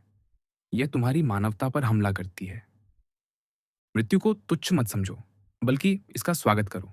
यह भी प्रकृति द्वारा मांगी गई चीजों में से एक है, जैसे जवानी और बुढ़ापा, जैसे वृद्धि और परिपक्वता, जैसे दांतों का नया सेट, दाढ़ी, पहला सफेद बाल, जैसे प्रेम और गर्भावस्था और प्रसव, जैसे जीवन के प्रत्येक चरण में होने वाले अन्य शारीरिक परिवर्तन। हमारा विघटन इससे अलग नहीं है। तो इस तरह एक विचारशील व्यक्ति को मृत्यु की प्रतीक्षा करनी चाहिए, न उदासीनता के साथ, न अधीरता के साथ, न तिरस्कार के साथ, बल्कि इसे बस उन चीजों में से एक के रूप में देखते हुए जो हमारे साथ होती हैं। जैसे तुम अब बच्चे के अपनी माँ के गर्भ से निकलने की प्रतीक्षा करते हो, उसी तरह तुम्हें उस घड़ी की प्रतीक्षा करनी चाहिए जब तुम्हारी आत्मा अपने आवरण से निकलेगी। या शायद तुम्हें अपने दिमाग को शांत करने के लिए किसी सटीक सूत्र की जरूरत है। ठीक है, दो चीजों पर विचार करो जो तुम्हें मृत्यु के साथ सुलह करा सकती है। उन चीजों का स्वरूप जो तुम पीछे छोड़ जाओगे, और उन लोगों का प्रकार जिनके साथ तुम अब और नहीं उलझे रहोगे। उनके प्रति नाराजगी महसूस करने की कोई जरूरत नहीं है। वास्तव में तुम्हें उनके कल्याण की चिंता करनी चाहिए और उनके साथ नरमी बरतनी चाहिए। लेकिन यह ध्यान में रखो कि तुम जो कुछ भी मानते हो वह उन लोगों के लिए जिन्हें तुम पीछे छोड़ते हो बेमानी है, क्योंकि यही एकमात्र चीज है जो हमें रोक सकती थी, यदि कुछ रोक सकता था। एकमात्र चीज जो हमें यहाँ रहने की चाहत दिला सकती थी, उन लोगों के साथ जीने का मौका जो हमारे दृष्टिकोण को साझा करते हैं। लेकिन अब देखो कितना थकाऊ है ये कोलाहल जिसमें हम जीते हैं। इतना कि तुम मृत्यु से कहो जल्दी आ, इससे पहले कि मैं अपने आप को भूल जाऊं। जैसे वे नुकसान पहुंचाना, अपने आप को नुकसान पहुंचाना है। अन्याय करना, अपने आप के साथ अन्याय करना है। ये तुम्हें नीचा दिखाता है और तुम कुछ न करके भी अन्याय कर सकते हो। निष्पक्ष निर्णय, अब भी, इसी क्षण। निःस्वार्थ कार्य, अब भी, इसी क्षण। सभी बाहरी घटनाओं को स्वीकार करने की इच्छा, अभी, इसी क्षण। बस इतना ही चाहिए। अपनी कल्पना को मिटा दो, अपनी इच्छा को स्थिर कर दो, अपनी भूख को बुझा दो, अपने तर्क को अपने आप पर केंद्रित रखो। दिव्य सिद्धांत के बिना जानवरों को एक ही आत्मा सौंपी गई है, और जिनके पास दिव्य सिद्धांत है, वे भी एक तर्कसंगत आत्मा को साझा करते हैं। जैसे सभी पृथ्वी के प्राणी एक पृथ्वी को साझा करते हैं। जैसे हम सभी एक ही रोशनी से देखते हैं और एक ही हवा में सांस लेते हैं। हम सभी जो देखते और सांस लेते हैं, सभी चीजें अपनी तरह की चीजों की ओर खींची जाती हैं। यदि ऐसी कोई चीज मौजूद हो, सभी पृथ्वी की चीजें पृथ्वी की खिंचाव महसूस करती हैं। सभी गीली चीजें एक साथ बहती हैं, और हवादार चीजें भी। इसलिए उन्हें जबरन मिश्रण से रोका जाना पड़ता है। आग स्वाभाविक रूप से उस ऊंची आग की ओर खींची जाती है, लेकिन दूसरी पृथ्वी की लौ के हल्के से स्पर्श पर भी जलने के लिए तैयार रहती है। इसलिए जो कुछ भी सामान्य से अधिक सूखा होता है, वह अच्छा ईंधन बनता है, क्योंकि इसमें दहन को रोकने वाली चीज कम मिली होती है। और जो चीजें एक बुद्धिमान प्रकृति साझा करती हैं, वे अपनी तरह की चीजों की तलाश में उतनी ही प्रवृत्त होती हैं, शायद उससे भी ज्यादा, क्योंकि अन्य मामलों में उनकी श्रेष्ठता उनकी समकक्षों के साथ मिश्रण और मिलने की अधिक तत्परता से मेल खाती है। यहाँ तक कि तर्कहीन प्राणियों में भी हम झुंड और समूह, घोंसले बनाना और हमारी तरह का प्यार देखते हैं, क्योंकि उनके पास आत्माएं होती है और बंधन की प्रवृत्ति एक विकसित रूप में पाई जाती है। ऐसा कुछ जो हम पौधों, पत्थरों या पेड़ों में नहीं देखते। और यह तर्कसंगत प्राणियों में और भी विकसित है, उनके राज्यों, दोस्तियों, परिवारों, समूहों, उनके संधियों और युद्ध विरामों के साथ। और जो और भी विकसित हैं, उनमें अलग-अलग चीज़ों के बीच भी एक तरह की एकता होती है, जैसी कि हम तारों में देखते हैं। एक उन्नत स्तर का विकास उन चीज़ों में भी सहानुभूति पैदा कर सकता है, जो काफ़ी अलग हैं। लेकिन अब चीज़ें कैसे हैं? देखो, केवल तर्कसंगत चीज़ें ही हैं, जिन्होंने उस आकर्षण की भावना, मिलन की भावना खो दी है। केवल वही है, जहाँ हम वह मिश्रण नहीं देखते। लेकिन चाहे वे कितना भी इससे बचने की कोशिश करें, कोई बचाव नहीं है। प्रकृति अधिक मजबूत है। यदि तुम करीब से देखो, तो यह समझ में आएगा। ठोस वस्तुएं पृथ्वी से अधिक आसानी से मुक्त हो सकती है, जितना कि इंसान मानवता से बच सकते हैं। मानवता, दैवीयता और विश्व सभी फल दे रहे हैं, प्रत्येक अपने मौसम में फलदायी। आमतौर पर हम इस शब्द को लताओं और अन्य पौधों तक सीमित करते हैं, अनावश्यक रूप से। दिव्य सिद्धांत का फल हमें और इसे दोनों को पोषण देता है, और इससे अन्य चीजें भी निकलती हैं, दिव्य सिद्धांत की ही प्रजाति की। उन्हें मनाओ कि ऐसा न करें, यदि तुम कर सकते हो। और यदि नहीं, तो याद रखो, धैर्य की क्षमता हमें किसी कारण से दी गई थी। देवता भी उनके साथ धैर्य रखते हैं, और यहाँ तक कि उन्हें ठोस चीजों में मदद करते हैं। स्वास्थ्य, धन, प्रसिद्ध, ऐसी है देवताओं की अच्छाई। और तुम्हारी भी, यदि तुम चाहो। तुम्हें क्या रोक रहा है? काम, न दया जगाने के लिए, न सहानुभूति या प्रशंसा जीतने के लिए। केवल यह गतिविधि, स्थिरता, जैसा कि विश्व का दिव्य सिद्धांत मांगता है। आज मैं चिंता से बच निकला या नहीं, मैंने इसे त्याग दिया, क्योंकि यह मुझ में था, मेरी अपनी धारणाओं में, बाहर नहीं। लंबे अनुभव से जाना हुआ, जीवन काल में सीमित, पदार्थ में नीचा, यह सब अब वही है जो तब था जब हमने उन्हें दफनाया था। चीजें बाहर इंतजार करती हैं, दरवाजे पर मंडराती हैं। वे अपने आप में रहती हैं। उनसे पूछो कि वे कौन हैं और उन्हें नहीं पता। वे अपने बारे में कोई हिसाब नहीं दे सकती। उनका हिसाब कौन देता है? तर्क। किया जाना नहीं, बल्कि करना। तर्क संगत और सामाजिक प्राणियों के लिए अच्छे और बुरे का स्रोत, जहां उनकी अपनी अच्छाई और बुराई पाई जाती है। किए जाने में नहीं, बल्कि करने में। हवा में फेंका गया पत्थर, यह नीचे आने से कुछ नहीं खोता, ऊपर जाने से कुछ नहीं पाता। उनके दिमाग में प्रवेश करो और तुम उन जजों को पाओगे जिनसे तुम इतना डरते हो, और वे खुद का कितना समझदारी से आकलन करते हैं। सब कुछ प्रवाह में है, और तुम भी उस भंवर में बदल जाओगे और नष्ट हो जाओगे, और विश्व भी। दूसरों की गलतियों को वहीं छोड़ दो जहां वे हैं। जब हम गतिविधि से रुकते हैं या किसी विचार को उसके निष्कर्ष तक ले जाते हैं, तो ये एक तरह की मृत्यु है, और ये हमें नुकसान नहीं पहुंचाती। अपने जीवन के बारे में सोचो। बचपन, लड़कपन, जवानी, बुढ़ापा, हर परिवर्तन एक तरह की मृत्यु।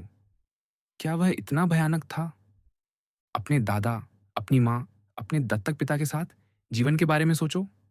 महसूस करो कि कितनी अन्य मौतें और परिवर्तन और अंत हुए हैं, और अपने आप से पूछो, क्या वह इतना भयानक था? तो तुम्हारे जीवन का अंत भी नहीं होगा, इसका अंत और परिवर्तन। सीधे बुद्धि की सीट पर जाओ, अपनी, विश्व की, अपने पड़ोसी की, अपनी, इसे न्याय में स्थापित करने के लिए। विश्व की, अपने आप को याद दिलाने के लिए कि तुम किसका हिस्सा हो। अपने पड़ोसी की, अज्ञानता और गणना के बीच अंतर करने के लिए, और यह पहचानने के लिए कि यह तुम्हारी तरह है। तुम अपने अस्तित्व से समाज में भाग लेते हो, तो अपने कार्यों के माध्यम से इसके जीवन में भाग लो। अपने सभी कार्यों में। कोई भी कार्य जो सामाजिक उद्देश्य की ओर प्रत्यक्ष या अप्रत्यक्ष रूप से निर्देशित नहीं है, वह तुम्हारे जीवन में एक व्यवधान है, पूर्णता के लिए एक रुकावट, असंतोष का स्रोत है। जैसे सभा में वह आदमी, अपने लिए एक गुट, हमेशा बहुमत के साथ तालमेल से बाहर। बच्चों का गुस्सा, बच्चों के खेल, शवों को ढोने वाली आत्माएं। अंडरवर्ल्ड में ओडिसियस ने और भी वास्तविक जीवन देखा। इसका उद्देश्य पहचानो जो इसे बनाता है, और उसकी जांच करो। इसके ठोस रूप को अनदेखा करो। फिर गणना करो कि ऐसी चीज को कितने समय तक टिकना था। अंतहीन दुख। सब इसलिए क्योंकि तर्क को अपना काम करने की अनुमति नहीं दी जा रही। बस जब तुम किसी के अपमान, नफरत या जो कुछ भी का सामना करो, उसकी आत्मा को देखो, उसके अंदर जाओ। देखो कि वह कैसा व्यक्ति है। तुम्हें पता चलेगा कि तुम्हें उसे प्रभावित करने के लिए तनाव लेने की जरूरत नहीं है, लेकिन तुम्हें उसका भला चाहना होगा। वह तुम्हारा सबसे करीबी रिश्तेदार है। देवता उसकी मदद करते हैं, जैसे वे तुम्हारी करते हैं, संकेतों और सपनों और हर तरह से उसे वह चीजें दिलाने के लिए जो वह चाहता है। विश्व के चक्र कभी नहीं बदलते, ऊपर और नीचे, युग दर युग। या तो विश्व की बुद्धि प्रत्येक चीज की इच्छा करती है। यदि ऐसा है, तो इसकी इच्छा को स्वीकार करो, या इसने उस इच्छा को एक बार प्रयोग किया, एक बार और हमेशा के लिए, और बाकी सब इसके परिणाम स्वरूप होता है। और यदि ऐसा है, तो चिंता क्यों? किसी न किसी तरह, परमाणु या एकता। यदि यह भगवान है, तो सब ठीक है। यदि यह मनमाना है, तो इसकी नकल मत करो। पृथ्वी हम सभी को ढक लेगी, और फिर वह भी बदल जाएगी, और वह भी अनंत रूप से बदलती रहेगी, और वह भी अनंत रूप से। उनके बारे में सोचो। परिवर्तन और बदलाव की लहरें अनंत रूप से टूटती हुई, और हमारी संक्षिप्त नश्वरता को वही देखो जो वह है। विश्व का डिजाइन एक बाढ़ की तरह है, जो सब कुछ अपने सामने बहा ले जाती है। उनकी मूर्खता, छोटे लोग जो राज्य के मामलों, दर्शन या जो वे दर्शन समझते हैं, में व्यस्त हैं, कुछ भी नहीं, बल्कि बलगम और मवाद। तो फिर क्या? वह करो जो प्रकृति मांगती है, आगे बढ़ो यदि तुम में वह है, और इस बात की चिंता मत करो कि कोई तुम्हें इसके लिए श्रेय देगा या नहीं, और प्लेटो के गणराज्य की उम्मीद मत करो। सबसे छोटी प्रगति से भी संतुष्ट हो और इसके परिणाम को महत्वहीन मानो। कौन उनके दिमाग को बदल सकता है? और उस बदलाव के बिना वहां क्या है सिवाय कराहने, गुलामी, आज्ञाकारिता के दिखावे के? आगे बढ़ो और अलेक्जेंडर, फिलिप, फालरम के डेमेट्रियस का हवाला दो। क्या वे प्रकृति की इच्छा को जानते थे और इसके छात्र बने? यह उन्हें कहना है। और यदि उन्होंने राजा बनना पसंद किया, ठीक है, किसी ने मुझे उनका सहायक बनने के लिए मजबूर नहीं किया। दर्शन का काम मामूली और सीधा साधा है। मुझे घमंड की ओर न लुभाओ। उन्हें ऊपर से देखो, जानवरों के हजारों झुंड, अनुष्ठान, शांत या तूफानी समुद्रों पर यात्राएं। जिस तरह से हम दुनिया में आते हैं, इसे एक दूसरे के साथ साझा करते हैं और इसे छोड़ देते हैं। उन लोगों के जीवन पर विचार करो जो बहुत पहले जी चुके थे। उन लोगों के जीवन जो तुम्हारे बाद जिएंगे। उन लोगों के जीवन जो अभी विदेशी भूमियों में जी रहे हैं। कितने लोग तुम्हारा नाम भी नहीं जानते? कितने जल्दी इसे भूल जाएंगे? कितने लोग अब तुम्हारी प्रशंसा करते हैं और कल शायद तिरस्कार? याद किया जाना व्यर्थ है, जैसे प्रसिद्ध, जैसे सब कुछ। बाहरी घटनाओं के प्रति उदासीनता और अपने कार्यों में न्याय के प्रति प्रतिबद्धता, जिसका मतलब है विचार और कार्य जो सामान्य भलाई में परिणत होते हैं, जो करने के लिए तुम पैदा हुए थे। तुम अपने दिमाग को अव्यवस्थित करने वाली अधिकांश बेकार चीजों को त्याग सकते हो, वे चीजें जो केवल वहां मौजूद हैं, और अपने लिए जगह खाली कर सकते हो विश्व के पैमाने को समझकर, अनंत समय पर विचार करके, इस बात को सोचकर कि चीजें कितनी तेजी से बदलती हैं। हर चीज का हर हिस्सा, हमारे जन्म और मृत्यु के बीच का संकीर्ण स्थान, उससे पहले का अनंत समय और उसके बाद का उतना ही असीमित समय। जो कुछ तुम देखते हो वह जल्द ही गायब हो जाएगा, और जो लोग इसे गायब होते देखते हैं वे खुद भी गायब हो जाएंगे। और जो लोग बुढ़ापे तक पहुंचे, उन्हें असमय मरने वालों पर कोई लाभ नहीं है। उनके मन कैसे हैं? वे क्या करते हैं? क्या उनके प्रेम और प्रशंसा को जगाता है? कल्पना कीजिए कि उनकी आत्माएं नंगी हो गई हैं और उनका अहंकार, यह मान लेना कि उनका तिरस्कार किसी को नुकसान पहुंचा सकता है, या उनकी प्रशंसा उनकी मदद कर सकती है। विघटित होना पुनर्जनन है। यही प्रकृति करती है। प्रकृति जिसके माध्यम से सभी चीजें जैसा होना चाहिए वैसा ही होती हैं, और हमेशा उसी तरह होती रही हैं, और एक तरह से या दूसरे तरह से अनंत रूप से होती रहेंगी। यह कि चीजें सबसे खराब के लिए होती हैं और हमेशा होंगी, कि देवताओं को उन्हें नियंत्रित करने की कोई शक्ति नहीं है, और विश्व अनंत बुराई की निंदा करता है। तुम ऐसा कैसे कह सकते हो? चीजों के बनने की घृणा, तरल, धूल, हड्डियां, गंदगी, या संगमरमर सख्त मिट्टी के रूप में, सोना और चांदी अवशेषों के रूप में, कपड़े बालों के रूप में, बैंगनी रंग शंख के खून के रूप में, और बाकी सब। और हमारी जीवित सांस के साथ भी वही एक चीज से दूसरी में बदल जाती है।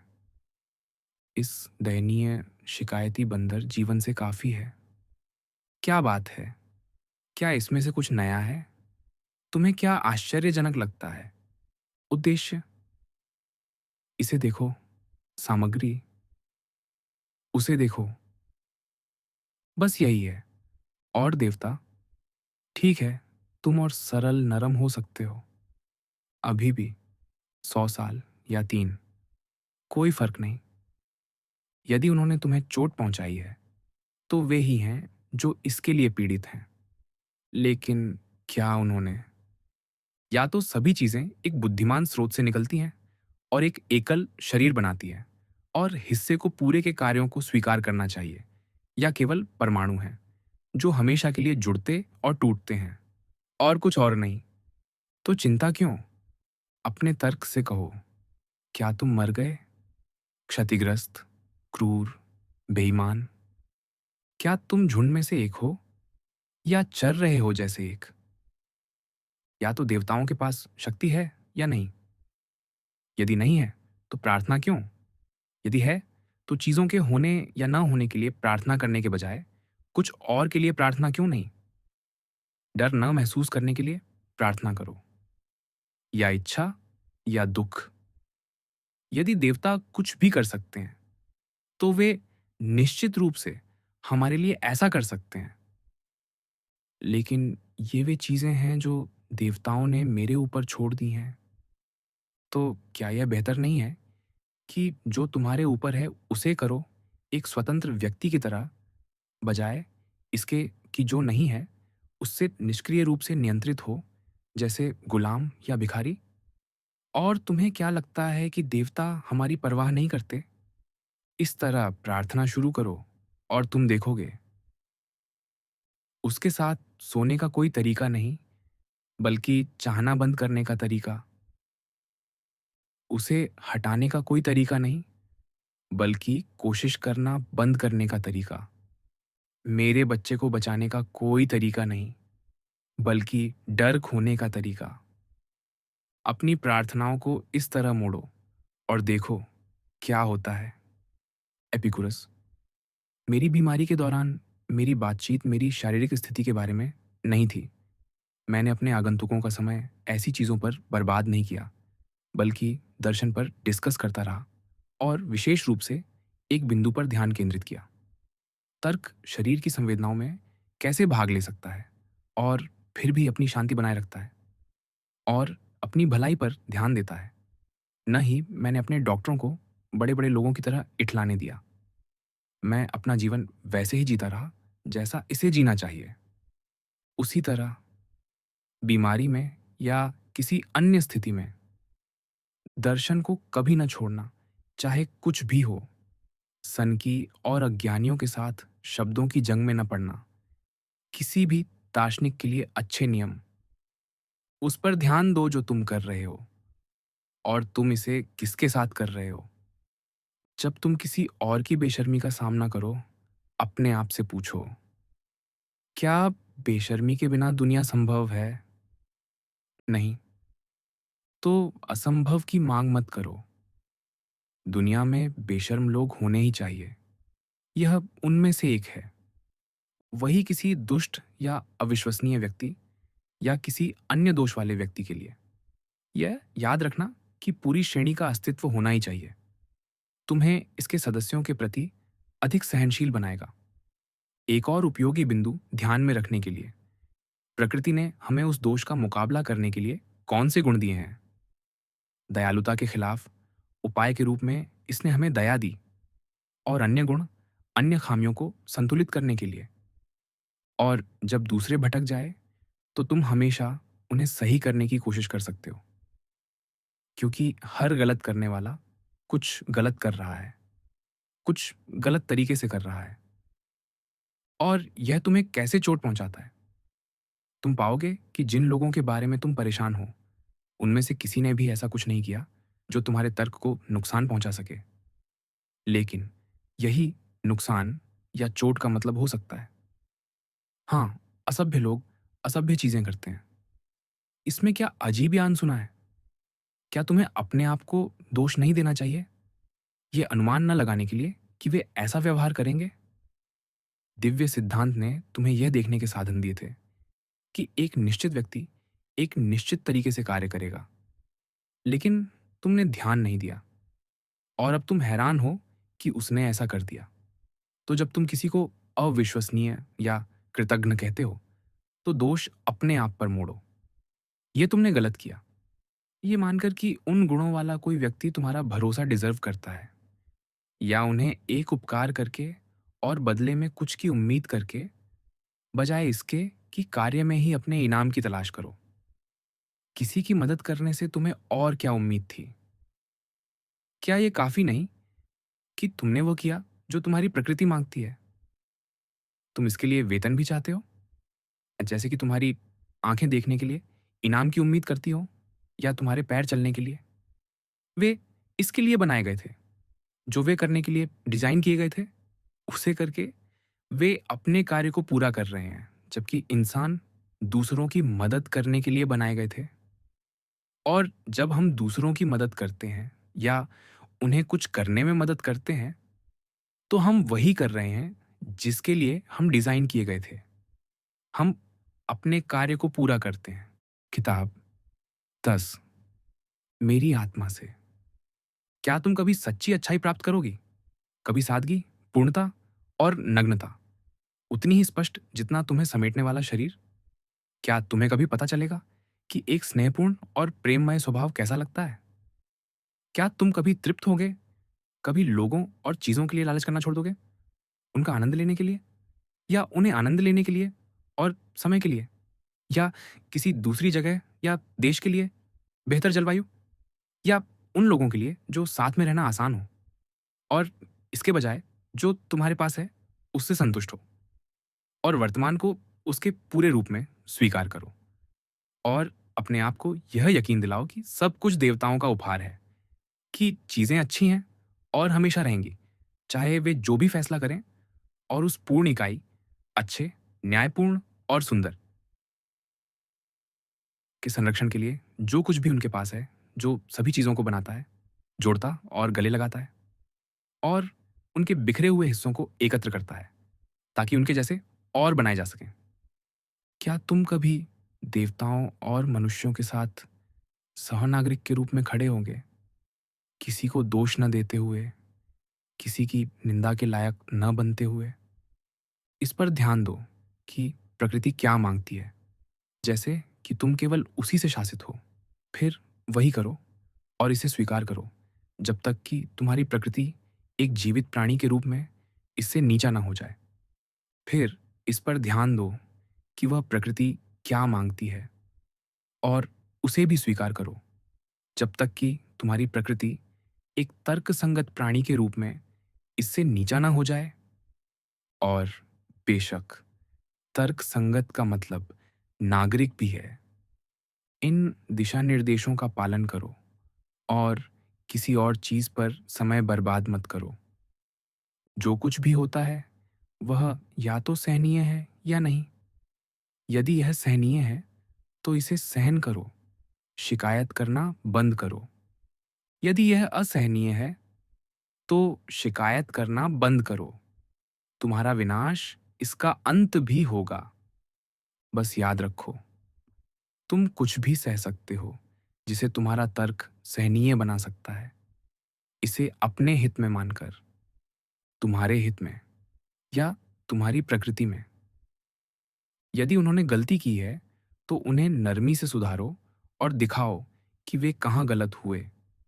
यदि तुम ऐसा नहीं कर सकते तो दोष तुम पर है, या किसी पर भी नहीं।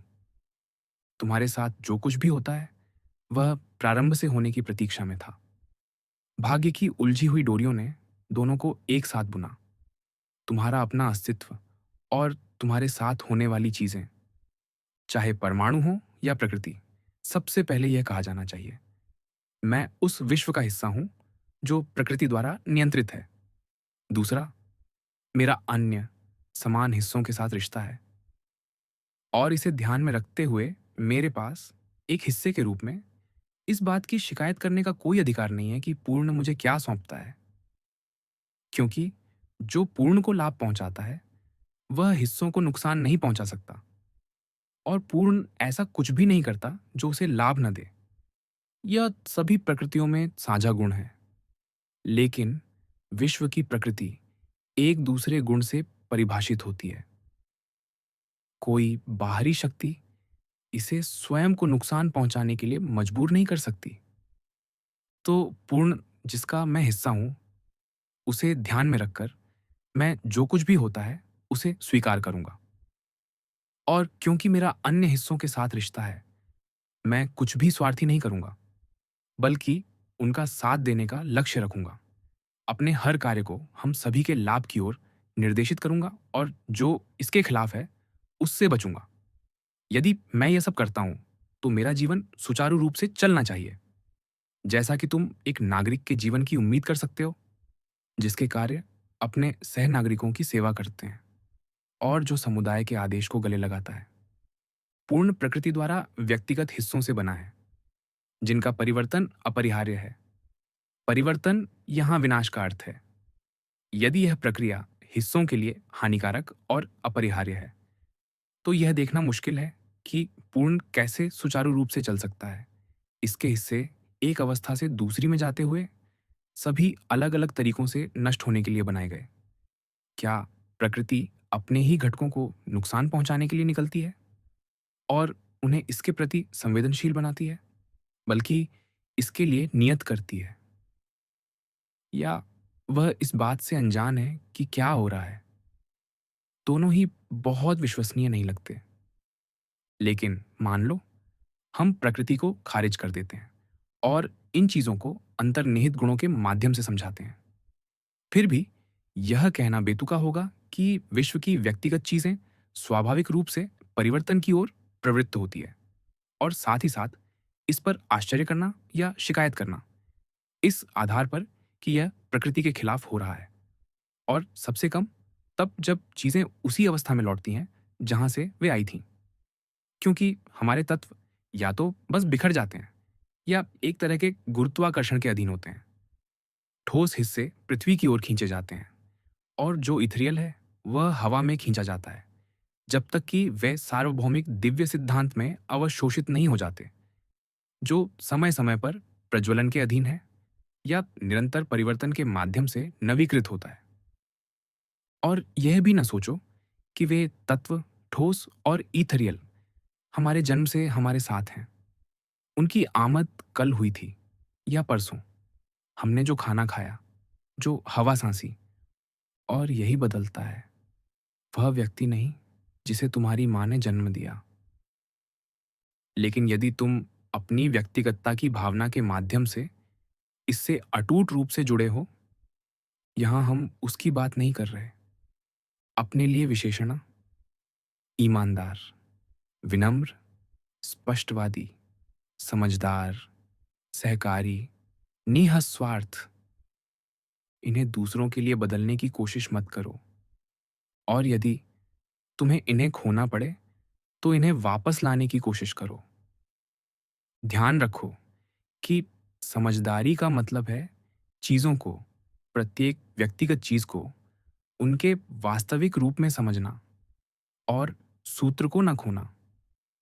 और सहकारिता का मतलब है प्रकृति जो तुम्हें सौंपती है उसे स्वीकार करना, इसे स्वेच्छा से स्वीकार करना।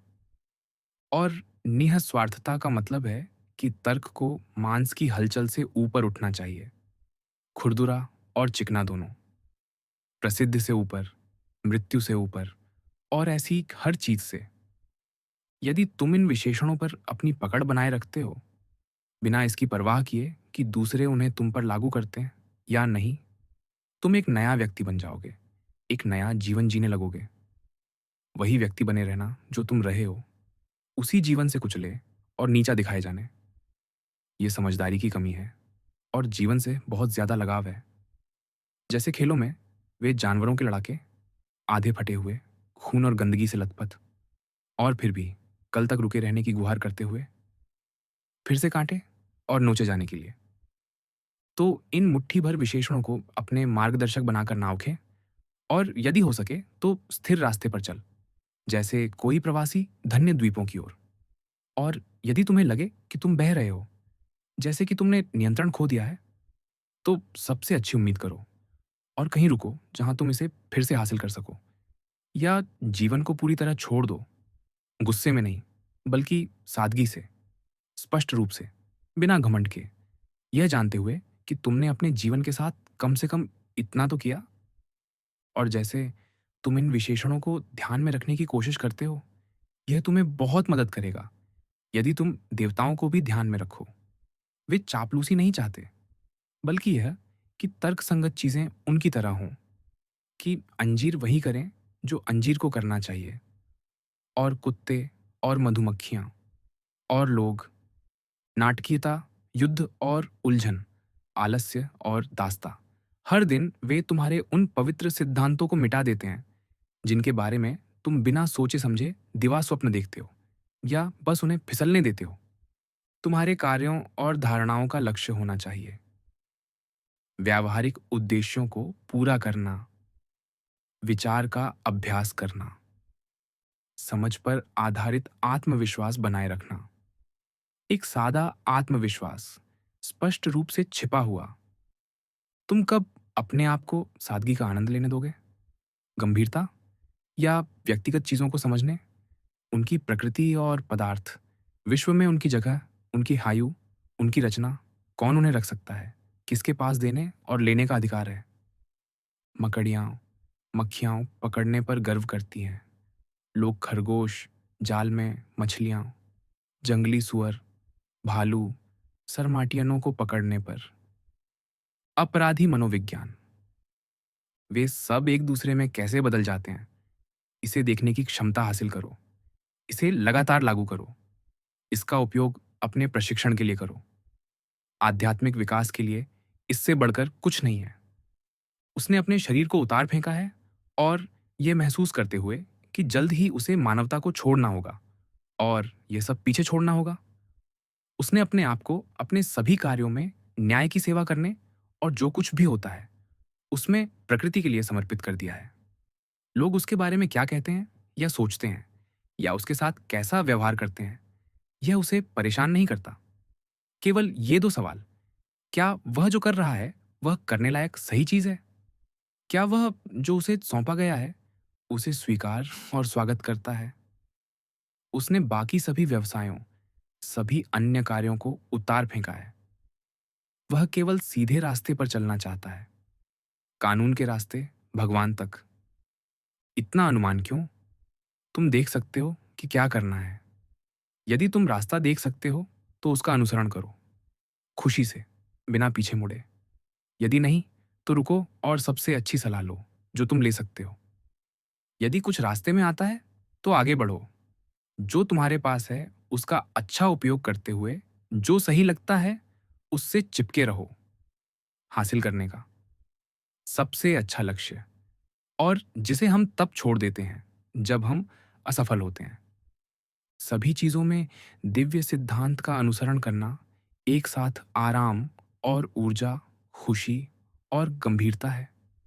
जब तुम जागो, अपने आप से पूछो, क्या इससे कोई फर्क पड़ता है यदि दूसरे लोग तुम्हें सही काम करने के लिए दोषी ठहराए? कोई फर्क नहीं पड़ता। क्या तुम भूल गए कि वे लोग जो दूसरों की प्रशंसा या निंदा में इतने जोर शोर से बोलते हैं, वे सोते और खाते समय कैसे होते हैं? उनके व्यवहार, उनके डर, उनकी इच्छाएं, उनकी चोरी और लूटपाट शारीरिक नहीं, बल्कि वे जो उनके उच्चतम हिस्से से की जाती हैं। जो चुनता है तो वफादारी, विनम्रता, सत्य, व्यवस्था, कल्याण पैदा करता है। प्रकृति देती है और प्रकृति वापस लेती है। कोई भी समझदार और विनम्र व्यक्ति उससे कहेगा, जैसा तुम चाहो दे और ले, न कि विद्रोह में, बल्कि आज्ञाकारिता और सद्भावना में। केवल थोड़ा समय बचा है। ऐसे जियो जैसे तुम अकेले हो, जंगल में। यहां और वहां में कोई फर्क नहीं। जिस शहर में तुम रहते हो वही विश्व है।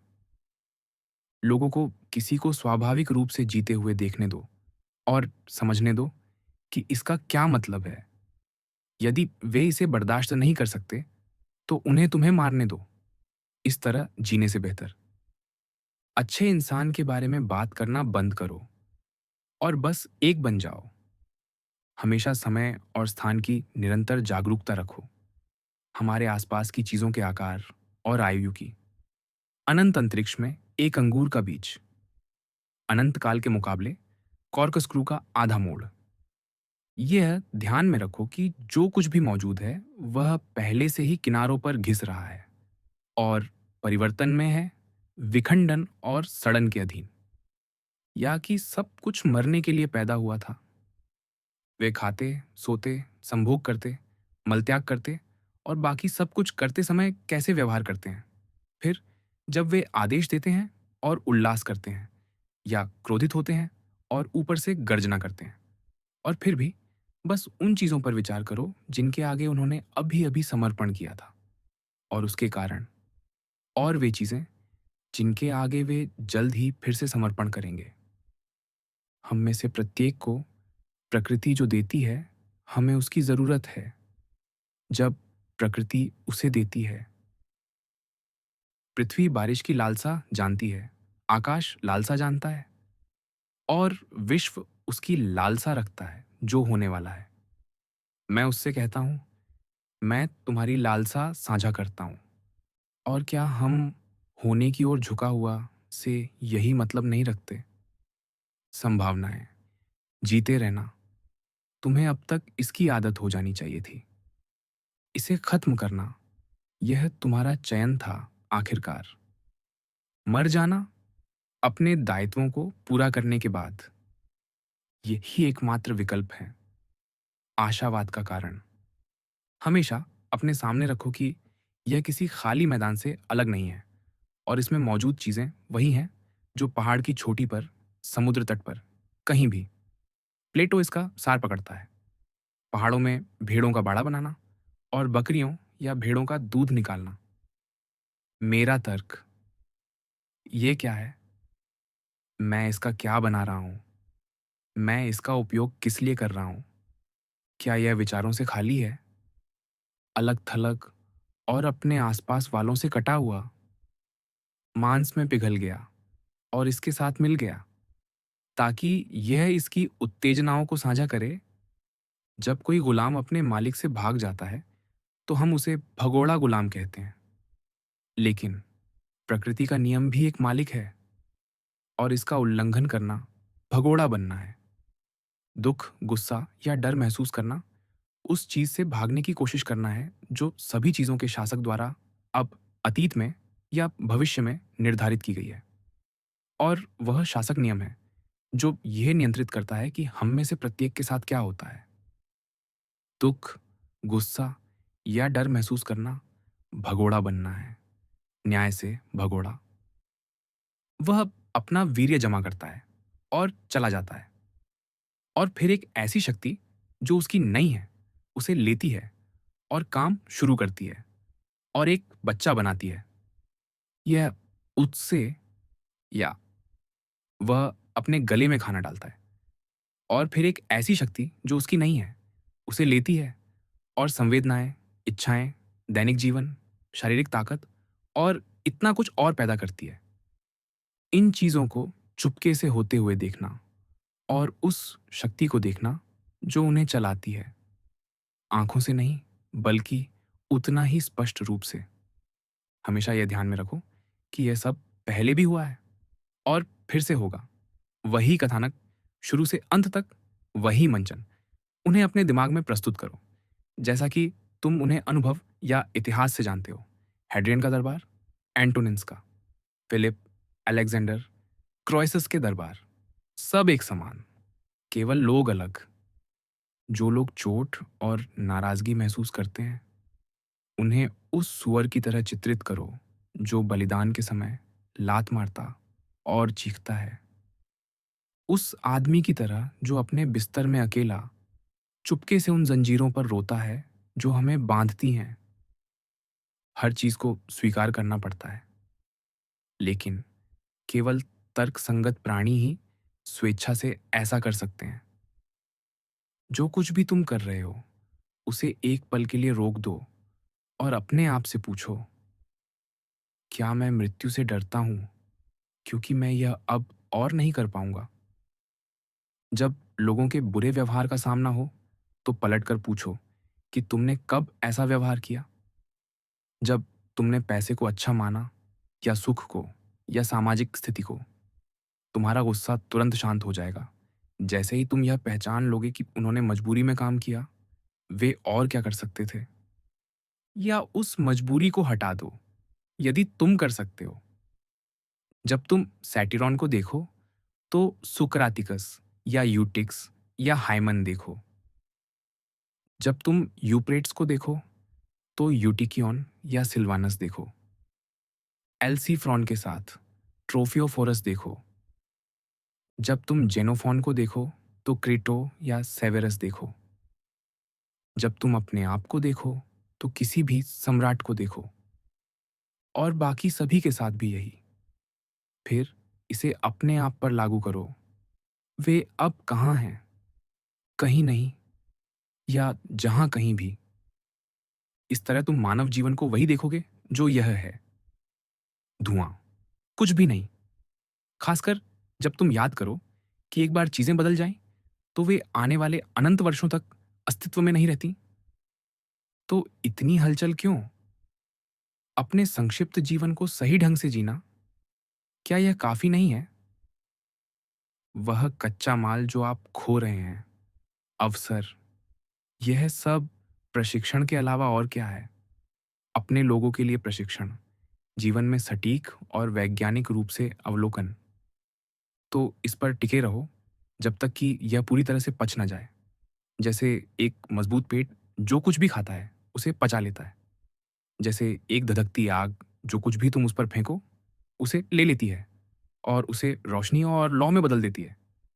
कोई भी सच्चाई से यह नहीं कह सकता कि तुम स्पष्टवादी या ईमानदार व्यक्ति नहीं हो। जो कोई भी ऐसा सोचता है वह झूठ मानता है। जिम्मेदारी पूरी तरह तुम्हारी है। कोई तुम्हें ईमानदार या स्पष्टवादी होने से नहीं रोक सकता। बस यह निश्चय कर लो कि यदि तुम ऐसे नहीं हो तो जीना बंद कर दोगे। ये दिव्य सिद्धांत के खिलाफ होगा। उस सामग्री को देखते हुए जिससे हम बने हैं, हम जो सबसे समझदारी भरा काम या बात कह सकते हैं, वह क्या है? जो भी हो, तुम उसे कर सकते हो या कह सकते हो। ये नाटक मत करो कि कुछ तुम्हें रोक रहा है। तुम तब तक शिकायत करना नहीं छोड़ोगे जब तक तुम्हें वही आनंद न मिले जो एक सुखवादी को आत्मभोग से मिलता है, केवल वह करने से जो इंसानों के लिए उचित है, जहां तक परिस्थितियां अंतर्निहित या संयोगवश इजाजत देती है। आनंद का मतलब है जितना हो सके उतना वह करना जो तुम्हारी प्रकृति मांगती है, और तुम यह कहीं भी कर सकते हो। एक सिलेंडर को यह विशेषाधिकार नहीं दिया गया है अपने कार्य को निर्धारित करने का, न ही पानी को, न आग को, न उन अन्य चीजों को जो केवल प्रकृति या एक तर्कहीन आत्मा द्वारा शासित हैं। बहुत सी चीजें उन्हें बाधित करती हैं और उनके रास्ते में आती हैं, लेकिन बुद्धि और दिव्य सिद्धांत अपने रास्ते में आने वाली किसी भी चीज से होकर गुजर सकते हैं, जन्मजात क्षमता या विशुद्ध इच्छा शक्ति से। अपने सामने यह रखो कि वे इसे कितनी आसानी से करते हैं, जिस आसानी से दिव्य सिद्धांत सभी चीजों के माध्यम से ले जाया जाता है। जैसे आग ऊपर की ओर खींची जाती है या पत्थर पृथ्वी पर गिरता है, जैसे एक सिलेंडर ढलान पर लुढ़कता है। बस इतना ही चाहिए। बाकी सभी रुकावटें या तो निर्जन शरीर को प्रभावित करती हैं, या गलत धारणा के हावी होने या दिव्य सिद्धांत के स्वेच्छा से समर्पण करने के बिना कुछ भी हिला या नुकसान नहीं पहुंचा सकती। अन्यथा वे जिन्हें बाधित करती हैं, वे तुरंत नीचा हो जाते। सभी अन्य प्राणियों में जब उनके साथ कुछ बुरा होता है तो यह उन्हें बदतर के लिए प्रभावित करता है, जबकि यहाँ एक व्यक्ति इससे बेहतर होता है, यदि मैं इसे इस तरह कह सकता हूँ। और हम उसकी प्रशंसा करते हैं कि वह एक व्यक्ति की तरह प्रतिक्रिया देता है। और यह ध्यान में रखो कि प्रकृति के किसी नागरिक को कुछ भी नुकसान नहीं पहुंचा सकता, सिवाय इसके जो उस शहर को नुकसान पहुंचाता है जिसका वह हिस्सा है। और कुछ भी उस शहर को नुकसान नहीं पहुंचाता, सिवाय इसके जो उसके नियम को नुकसान पहुंचाता है। और कोई तथाकथित दुर्भाग्य ऐसा नहीं कर सकता। जब तक नियम सुरक्षित है, तब तक शहर और नागरिक सुरक्षित है। यदि तुमने सत्य के सिद्धांतों में अपने आप को डुबो लिया है, तो सबसे संक्षिप्त, सबसे बेतरतीब स्मरण ही डर और दर्द को दूर करने के लिए काफी है। पत्तियां जो हवा पृथ्वी की ओर ले जाती है, ऐसी हैं इंसानों की पीढ़ियां। तुम्हारे बच्चे पत्तियां, पत्तियां जो वफादारी से तालियां बजाती हैं और तुम पर प्रशंसा की बौछार करती हैं, या पलटकर श्राप देती हैं, तिरस्कार और उपहास करती हैं, सुरक्षित दूरी से। पत्तियों द्वारा सौंपी गई एक शानदार प्रतिष्ठा, ये सभी वसंत में उग आती हैं और हवा इन्हें उड़ा ले जाती है और पेड़ दूसरों को उनकी जगह लेने के लिए उगाता है। हम में से किसी के पास ज़्यादा समय नहीं है और फिर भी तुम ऐसा व्यवहार करते हो जैसे चीज़ें अनंत हों, जिस तरह तुम डरते हो और उनकी लालसा करते हो।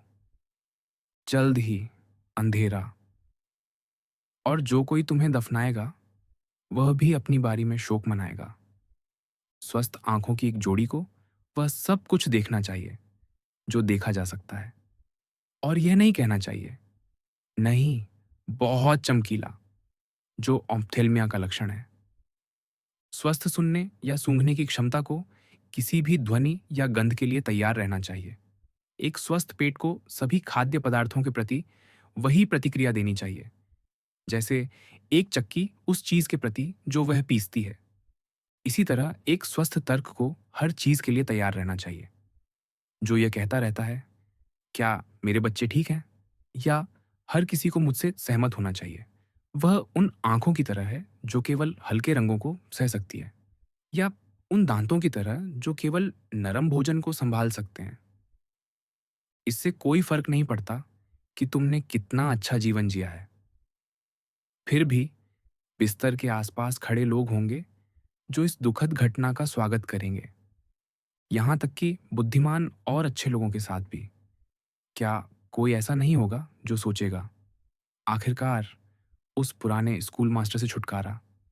भले ही उसने कभी कुछ नहीं कहा, तुम हमेशा महसूस करते थे कि वह तुम्हें आंक रहा है, और यह एक अच्छे व्यक्ति के लिए है। तुम में कितने गुण हैं जो बहुत सारे लोगों को तुमसे छुटकारा पाने में खुशी देंगे। जब समय आए तो इसे याद रखो। तुम कम अनिच्छा के साथ विदा लोगे यदि तुम अपने आप से कह सको, यह वह जीवन है जिसे मैं छोड़ रहा हूं। यहां तक कि मेरे आसपास के लोग, जिनके लिए मैंने इतना समय लड़ा, जिनके लिए प्रार्थना की, जिनकी परवाह की, यहां तक कि वे भी चाहते हैं कि मैं चला जाऊं, इस उम्मीद में कि यह उनके अपने जीवन को आसान बनाएगा।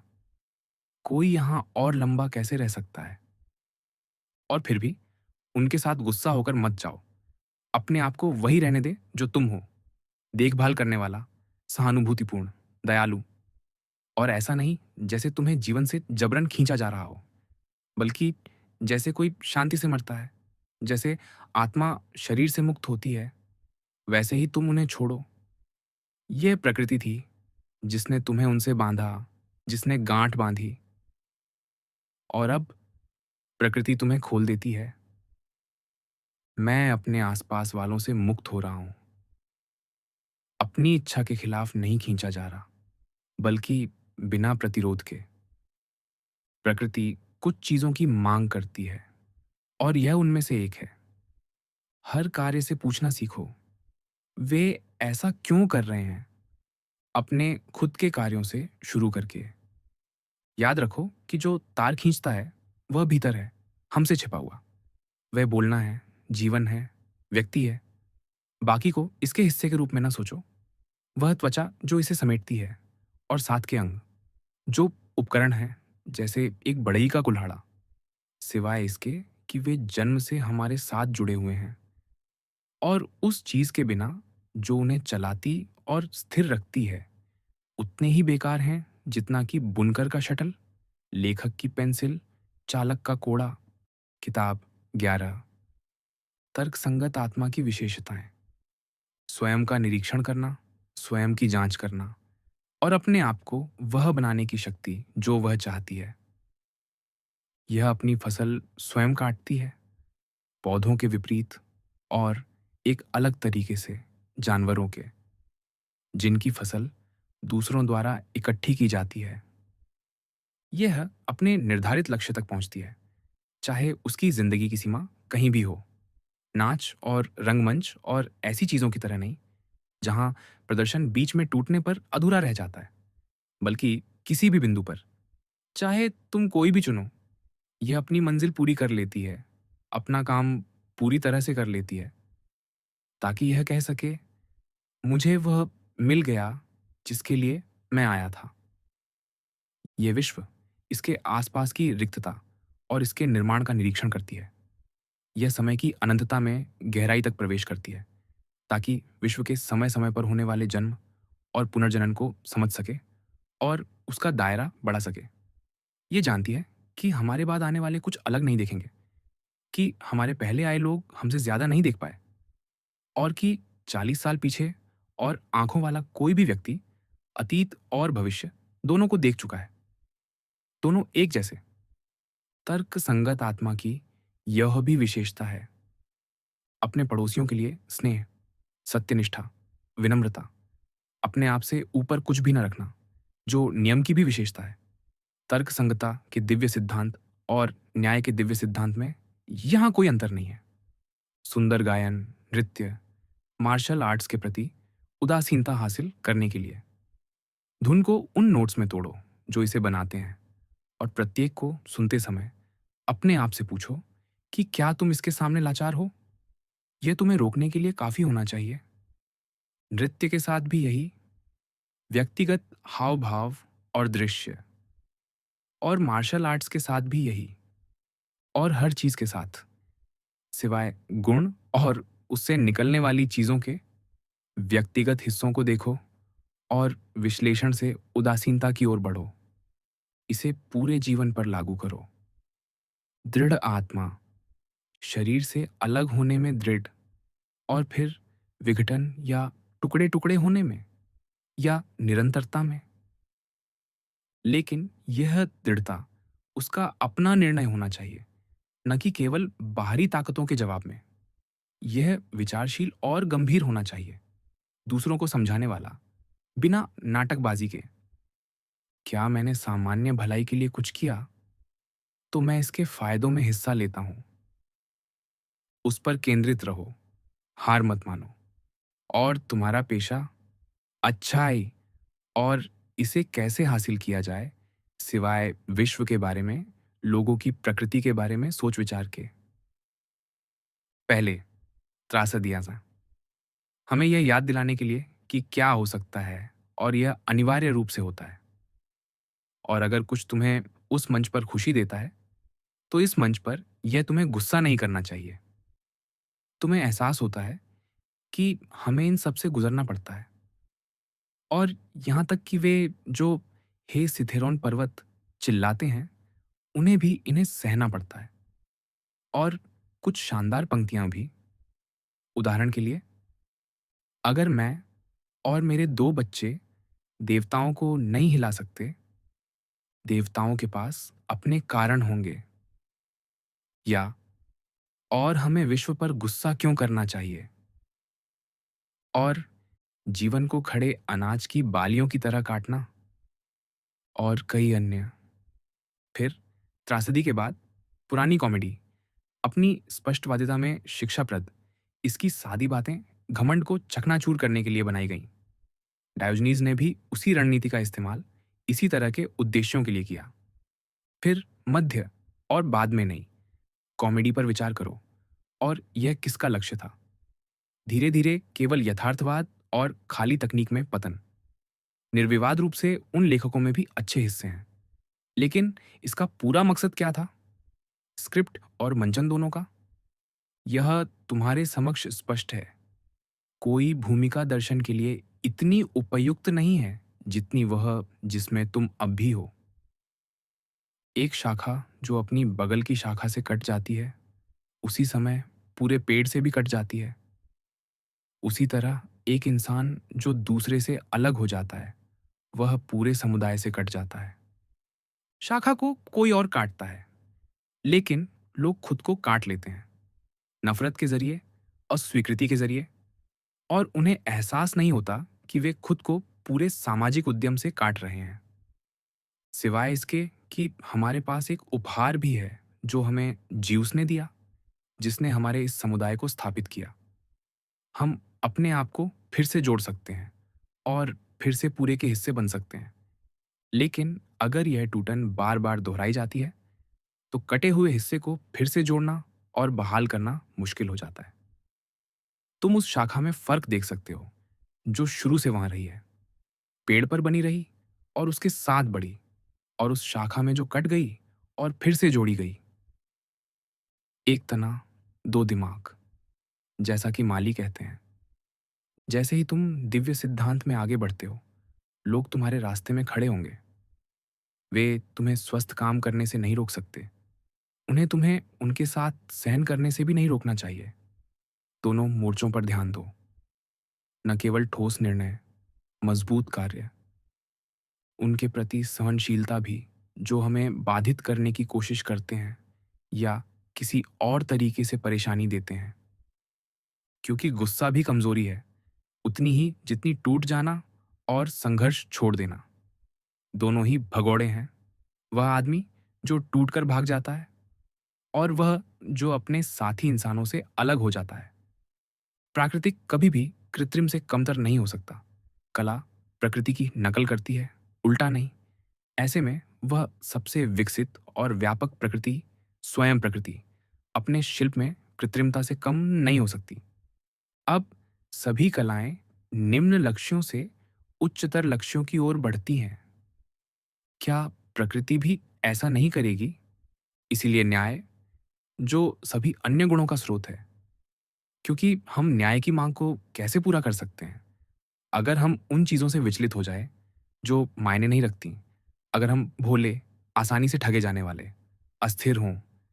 इन चीज़ों का पीछा करना और इन्हें टालने की तुम्हारी कोशिशें, यही तुम्हें ऐसी उथल-पुथल में छोड़ देती हैं। और फिर भी वे तुम्हें ढूँढने नहीं आ रहे, तुम ही हो जो उन्हें ढूँढ रहा है। उनके बारे में निर्णय लेना बंद करो, और तुरंत वे शांत हो जाएँगे, और तुम भागने और पीछा करने से मुक्त हो जाओगे। आत्मा एक संतुलित गोले की तरह न तो बाहर की चीज़ों को पकड़ने की कोशिश करती है, न ही भीतर की ओर पीछे हटती है, न बाहर की ओर टुकड़े-टुकड़े होती है, न अपने आप में डूबती है, बल्कि प्रकाश से चमकती है और सत्य को देखती है, बाहर और भीतर दोनों। कोई मुझसे तिरस्कार करता है, यह उनकी समस्या है। मेरी कुछ भी तिरस्कारपूर्ण न करना या न कहना। कोई मुझसे नफरत करता है, उनकी समस्या। मेरी सभी के साथ धैर्य और खुशी रखना, जिसमें वे भी शामिल हैं, उनकी गलती दिखाने के लिए तैयार, न कि द्वेषपूर्ण ढंग से या अपने आत्मनियंत्रण को दिखाने के लिए, बल्कि ईमानदारी और निष्पक्षता से। जैसे फोसियन, यदि वह सिर्फ दिखावा नहीं कर रहा था। हमें भीतर से ऐसा होना चाहिए, और कभी भी देवताओं को हमें गुस्सा या नाराजगी महसूस करते हुए न पकड़ना चाहिए। जब तक तुम अपनी प्रकृति के लिए उचित काम करते हो और विश्व की प्रकृति ने तुम्हारे लिए जो रखा है उसे स्वीकार करते हो, जब तक तुम दूसरों की भलाई के लिए हर संभव तरीके से काम करते हो, तब तुम्हें क्या नुकसान पहुंचा सकता है?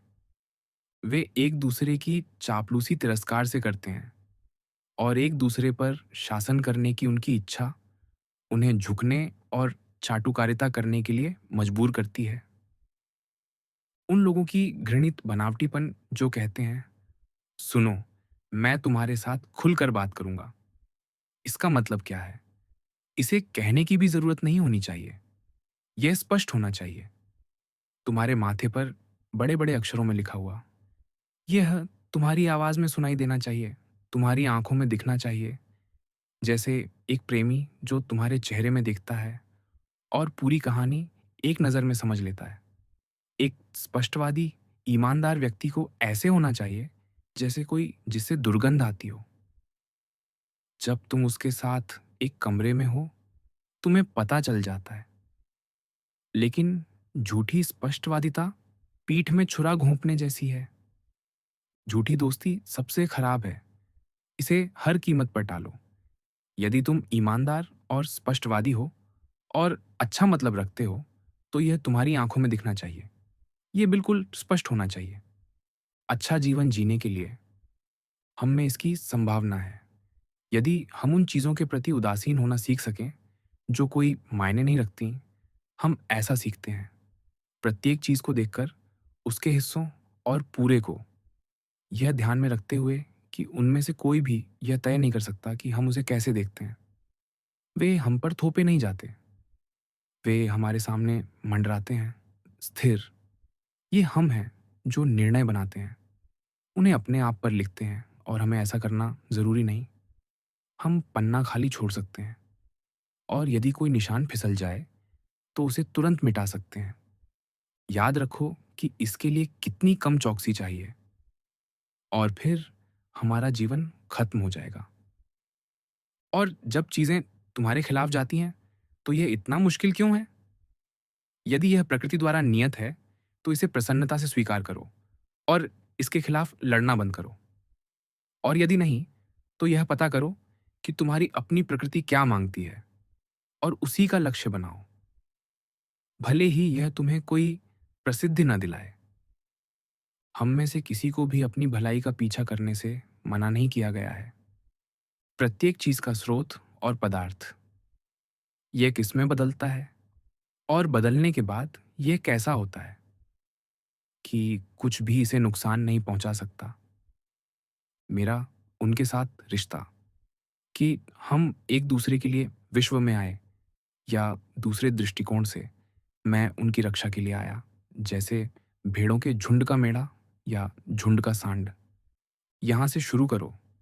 यदि परमाणु नहीं, तो प्रकृति सब कुछ निर्देशित करती हुई। ऐसे में निम्न चीजें उच्चतर चीजों के लिए और उच्चतर चीजें एक दूसरे के लिए। वे खाते बिस्तर पर आदि समय कैसे हैं? वे अपनी मान्यताओं से कितने प्रेरित हैं? वे जो करते हैं उस पर कितना गर्व करते हैं? यदि वे ऐसा करने में सही हैं, तो तुम्हें शिकायत करने का कोई अधिकार नहीं है। और यदि वे सही नहीं हैं, तो वे इसे अनजाने में अज्ञानता से करते हैं, क्योंकि सभी आत्माएं दूसरों के साथ वैसा व्यवहार करने से रोकी जाती है जैसा वे हकदार हैं, ठीक वैसे ही जैसे वे सत्य से रोकी जाती हैं, अनिच्छा से। यही कारण है कि वे नाइंसाफ, घमंडी या लालची कहलाने से नाराज होते हैं। कोई भी सुझाव कि वे अच्छे पड़ोसी नहीं हैं, कि तुमने खुद भी काफी गलतियां की हैं, तुम बिल्कुल उनके जैसे हो। भले ही कुछ गलतियों से तुम बच गए हो, तुम में उनकी संभावना है। भले ही कायरता ने तुम्हें उनसे रोका हो, या लोगों के कहने का डर, या कोई और उतना ही बुरा कारण, कि तुम निश्चित रूप से नहीं जानते कि यह गलती है। बहुत सी चीजें किसी अन्य उद्देश्य के लिए साधन है। तुम्हें दूसरों के कार्यों को वास्तविक समझ के साथ आंकने से पहले बहुत कुछ जानना होगा। जब तुम गुस्सा खो देते हो या यहां तक कि चिढ़ जाते हो कि मानव जीवन बहुत छोटा है, जल्द ही हम सब एक के बाद एक लेटे होंगे, कि हमें परेशान करने वाली उनकी हरकतें नहीं हैं, यह उनके दिमाग की समस्या है, हमारी नहीं, या हमारी अपनी गलत धारणाएं हैं। उन्हें त्याग दो। ये सोचना छोड़ दो कि यह एक तबाही है और तुम्हारा गुस्सा चला जाएगा। ये कैसे करो? ये पहचान कर कि तुम्हें कोई अपमान नहीं हुआ। जब तक अपमान ही एकमात्र चीज नहीं है जो तुम्हें चोट पहुंचा सकती, तुम अनगिनत अपराध करने के लिए बाध्य हो, चोर बनने के लिए, या ना जाने क्या और। गुस्सा और दुख उन चीजों से कहीं ज्यादा नुकसान पहुंचाते हैं जो उन्हें पैदा करती हैं। कि दयालुता अजेय है, बशर्ते वह सच्ची हो, न कि व्यंग्यात्मक या दिखावा। सबसे दुष्ट व्यक्ति भी क्या कर सकता है? यदि तुम बार बार उसका दयालुता से सामना करते हो और मौका मिलने पर उसे नरमी से सुधारते हो, उसे खुशी से ठीक करते हो, ठीक उसी पल जब वह तुम्हें नुकसान पहुंचाने की कोशिश कर रहा हो। नहीं, नहीं, मेरे दोस्त, हम इसके लिए यहां नहीं हैं। इससे मुझे नहीं, तुम्हें नुकसान हो रहा है, और उसे नरमी से, बिना उंगली उठाए, दिखाओ कि ऐसा है कि मधुमक्खियां ऐसा व्यवहार नहीं करती, या कोई अन्य सामुदायिक भावना वाला जानवर। इसे व्यंग्य या नीचता से नहीं, बल्कि स्नेह के साथ करो, बिना दिल में नफरत के, और न ही ऊंचे आसन से या तीसरे पक्ष को प्रभावित करने के लिए, बल्कि सीधे बोलते हुए। भले ही आसपास अन्य लोग हों। इन 9 बिंदुओं को ध्यान में रखो, जैसे 9 म्यूज से मिले उपहार, और इंसान बनना शुरू करो, अब और अपनी बाकी जिंदगी के लिए। और दूसरों पर गुस्सा न करने के साथ-साथ उनकी चापलूसी करने की कोशिश भी मत करो। दोनों ही स्वार्थ के रूप हैं, दोनों तुम्हें नुकसान पहुँचाएँगे। जब तुम गुस्सा खोने लगो, याद रखो, क्रोध में कुछ भी मर्दाना नहीं है। शिष्टाचार और दयालुता ही एक इंसान को परिभाषित करते हैं और एक पुरुष को। वही है जिसमें ताकत, साहस और हिम्मत है, न कि गुस्सैल शिकायत करने वालों में। ऐसा व्यवहार तुम्हें उदासीनता के करीब लाता है और इस तरह ताकत के। दर्द ताकत का उल्टा है और गुस्सा भी। दोनों ऐसी चीजें हैं जिनसे हम पीड़ित होते हैं और जिनके सामने झुक जाते हैं। और एक और विचार, अपोलो से यह उम्मीद करना कि बुरे लोग दूसरों को चोट नहीं पहुंचाएंगे, पागलपन है। ये असंभव की मांग करना है और उन्हें दूसरों के साथ ऐसा व्यवहार करने देना, लेकिन तुम्हें छोड़ देने की उम्मीद करना घमंड है, एक तानाशाह का कृत्य। चार विचारों की आदतों पर नजर रखो और जब तुम इन्हें पकड़ो तो इन्हें अपने दिमाग से मिटा दो। अपने आप से कहो, यह विचार अनावश्यक है, यह मेरे आसपास के लोगों के लिए विनाशकारी है। यह वह नहीं होगा जो तुम वास्तव में सोचते हो।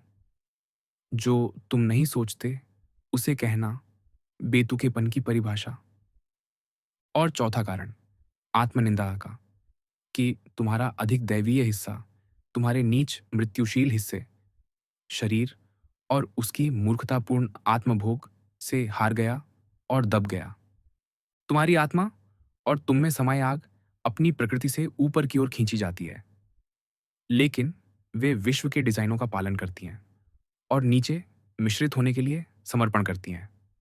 और तुम में पृथ्वी और पानी के तत्व अपनी प्रकृति से नीचे की ओर खींचे जाते हैं, लेकिन उन्हें ऊपर उठने के लिए मजबूर किया जाता है और ऐसी स्थिति लेने के लिए जो उनकी नहीं है।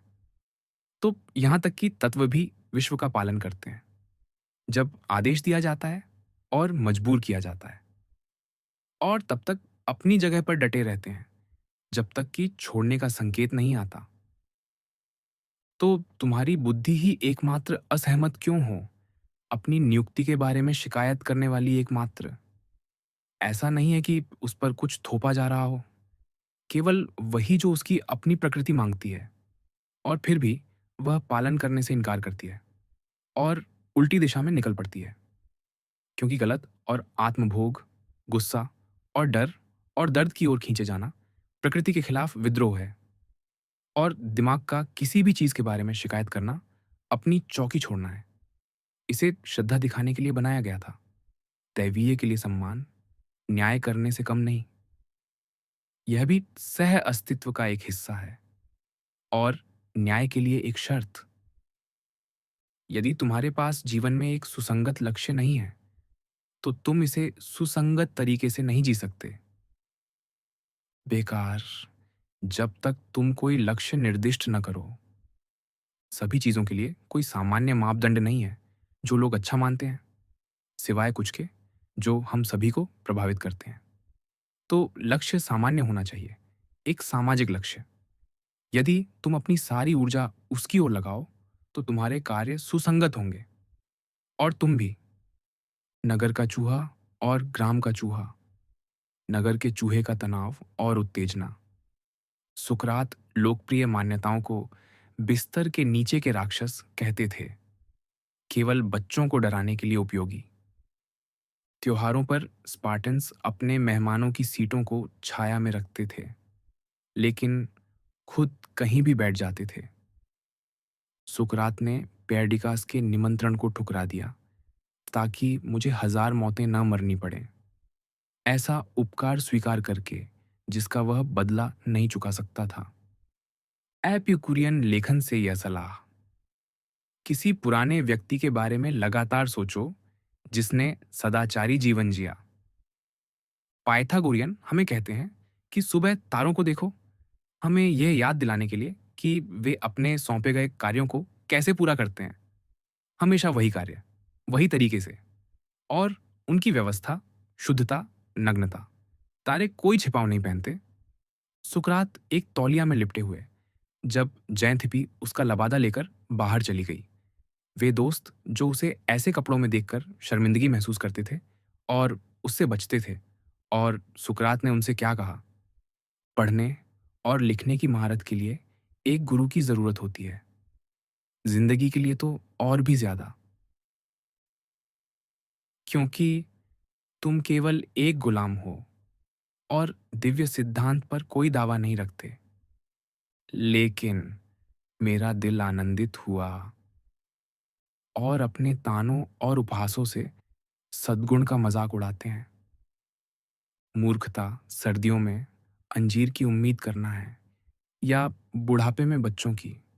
जैसे ही तुम अपने बेटे को रात में चूमकर विदा करते हो, एपिक्टेटस कहता है, अपने आप से फुसफुसाओ, वह सुबह तक मर सकता है। तुम कहते हो, भाग्य को ललकारो मत, प्राकृतिक घटना की बात करके। क्या भाग्य तब ललकारा जाता है जब हम अनाज की कटाई की बात करते हैं?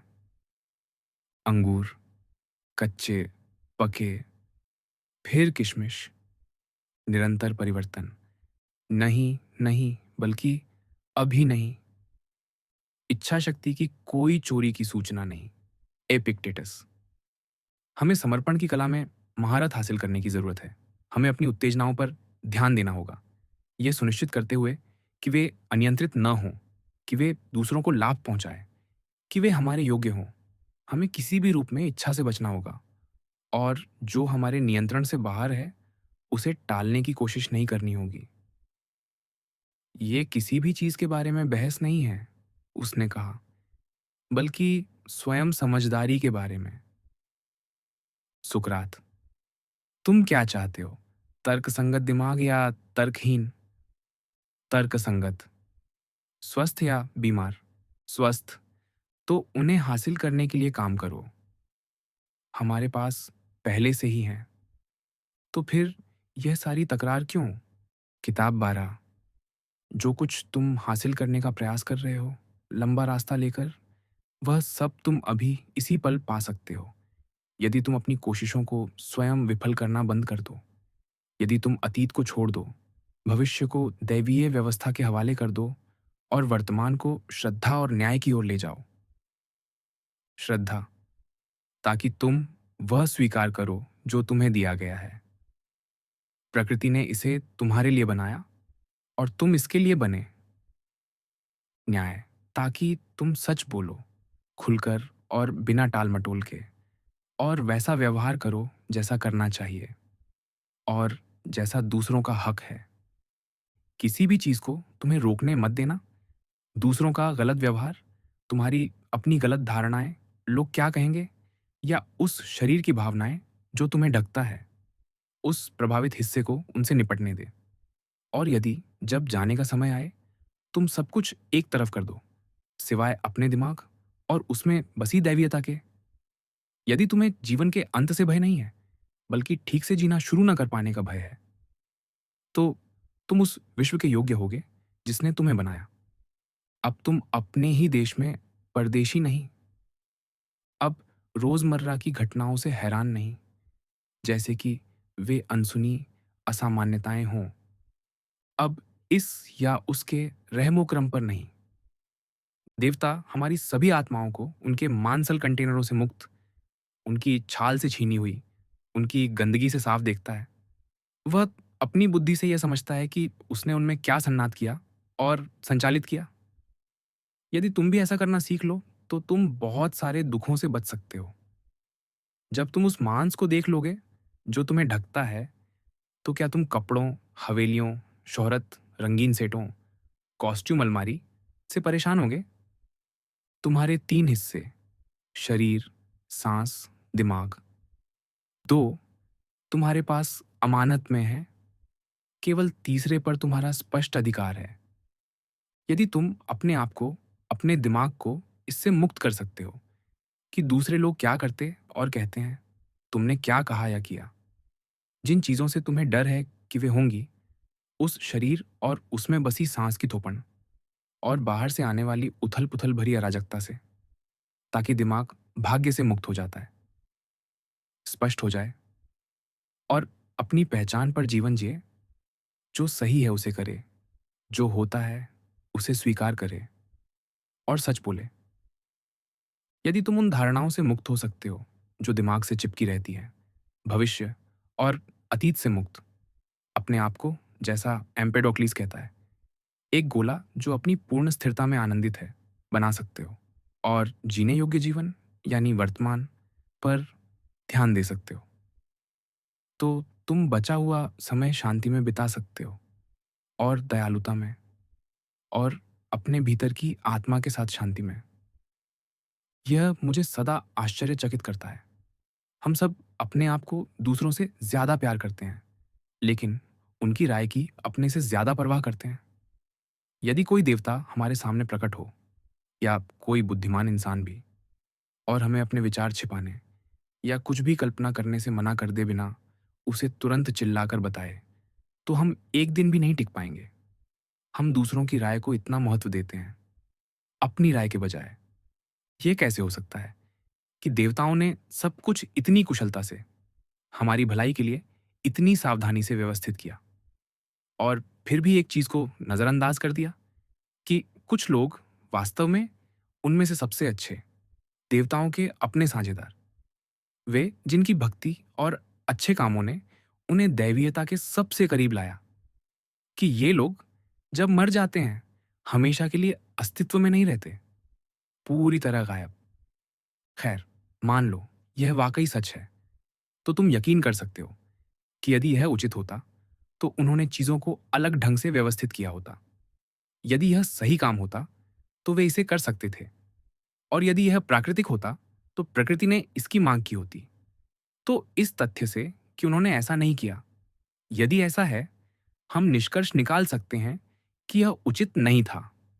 निश्चित रूप से तुम खुद देख सकते हो कि यह सवाल पूछना देवताओं की निष्पक्षता को चुनौती देना है। और तुम निष्पक्षता की बात क्यों लाओगे यदि देवता वास्तव में निष्पक्ष नहीं है और पूरी तरह से निष्पक्ष?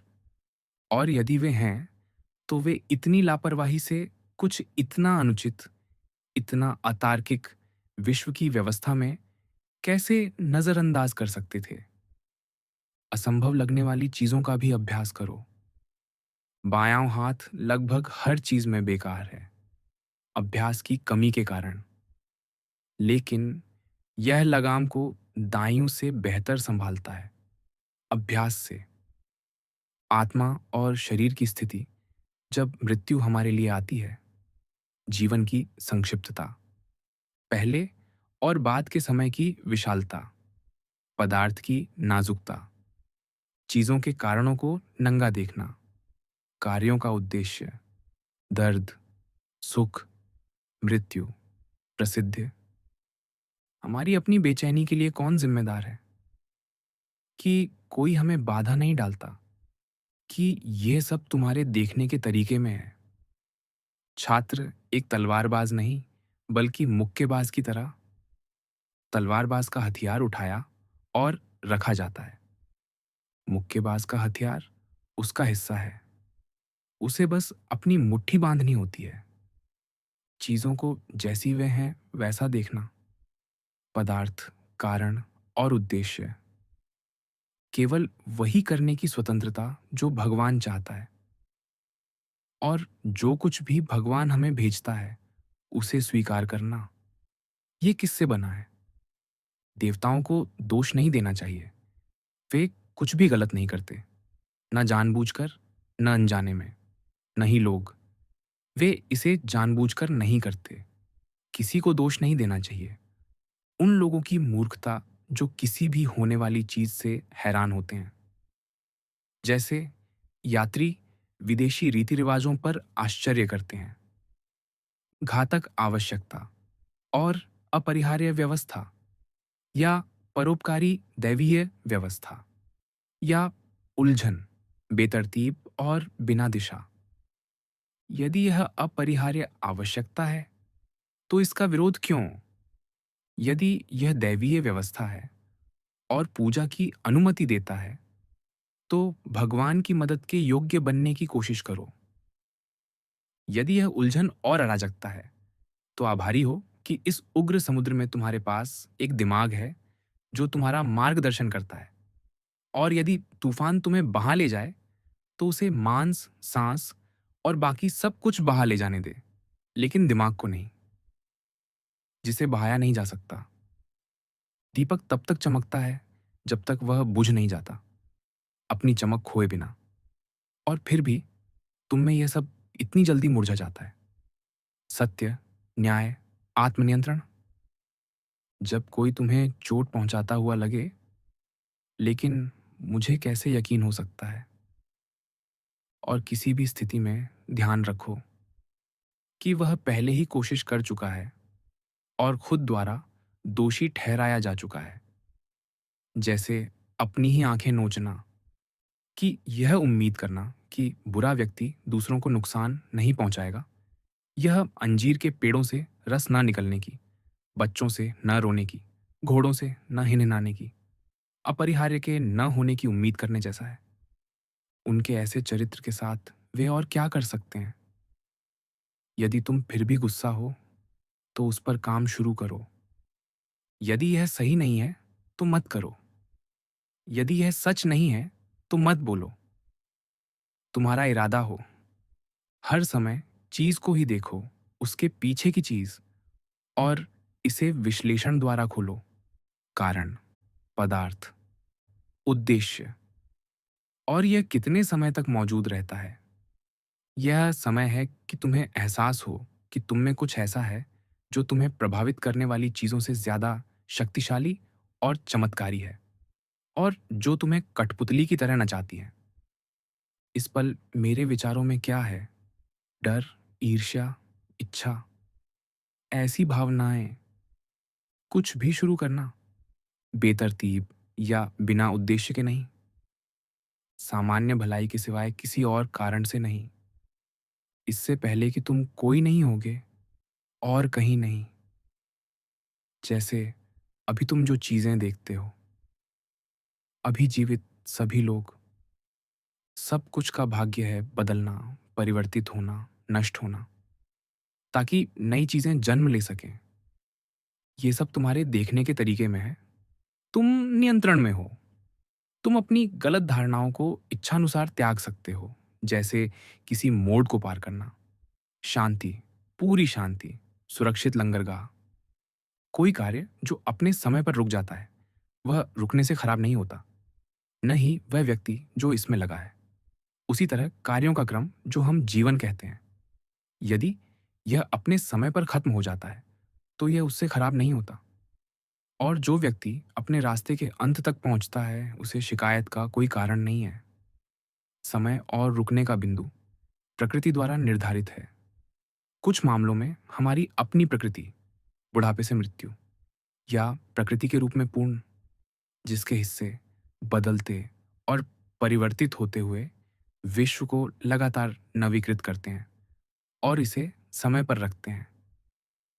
जो कुछ सभी चीजों को लाभ पहुंचाता है, वह बदसूरत या बेमेल नहीं हो सकता। जीवन का अंत कोई बुराई नहीं है। यह हमें अपमानित नहीं करता। हमें एक अनैच्छिक कार्य पर शर्मिंदगी क्यों होनी चाहिए जो किसी को चोट नहीं पहुंचाता? ये एक अच्छी चीज है, विश्व द्वारा निर्धारित, इसे बढ़ावा देती हुई, इसके द्वारा बढ़ावा दी जाती। यही वह तरीका है जिससे हम भगवान जैसे बनते हैं, भगवान के रास्ते का अनुसरण करते हुए, और तर्क के लक्ष्यों का। हर समय जरूरी तीन चीजें: तुम्हारे अपने कार्य, वे मनमाने ना हो या उससे अलग ना हो, जो अमूर्त न्याय करेगा। बाहरी घटनाएं, कि वे बेतरतीब ढंग से या डिजाइन द्वारा होती हैं। तुम मौके की शिकायत नहीं कर सकते। तुम दैवीय व्यवस्था से बहस नहीं कर सकते। सभी चीजें कैसी हैं, बीज बोने से लेकर जीवन के जागने तक, और इसके जागने से लेकर इसके त्याग तक, हिस्से कहाँ से आए और कहाँ लौटते हैं। कि यदि तुम अचानक ऊपर उठाए गए और जीवन और उसकी विविधता को बहुत ऊंचाई से देख सकते, और साथ ही अपने आसपास की सभी चीजों को, आकाश में और उसके पार, तो तुम देखोगे कि यह कितना बेकार है। और चाहे तुम इसे कितनी ही बार देखो, यह वही रहेगा, वही जीवन रूप, वही जीवन अवधि। घमंड, इस बारे में अपनी गलत धारणाओं को फेंक दो और तुम ठीक हो जाओगे। और कौन तुम्हें उन्हें फेंकने से रोक रहा है? किसी चीज़ पर गुस्सा होना, यह भूल जाना है कि जो कुछ भी होता है, वह प्राकृतिक है, कि ज़िम्मेदारी उनकी है, तुम्हारी नहीं। और आगे कि जो कुछ भी होता है, वह सदा से होता आया है और हमेशा होगा। और इसी पल, हर जगह हो रहा है, बिल्कुल ऐसा ही जो एक इंसान को सभी इंसानों से जोड़ता है। न रक्त, न जन्म, बल्कि दिमाग। और कि किसी व्यक्ति का दिमाग भगवान है और भगवान से है, कि कुछ भी किसी का नहीं है। बच्चे, शरीर, जीवन ही, ये सब उसी स्रोत से आता है। कि यह सब तुम्हारे देखने के तरीके में है, कि वर्तमान ही वह सब है जिसमें हमें जीना है या खोना है। उन लोगों की सूची बार बार देखो जिन्होंने किसी चीज पर तीव्र गुस्सा महसूस किया। सबसे प्रसिद्ध, सबसे बदकिस्मत, सबसे नफरत किए गए, सबसे जो भी। और पूछो, वह सब अब कहाँ है? धुआं, धूल, किंवदंती, या किंवदंती भी नहीं। सभी उदाहरणों के बारे में सोचो। फैबियस कैटुलिन्स ग्रामीण इलाके में, लूसियस लुप्स बगीचे में, स्टर्टिनियस बया में, टिबेरियस कैप्री पर, वेलियस रूफस, जुनून और घमंड। और कितनी तुच्छ हैं वे चीज़ें जिन्हें हम इतने जुनून से चाहते हैं। और कितना अधिक दार्शनिक होगा कि हम जो हमें दिया गया है उसे लें और निष्पक्षता, आत्मनियंत्रण, भगवान के प्रति आज्ञाकारिता दिखाए, बिना इसका तमाशा बनाए। उन लोगों से ज़्यादा असहनीय कुछ नहीं जो अपनी विनम्रता का ढिंढोरा पीटते हैं। लोग पूछते हैं, क्या तुमने कभी उन देवताओं को देखा है जिनकी तुम पूजा करते हो?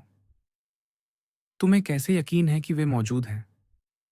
जवाब, बस अपने आसपास देखो। मैंने अपनी आत्मा को भी कभी नहीं देखा, फिर भी मैं उसका सम्मान करता हूँ। इसी तरह मुझे पता है कि देवता मौजूद हैं, और मैं उनका सम्मान क्यों करता हूँ?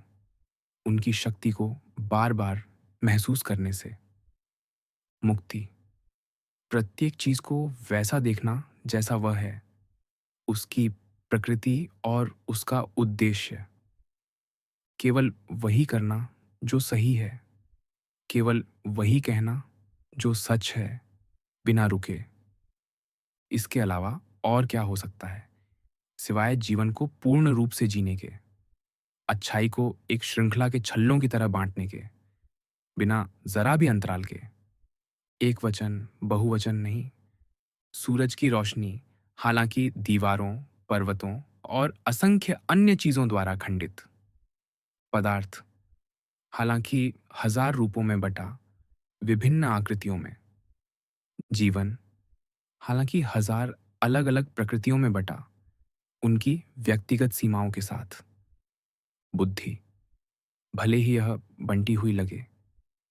अन्य घटक, सांस, पदार्थ एक दूसरे के प्रति जागरूकता या संबंध की कमी रखते हैं, फिर भी एकता और इसका गुरुत्वाकर्षण उन्हें भी गले लगाता है। लेकिन बुद्धि विशेष रूप से अपनी तरह की चीजों की ओर खींची जाती है और इसके साथ अविभाज्य रूप से जुड़ती है साझा जागरूकता में। तुम क्या चाहते हो? सांस लेते रहना, महसूस करना, इच्छा करना, बढ़ना, बढ़ना बंद करना, अपनी आवाज का उपयोग करना, सोचना? इनमें से कौन सा रखने लायक लगता है? लेकिन यदि तुम इन सब के बिना कर सकते हो, तो दिव्य सिद्धांत और भगवान का अनुसरण करते रहो अंत तक। उन अन्य चीजों को महत्व देना, मृत्यु के कारण उनसे वंचित होने का दुख मनाना, एक रुकावट है। अनंत का वह अंश, समय के उस विशाल रसातल का जो हम में से प्रत्येक को आवंटित है, एक पल में अनंत काल में समा जाता है। सभी पदार्थ का अंश और सभी आत्मा का, पूरी पृथ्वी का वह हिस्सा जिस पर तुम रेंगते हो। ये सब ध्यान में रखो और कुछ भी महत्वपूर्ण मत मानो सिवाय इसके कि अपनी प्रकृति जो मांगती है उसे करो, और जो प्रकृति तुम्हें भेजती है उसे स्वीकार करो। दिमाग खुद को कैसे संचालित करता है, यह सब उस पर निर्भर करता है। बाकी सब कुछ या तो उसकी शक्ति के भीतर है या उसकी पहुंच से बाहर। शव और धुआं। मृत्यु को महत्वहीन मानने का प्रोत्साहन, यहां तक कि वे लोग जिनकी एकमात्र नैतिकता दर्द और सुख है, वह भी इतना कर सकते हैं। यदि तुम केवल परिपक्वता को ही अपनी भलाई मानो, यदि कुछ कार्य सही दिव्य सिद्धांत द्वारा शासित केवल कुछ ज्यादा या कम हो, यदि इससे कोई फर्क नहीं पड़ता कि तुम विश्व को इतने समय तक या उतने समय तक देखते हो, तो मृत्यु तुम्हें डराएगी नहीं। तुम एक महान शहर के नागरिक के रूप में जिए हो, 5 साल या 100 साल, क्या फर्क पड़ता है? नियम कोई भेदभाव नहीं करते। और इससे बाहर भेजे जाना किसी तानाशाह या बेईमान जज द्वारा नहीं, बल्कि प्रकृति द्वारा, जिसने तुम्हें पहले बुलाया था, ये इतना भयानक क्यों है? जैसे एक आयोजक जो किसी अभिनेता पर पर्दा गिराता है। लेकिन मैंने तो केवल 3 अंक पूरे किए हैं। हाँ, यह 3 अंकों का नाटक होगा, जिसकी लंबाई उस शक्ति ने तय की जिसने तुम्हारी रचना का निर्देशन किया, और अब तुम्हारे विघटन का। दोनों ही तुम्हारे निर्धारण में नहीं थे। तो अपनी विदाई को शालीनता से करो, वही शालीनता जो तुम्हें दिखाई गई थी।